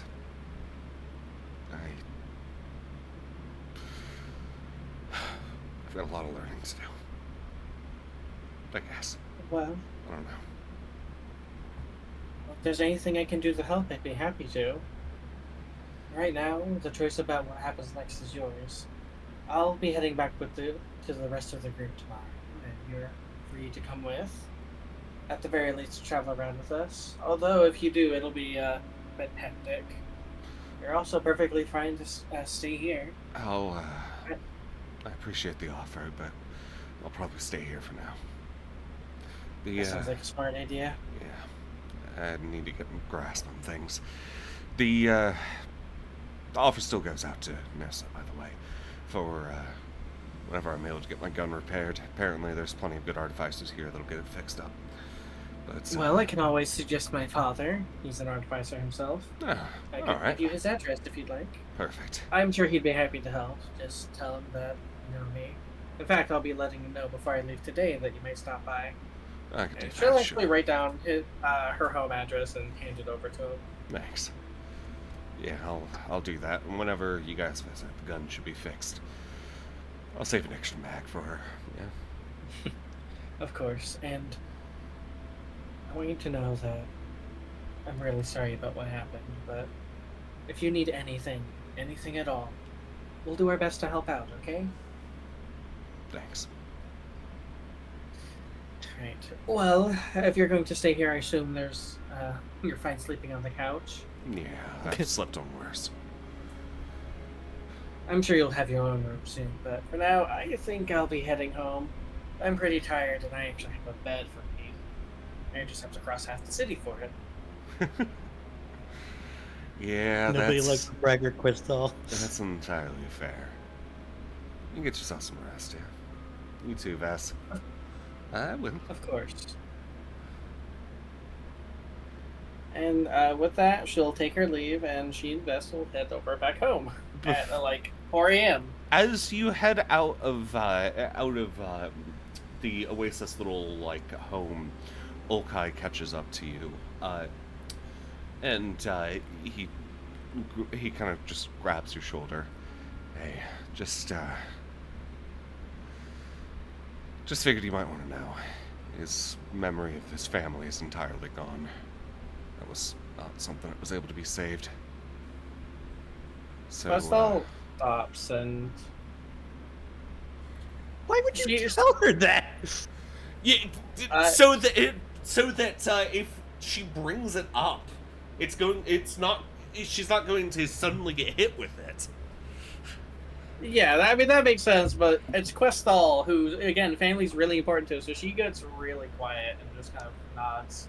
Just next time you talk to him, just try not to bring it up. He's not going to remember. Of course. Turns out with created beings such as himself, memory is loose. And especially when it's events that haven't happened yet and won't probably happen. Well, let me introduce you to a fancy little spell known as Modify Memory. I don't think we can modify it properly, not without Well, knowing everything. someone could, surely. Modify memory does one. I think it just does one event. And that's enough for that. Let me actually look that up quickly.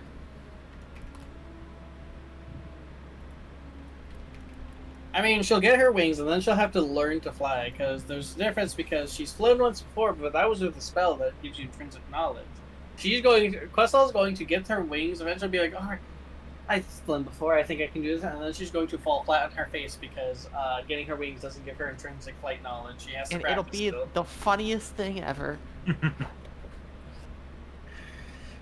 So yeah, you can only target one event, and unless you cast it higher, it's only in the past 24 hours. It has to be for any time in the creature's past. It has to be a level 9. Ah! Yeah. Well, Yeah. we'll get to that. We'll get to that in like 4 levels. It's fine. Speaking of level True. ups. Yeah, you're not there yet. God damn it! Yeah. All right, so We yeah, should get a move Questel's, on. yeah, Questel's going to continue and go home. Yep. She's going to be quiet on the way back because obviously, like, one of her biggest fears was forgetting her father, so she just feels really bad that couldn't be saved. And it doesn't help that she's got a little bit deepy. Yeah. Vess will stay. It will also stay silent. And it's just a general path home. And it might be good just to paraphrase what goes on there. Yeah, nothing crazy. She'll probably get home, go to bed, surprise her father by waking up super late and like going to get food, say hi. Her father probably noticing her messed up teeth, Yeah. and then she'll give him a hard time. Oh yes, turns out I learned something new about the transformation. So if I use radiant energy against other beings, which I'll probably be doing a lot of, it advances my transformation, and apparently it's very explosive. My old teeth exploded out of my face and it hurt very much. What about your heart? Your heart does radiant. It uses radiant energy. Well, apparently it's only in other creatures, and I haven't felt anything. Then she stops. Yeah, that's why it's moving so fast, actually. That would explain it. Well, I'm sure we'll be fine. We'll get to that when we get there, because I'll be far too casual about it. Partially because she doesn't want to think about it, how bad it'll hurt. She hasn't. Questel being Questel and unintentionally worrying her father to death. Yeah. I'll let you know if anything comes up. Alright. And Melchior, of course, knows about the heart, so if I know him, he probably has a backup need just in case. Your father nods. No, that would have been a really good idea. I probably should have thought of that. Melchior just gets hit in the head with it, like, huh, maybe we should do this at some point. Wait, well, unfortunately, I have no time to stay. We're in the middle of investigating a town of crystals. No, I'll let you know what happens later. Good luck. It's been very pretty and interesting. Yeah, take care, and then she'll just kind of teleport with Vess from her home. Poof. Poof. Poof. And she'll appear back on the ship, probably in the morning. All right. He's Celeste, having back on breakfast the deck. with a new earring. Oh, pretty earring, Celeste. Yay! Well, anyway, do you know if Melchior's up? I know he wanted to do something with me last night, but I'm hoping we can do it before we get back to town. Is Melchior up by now? It's the morning. Why would you phrase it like that? What do you mean? Did I say something weird? Yeah, we'll just squeeze in a quickie before we go to town real quick. Yes. Oh my god. Oh my god. You know what? Fine. Okay, what? But Questel's yes, going Mercury to is up now. Now, Melchior's workshop is going to get knocked on by Questel. She's going to knock and say, She's knocking up Melchior's question. I swear! Oh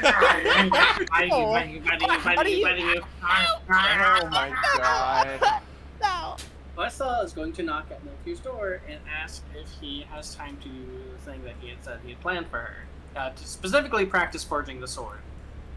If she can't get it right the first time. Well, that depends entirely on how quickly you learn. Well, I really feel like I have something called inspiration in my pocket, so I'm sure it'll be fine. You know what? Fair enough. Alright. And Melchior will pull out what looks to be a iridium rod, essentially, with a with a small sheath on the end that you pull off. And then on the inside of this iridium rod, there is a smaller crystal rod, which he removes and offers it out to her. This is the spell storing rod that I have created ever since, in preparation for this event. You channel your magic into this, and then it feeds out through the rest of the blade whenever it's created.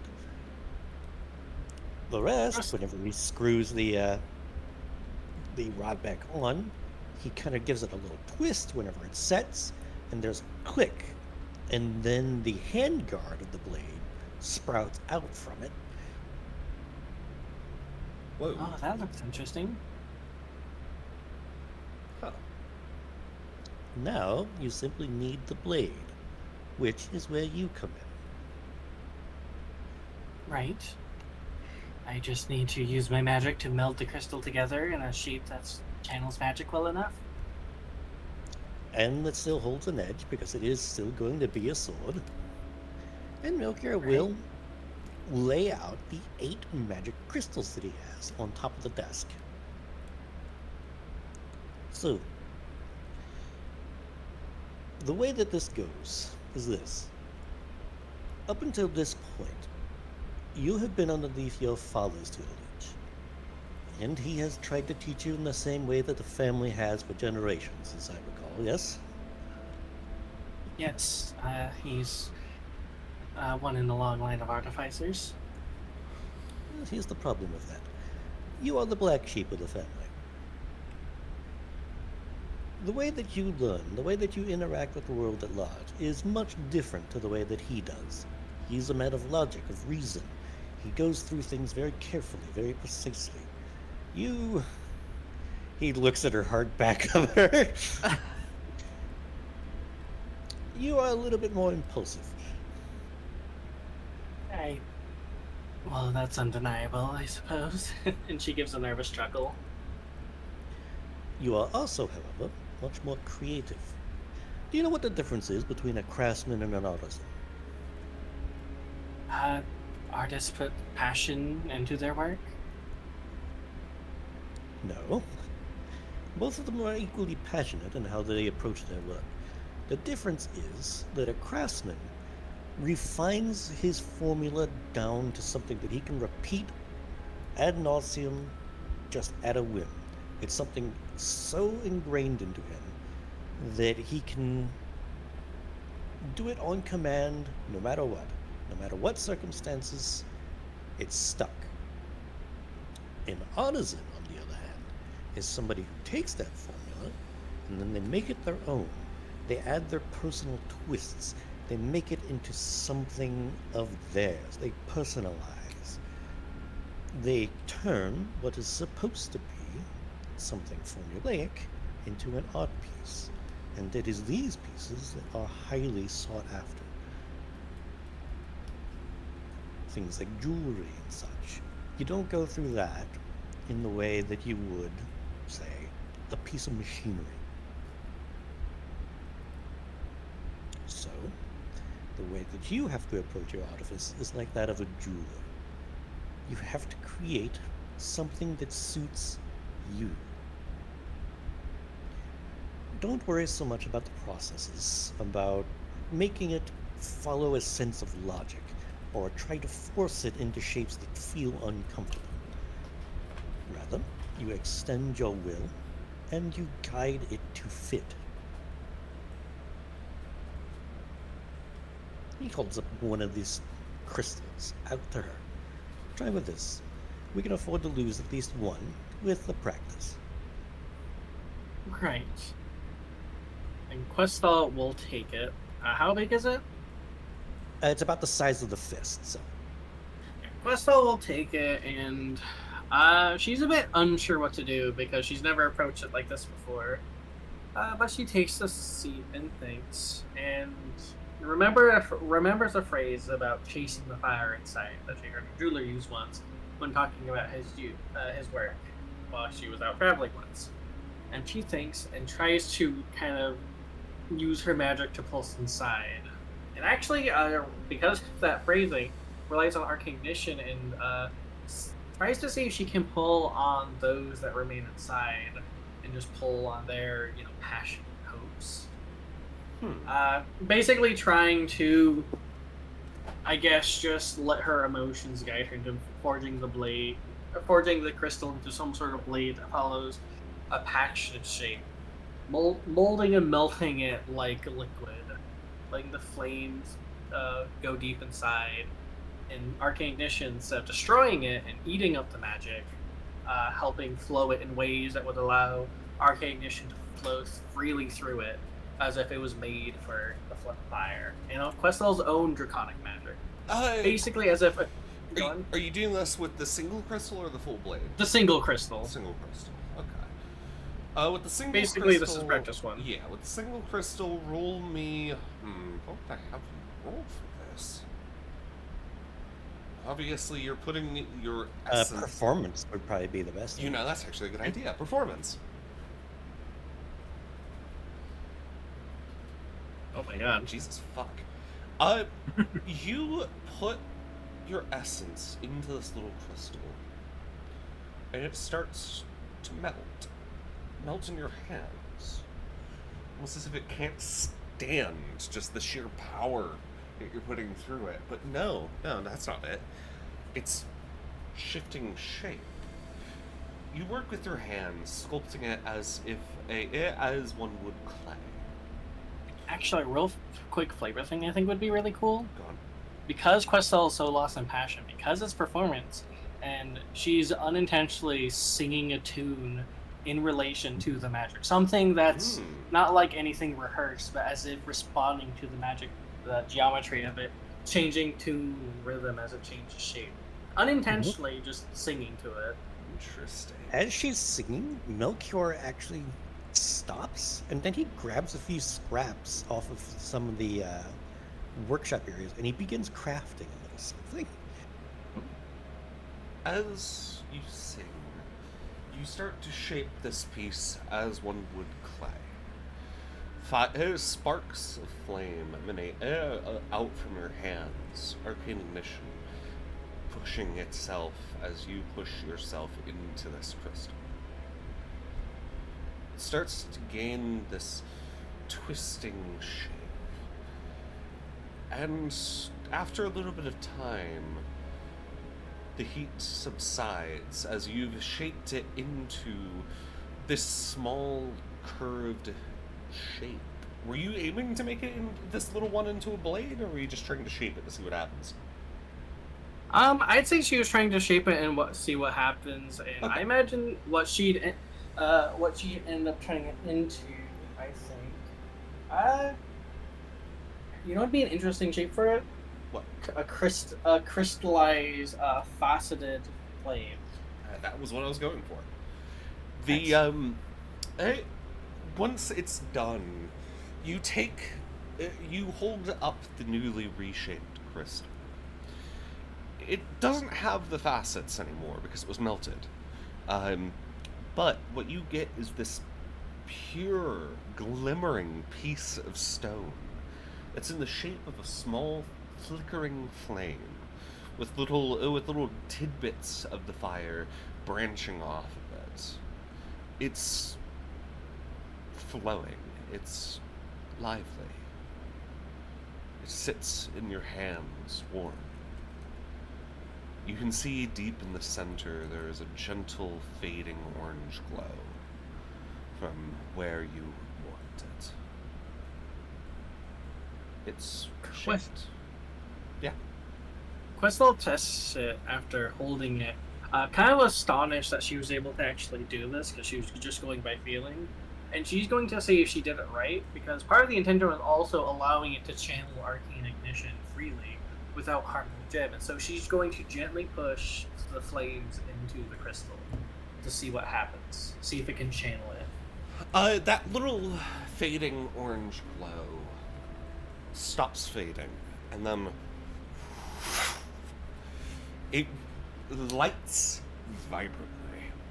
It glows up, filling the crystal before there's this burst of arcane ignition flame that rips out from you scorching the walls around it and licking at your face as if a dog would be trying to say hello. It knows how to greet you. It's not as well trained when it comes to walls. Yeah, Melchior actually jumps underneath his workstation. To be fair, that's a life-saving reflex for an advisor. Yeah. Yeah. So I imagine Questel's just holding a crystal flame that burns with actual fire. Yep. The flame eventually dies down again. It seems that the little size kind of struggles to maintain it, but whenever you put some force into it, it can, actually work. And it creates that kind of, flaring up. So Questel is just kind of silent as she finally lets the fire fade, and she just stares at it. Eyes, I think at this point, literally sparkling with wonder. Yeah. And as Melchior, I assume, go on? Yeah, as Melchior climbs back out from underneath the workbench, he's patting off, the suit and the fucking charred bits that have left because he got burnt because he wasn't expecting it. He had his back turned to you, man. I believe I told you to shape the crystal, not to infuse it with the arcane ignition. I just did what I thought would be nice. Just make a shape and see if it could handle the flames, and it worked. It made something, and it didn't break or explode or malfunction or not do anything. It certainly did fucking explode. No, it burned with flame. I put a little bit too much power into it, but it did what I wanted it to. It works. I didn't have to force it.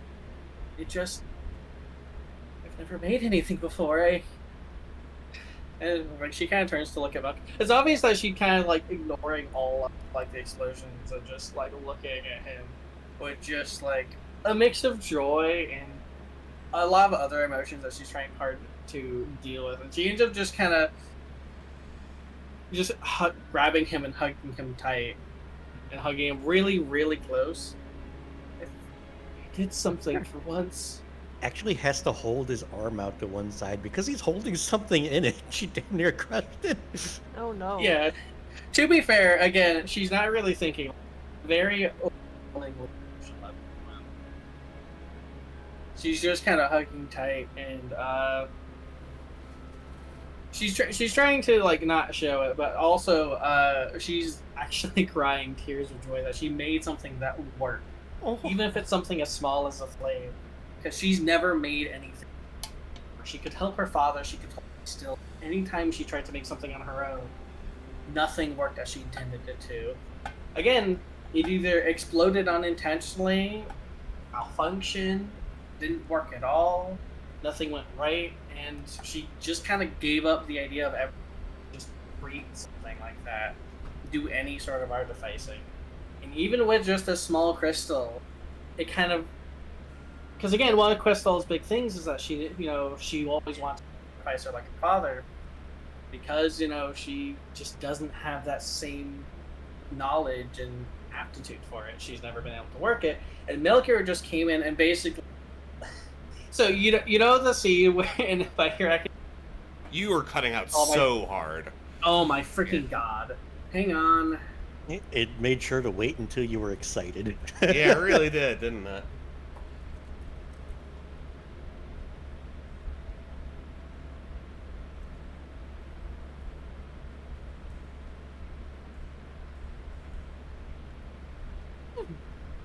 Alright, I'm back now.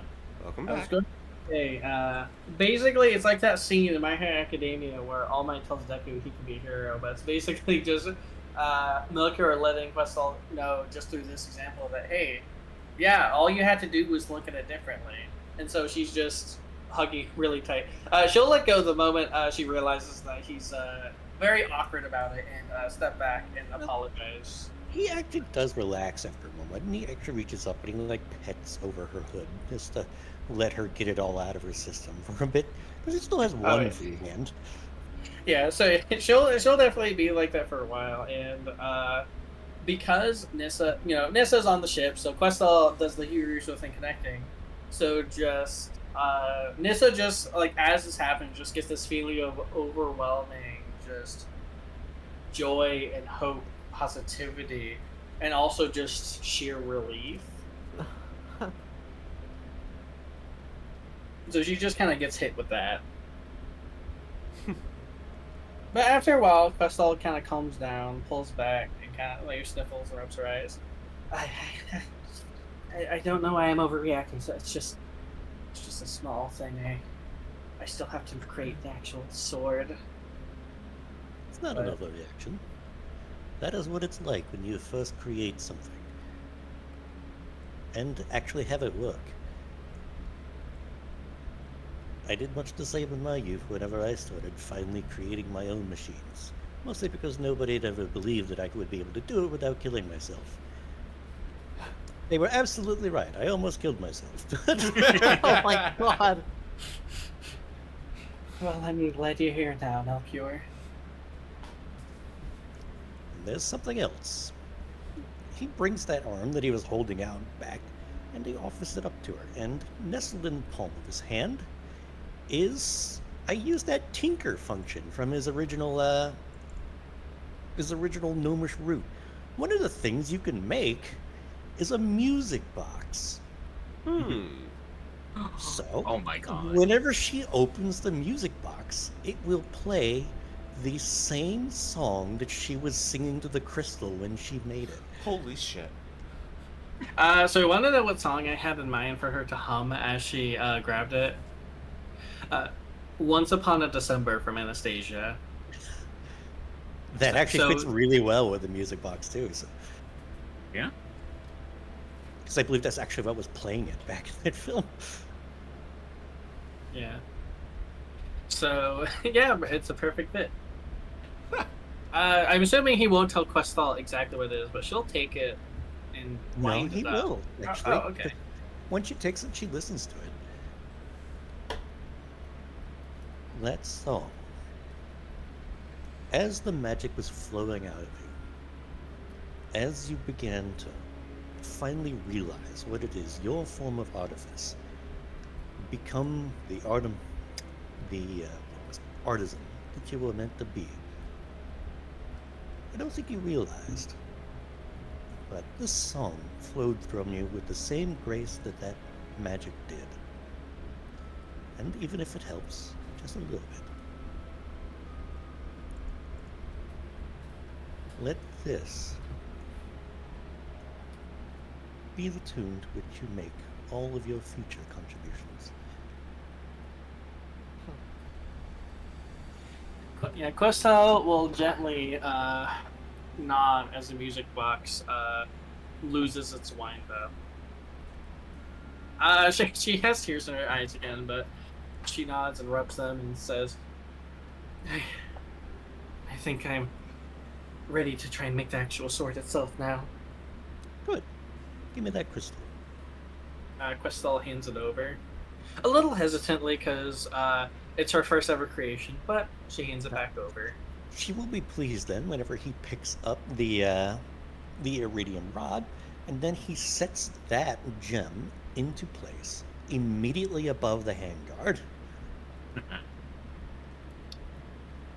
It's pretty. and then he holds it all to her.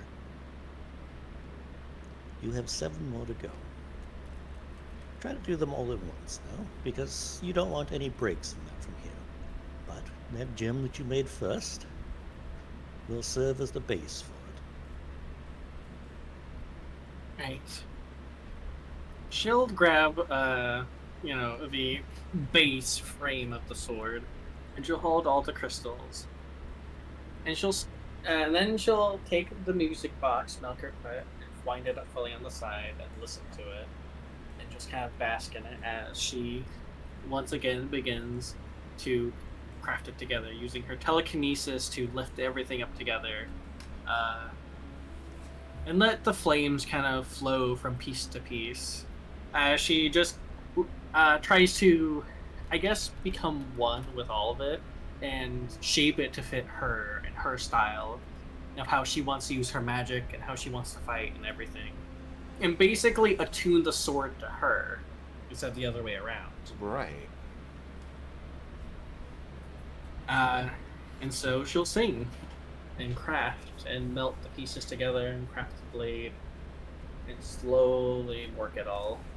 Performance, aka your inspiration.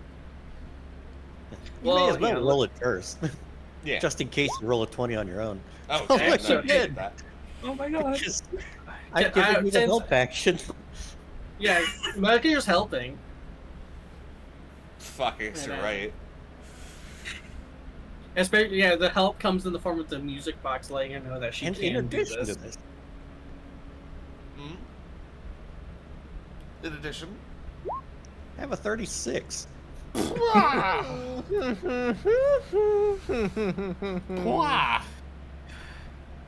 Pwah. This is Questhal's sword. One thing, with that flash of genius, you have now made something at a higher tier than Melchior can make. Holy shit. Really?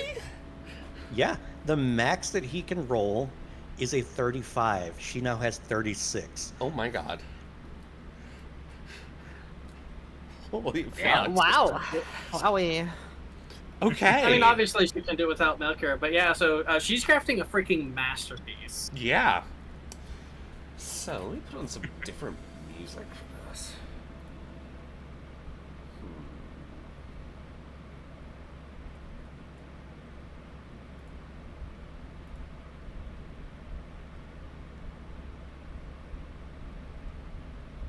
Hmm.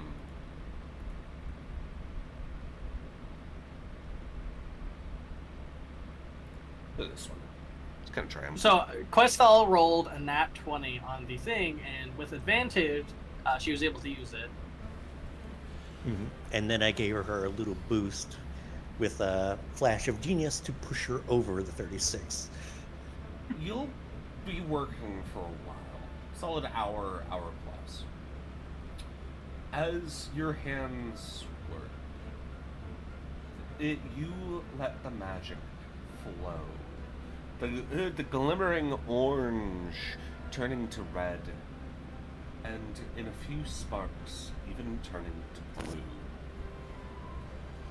As the flames warp and burn through the crystals, they start to attach themselves to that base, shifting outwards, creating this flowing form where little branches grow in certain corners before they eventually fade, returning back to the main body. In certain aspects, the blade glimmers with the fire even long after the fire left it. Little motes of light connecting through the core of the crystal structure. The blade itself, you're aiming for like a greatsword size, right? Yeah, we're aiming for a great sword. We also have a picture of the inspiration. Hang on, let me go find it again. Let me go find it, because I have an idea in mind of what I want to do. But, Shouldn't be too hard to find. You say that. I found it. Yeah, this is the inspiration. Where basically the middle of it Artorias' sword. would be. Yeah, it's inspired by it, but it'd be like the base of it, where you see the metal bits, would be where the crystal is. Actually, Melchior would probably be able to describe the base better, with the crystal blade flowing around the edges. That is actually very fitting for the base. Like the handguard and that's pretty much exact. Because it's all just meant to kind of unscrew so that you can access the spell storing rod in the center. That So makes it's got to sense. be fairly simple. Yeah. However, that little flame bit that extends out the top, that would be replaced with the crystal that Questal made originally. So that would be that curved, flowing flame blade, and then the rest of the crystal would be wrapped around that, and then extend up into the proper blade. It would be crystalline and faceted, and in the center you could see the iridium rod that serves as the sheath, essentially, for the spell storing rod. and the base from which to keep it sturdy, so that whenever it gets whacked, it doesn't just fucking shatter. Right. And So, especially without Questel's crafting, it's probably going to be extra strong. yeah. So, you sculpt the blade around that iridium rod.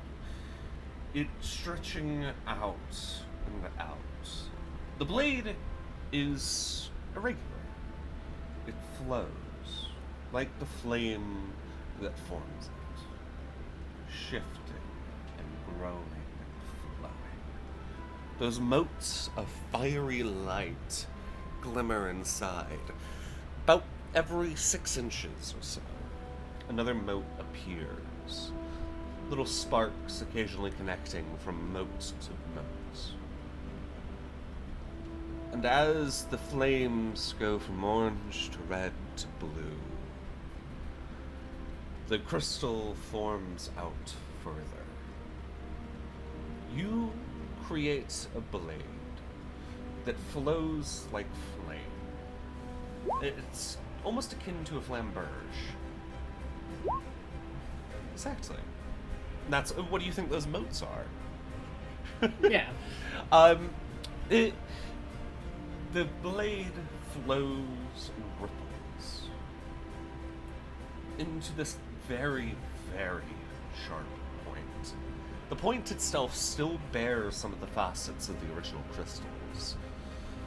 And and every time the blade is tilted in the light, you can see the light shining through, catching embers that are frozen inside of the crystal. It glimmers. While the crystal itself is blue, those frozen embers still retain that reddish orange.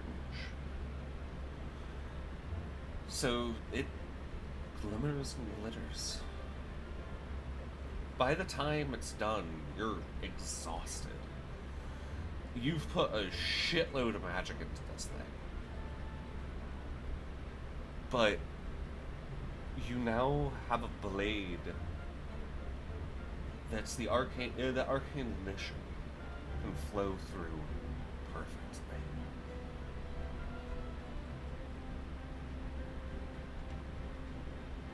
Questel, exhausted, is going to get up, aching a bit, but smiling greatly.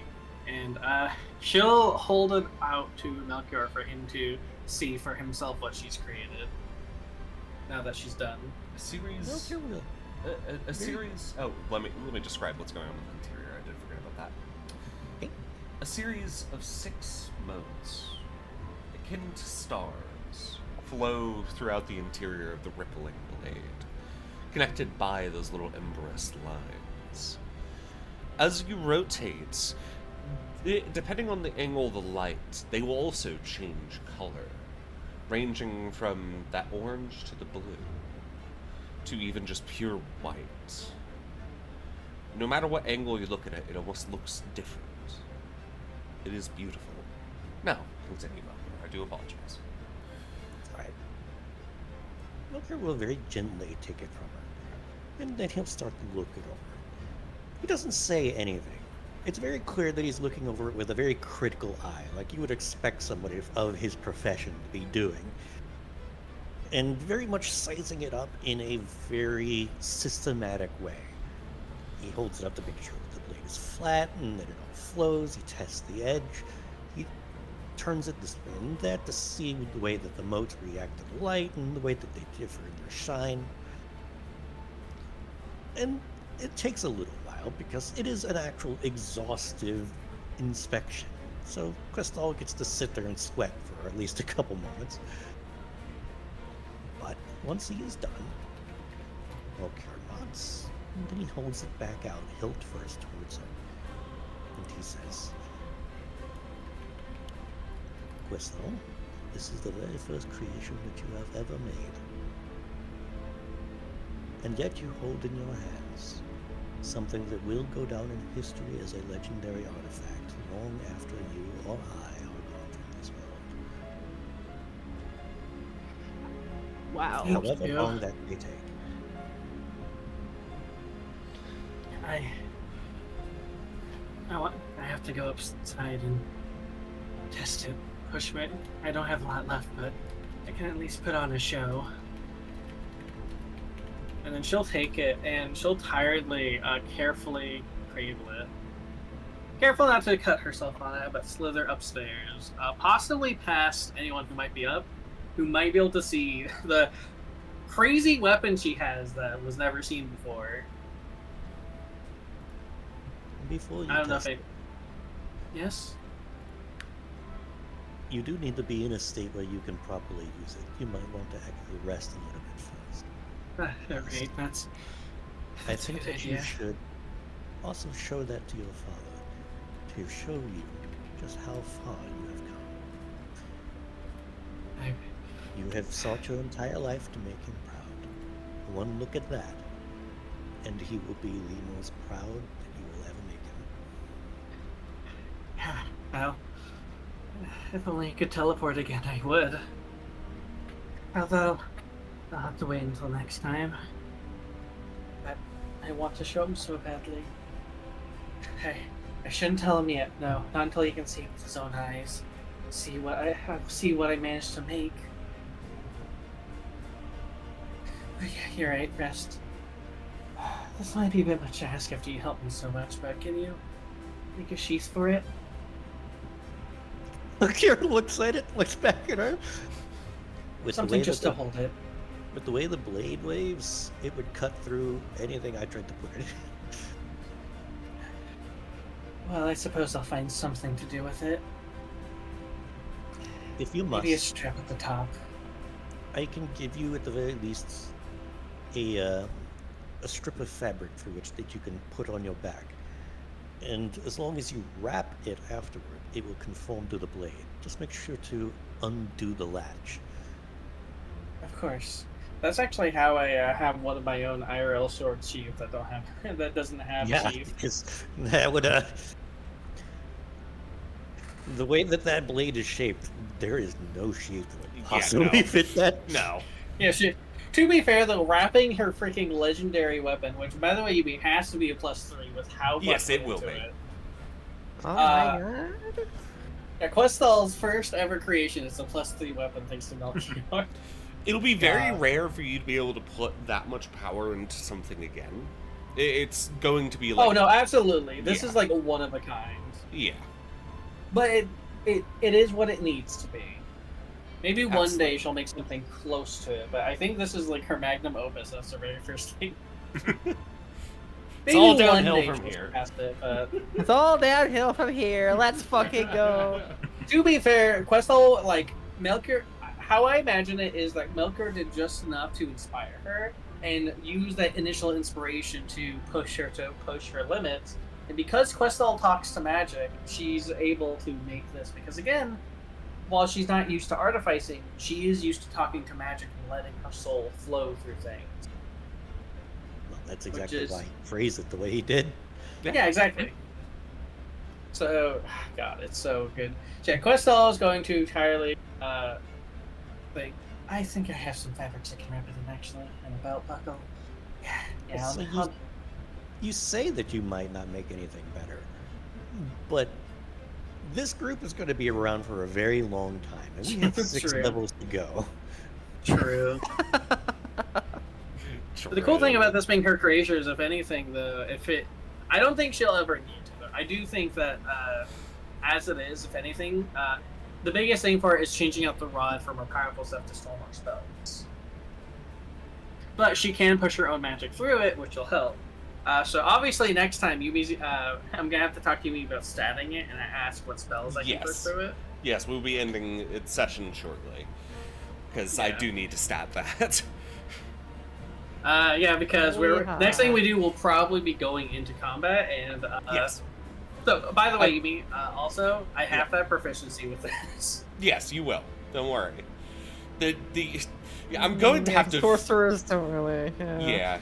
I'm going to have to Sorry, force... that blade you made, you got to give it to somebody else. The way I see it, the reason why she has proficiency is because, again, she built it basically attuning the sword to her. It moves with her. She Yeah. instinctively knows how to move it.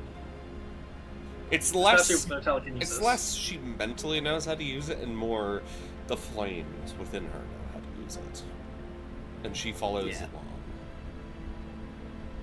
following the song battle. Exactly. But yeah, you have a new blade. It is a Questel- beautiful, brilliant blade. Continue. Questel will probably go to try to find like Nissa's, because again she's so incredibly proud that she's going to go find Nissa. So Nissa just knows that Questel's extremely just freaking on the moon about something. Over the moon. So she's gonna go. So where would Nissa be around that point? Well, I mean, if we're just kind of vibing and you guys were doing your own thing, Nissa genuinely just kind of like, all right, I guess I'll take a few more hours, just kind of read my book, just fucking. Considering how long it took, I'd say, how long would you say it have been total? Yeah, True Moon's haunted. God. Yumi, Yeah. how long would you say the total forging of it would take? Like all of that, everything that happened there. It was about an hour and a half. Alright, so hour and a half to your book. Yeah, so Questel will go find you, knock at your door, and when you let her in, she'll go in to show you that she'll just be, and she, look, I made this. I made something of my own. Oh, that right there, you made that. Yeah, Melchior helped me, but yeah, this is me. This is something I did. It's so pretty and beautiful and powerful. I'm also really tired. I think I put a lot more into that than I realized, but I want to show you that I could make something. It's kind of like, kind of, oh god, I don't really know how, like, this is kind of like, oh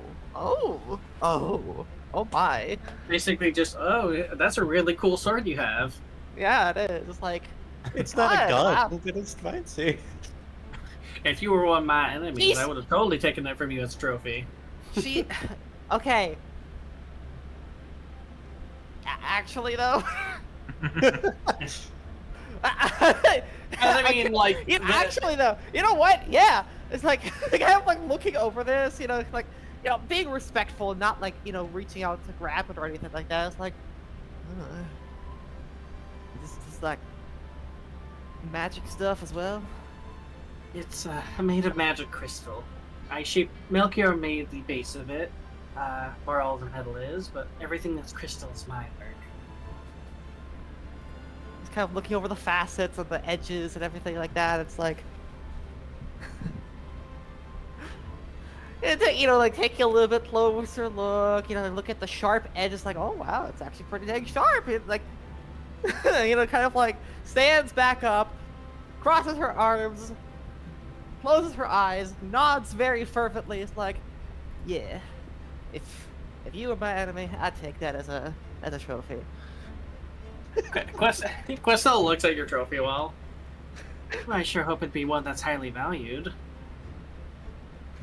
Oh yeah. Right. What's on her trophy wall? Let's take a look. Not quite. Let's I know see. that There's a random helmet. There is a long piece of metal that's apparently from a scythe. There's a beetle statue. A skull, a horn, a staff, and a finger. Oh God, it will kill. You're cherry picking here. Keel. That was 3/4 of the list. You're cherry picking. All right. Well, what are the best ones that you'd say she has then? Well, I mean, like, obviously, like, the Eye of the History Eater project, right? The fucking Skull of the Wild Below. And, I mean, the Dragon King Great Ass thing is a meme, but, like, probably that as well. Yeah, fair. Yeah, so good. Like, come on! Like, like 2 or 3 of these things are from, like, actual, like, minor, like, deities. It's true. Fuck you! Yeah. It's not some random skull. That's the skull of a fucking god. Just chilling out on her fucking shelf. I feel like that's an argument Nis is gonna have to make for eternity. Like, she'll have her own trophy shelf, she'll show it to people, people will be like, hey, why do you have this random skull? And she's like, it's not random, it's the skull of a god, I swear to everything. It is important and valuable, and just as, it's like one of the highest parts of my collection. Screw you. How about that finger in the box over there? Oh, that was just somebody that really pissed me off. Yeah, it is. Fucking mummified finger of Gil. Like, yeah, that was a guy who really who I really hated. That was the guy who really rusted my jimmies. My jimmies were so rustled. So after that, Quest will also go to show Celeste if she can find him, and basically just kind of You do the whole basically thing. walk past him. She'll show up to Celeste as well, and just be like, "Oh my god, look at what I made," and basically, do the whole saga dance. Celeste? Just running from person to person, showing off your new toy. Look, Yeah. look. I mean, yeah, she's. I mean, yeah, I don't like begrudge you at all. Like, I would do the same thing, but like, still. Yeah, Celeste would also take an actually good look at it because of his time around all the hunting on Zirconia. He has a fairly decent knowledge.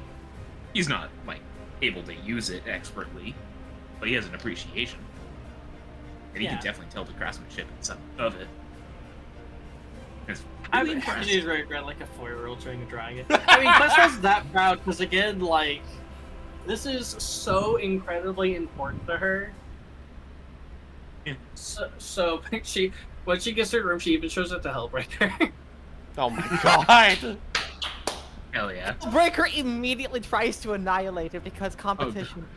I don't think it would, because again, Hellbreaker's trying to get her to not need it, and of course, like Questal still wants to use Hellbreaker because I do have plans for how the sword's gonna work, and the sword's gonna have fun mechanics, which I can talk to Yumi about later. Yes, definitely. I've already told her a few ideas of how it might work.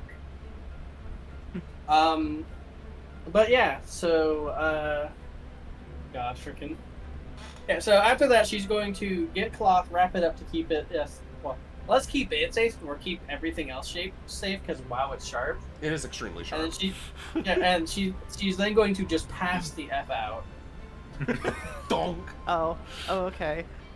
This whole day is just Questal immediately napping off her for at least a few hours Beautiful. to recharge.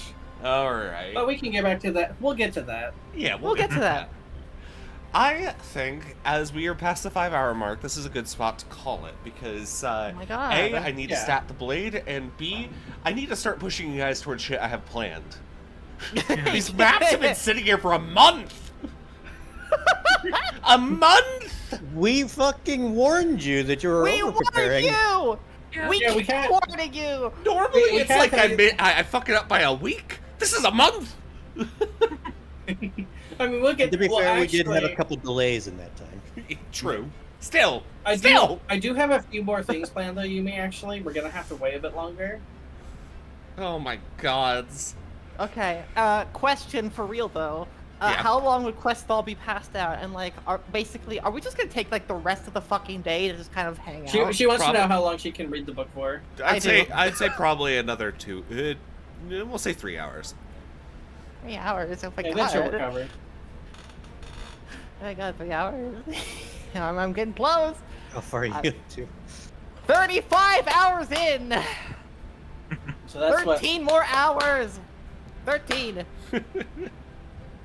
Seriously, can we just sit here for like the next day or so and just like? what. We should probably do more things, but we can always We head back probably can't early. afford to do that when there's active terrorist attacks going on. Yeah. Yeah. Listen, the terrorists can go fuck off. I want to read my goddamn book. God. That is the last thing Also- you would expect a character they int to say. Yes, Celeste? This is definitely a, like, post-session question. Do we need our AU sheets leveled up to where we currently are, or are they fine at where they were They're made. probably fine. I can't tell you that. Okay. I mean, if anything, she'll probably hide them from us and love herself if she needs to. Smile. I was just wondering. Hmm. What, have you Another been looking at the question sheet? for- Is there... Huh? Have you been looking at the sheet? Not really. Okay. That was just a thought that crossed my mind, because Fair they're enough. at this next level up, they'll be like 2 levels behind. No, they're 13, aren't they? They're 13. That's I'm why pretty he sure, said yeah. this next level up. Oh, yeah. They will yeah! be 2 levels behind. Yeah, they will be 2 levels behind, won't they? Yeah, go ahead, level them up. Okay. Oh boy. So, Well, at hey, least you we can get to still do level a something level. up. Yeah. We'll get to level something up. Yeah. Hooray! One last question before, because it's important for what I'm gonna send you. How much magic can the spell store components in the blade store? Like, Oh, God, I up to forgot what about level? that. I think. I imagine it'll think come it's with the stats. I think it's level 4 or 5. I just want to know which one you'll go for because I'll send you refined ideas later. I just need to know what level. I'll say I can 5. put things up there. All right, 5. Awesome. All right. With that, I think I'll hop off because I have some things I need to do. Yeah, and I I'd also need probably nap just to see if I can actually make it for stream later. Because I'm tired. Oh my god, Nissa, to quote what she just put in the right side, Underground City 9/11 Kuwait, I want to read my fucking muscles bigger. God. That's a quote. All right. That's gotta go This in the one book. as That's opposed to the going other in the one. book. God. All right. See you all later. Thank you for hanging out. We'll talk to you later. Bye. Goodbye. Take care, everyone. Bye-bye. Thank you all for But, coming. I've got to see what. God, making those is start- left. Making the sword was so good. It That was. Yeah. Take care, viewers. Very good Cheers.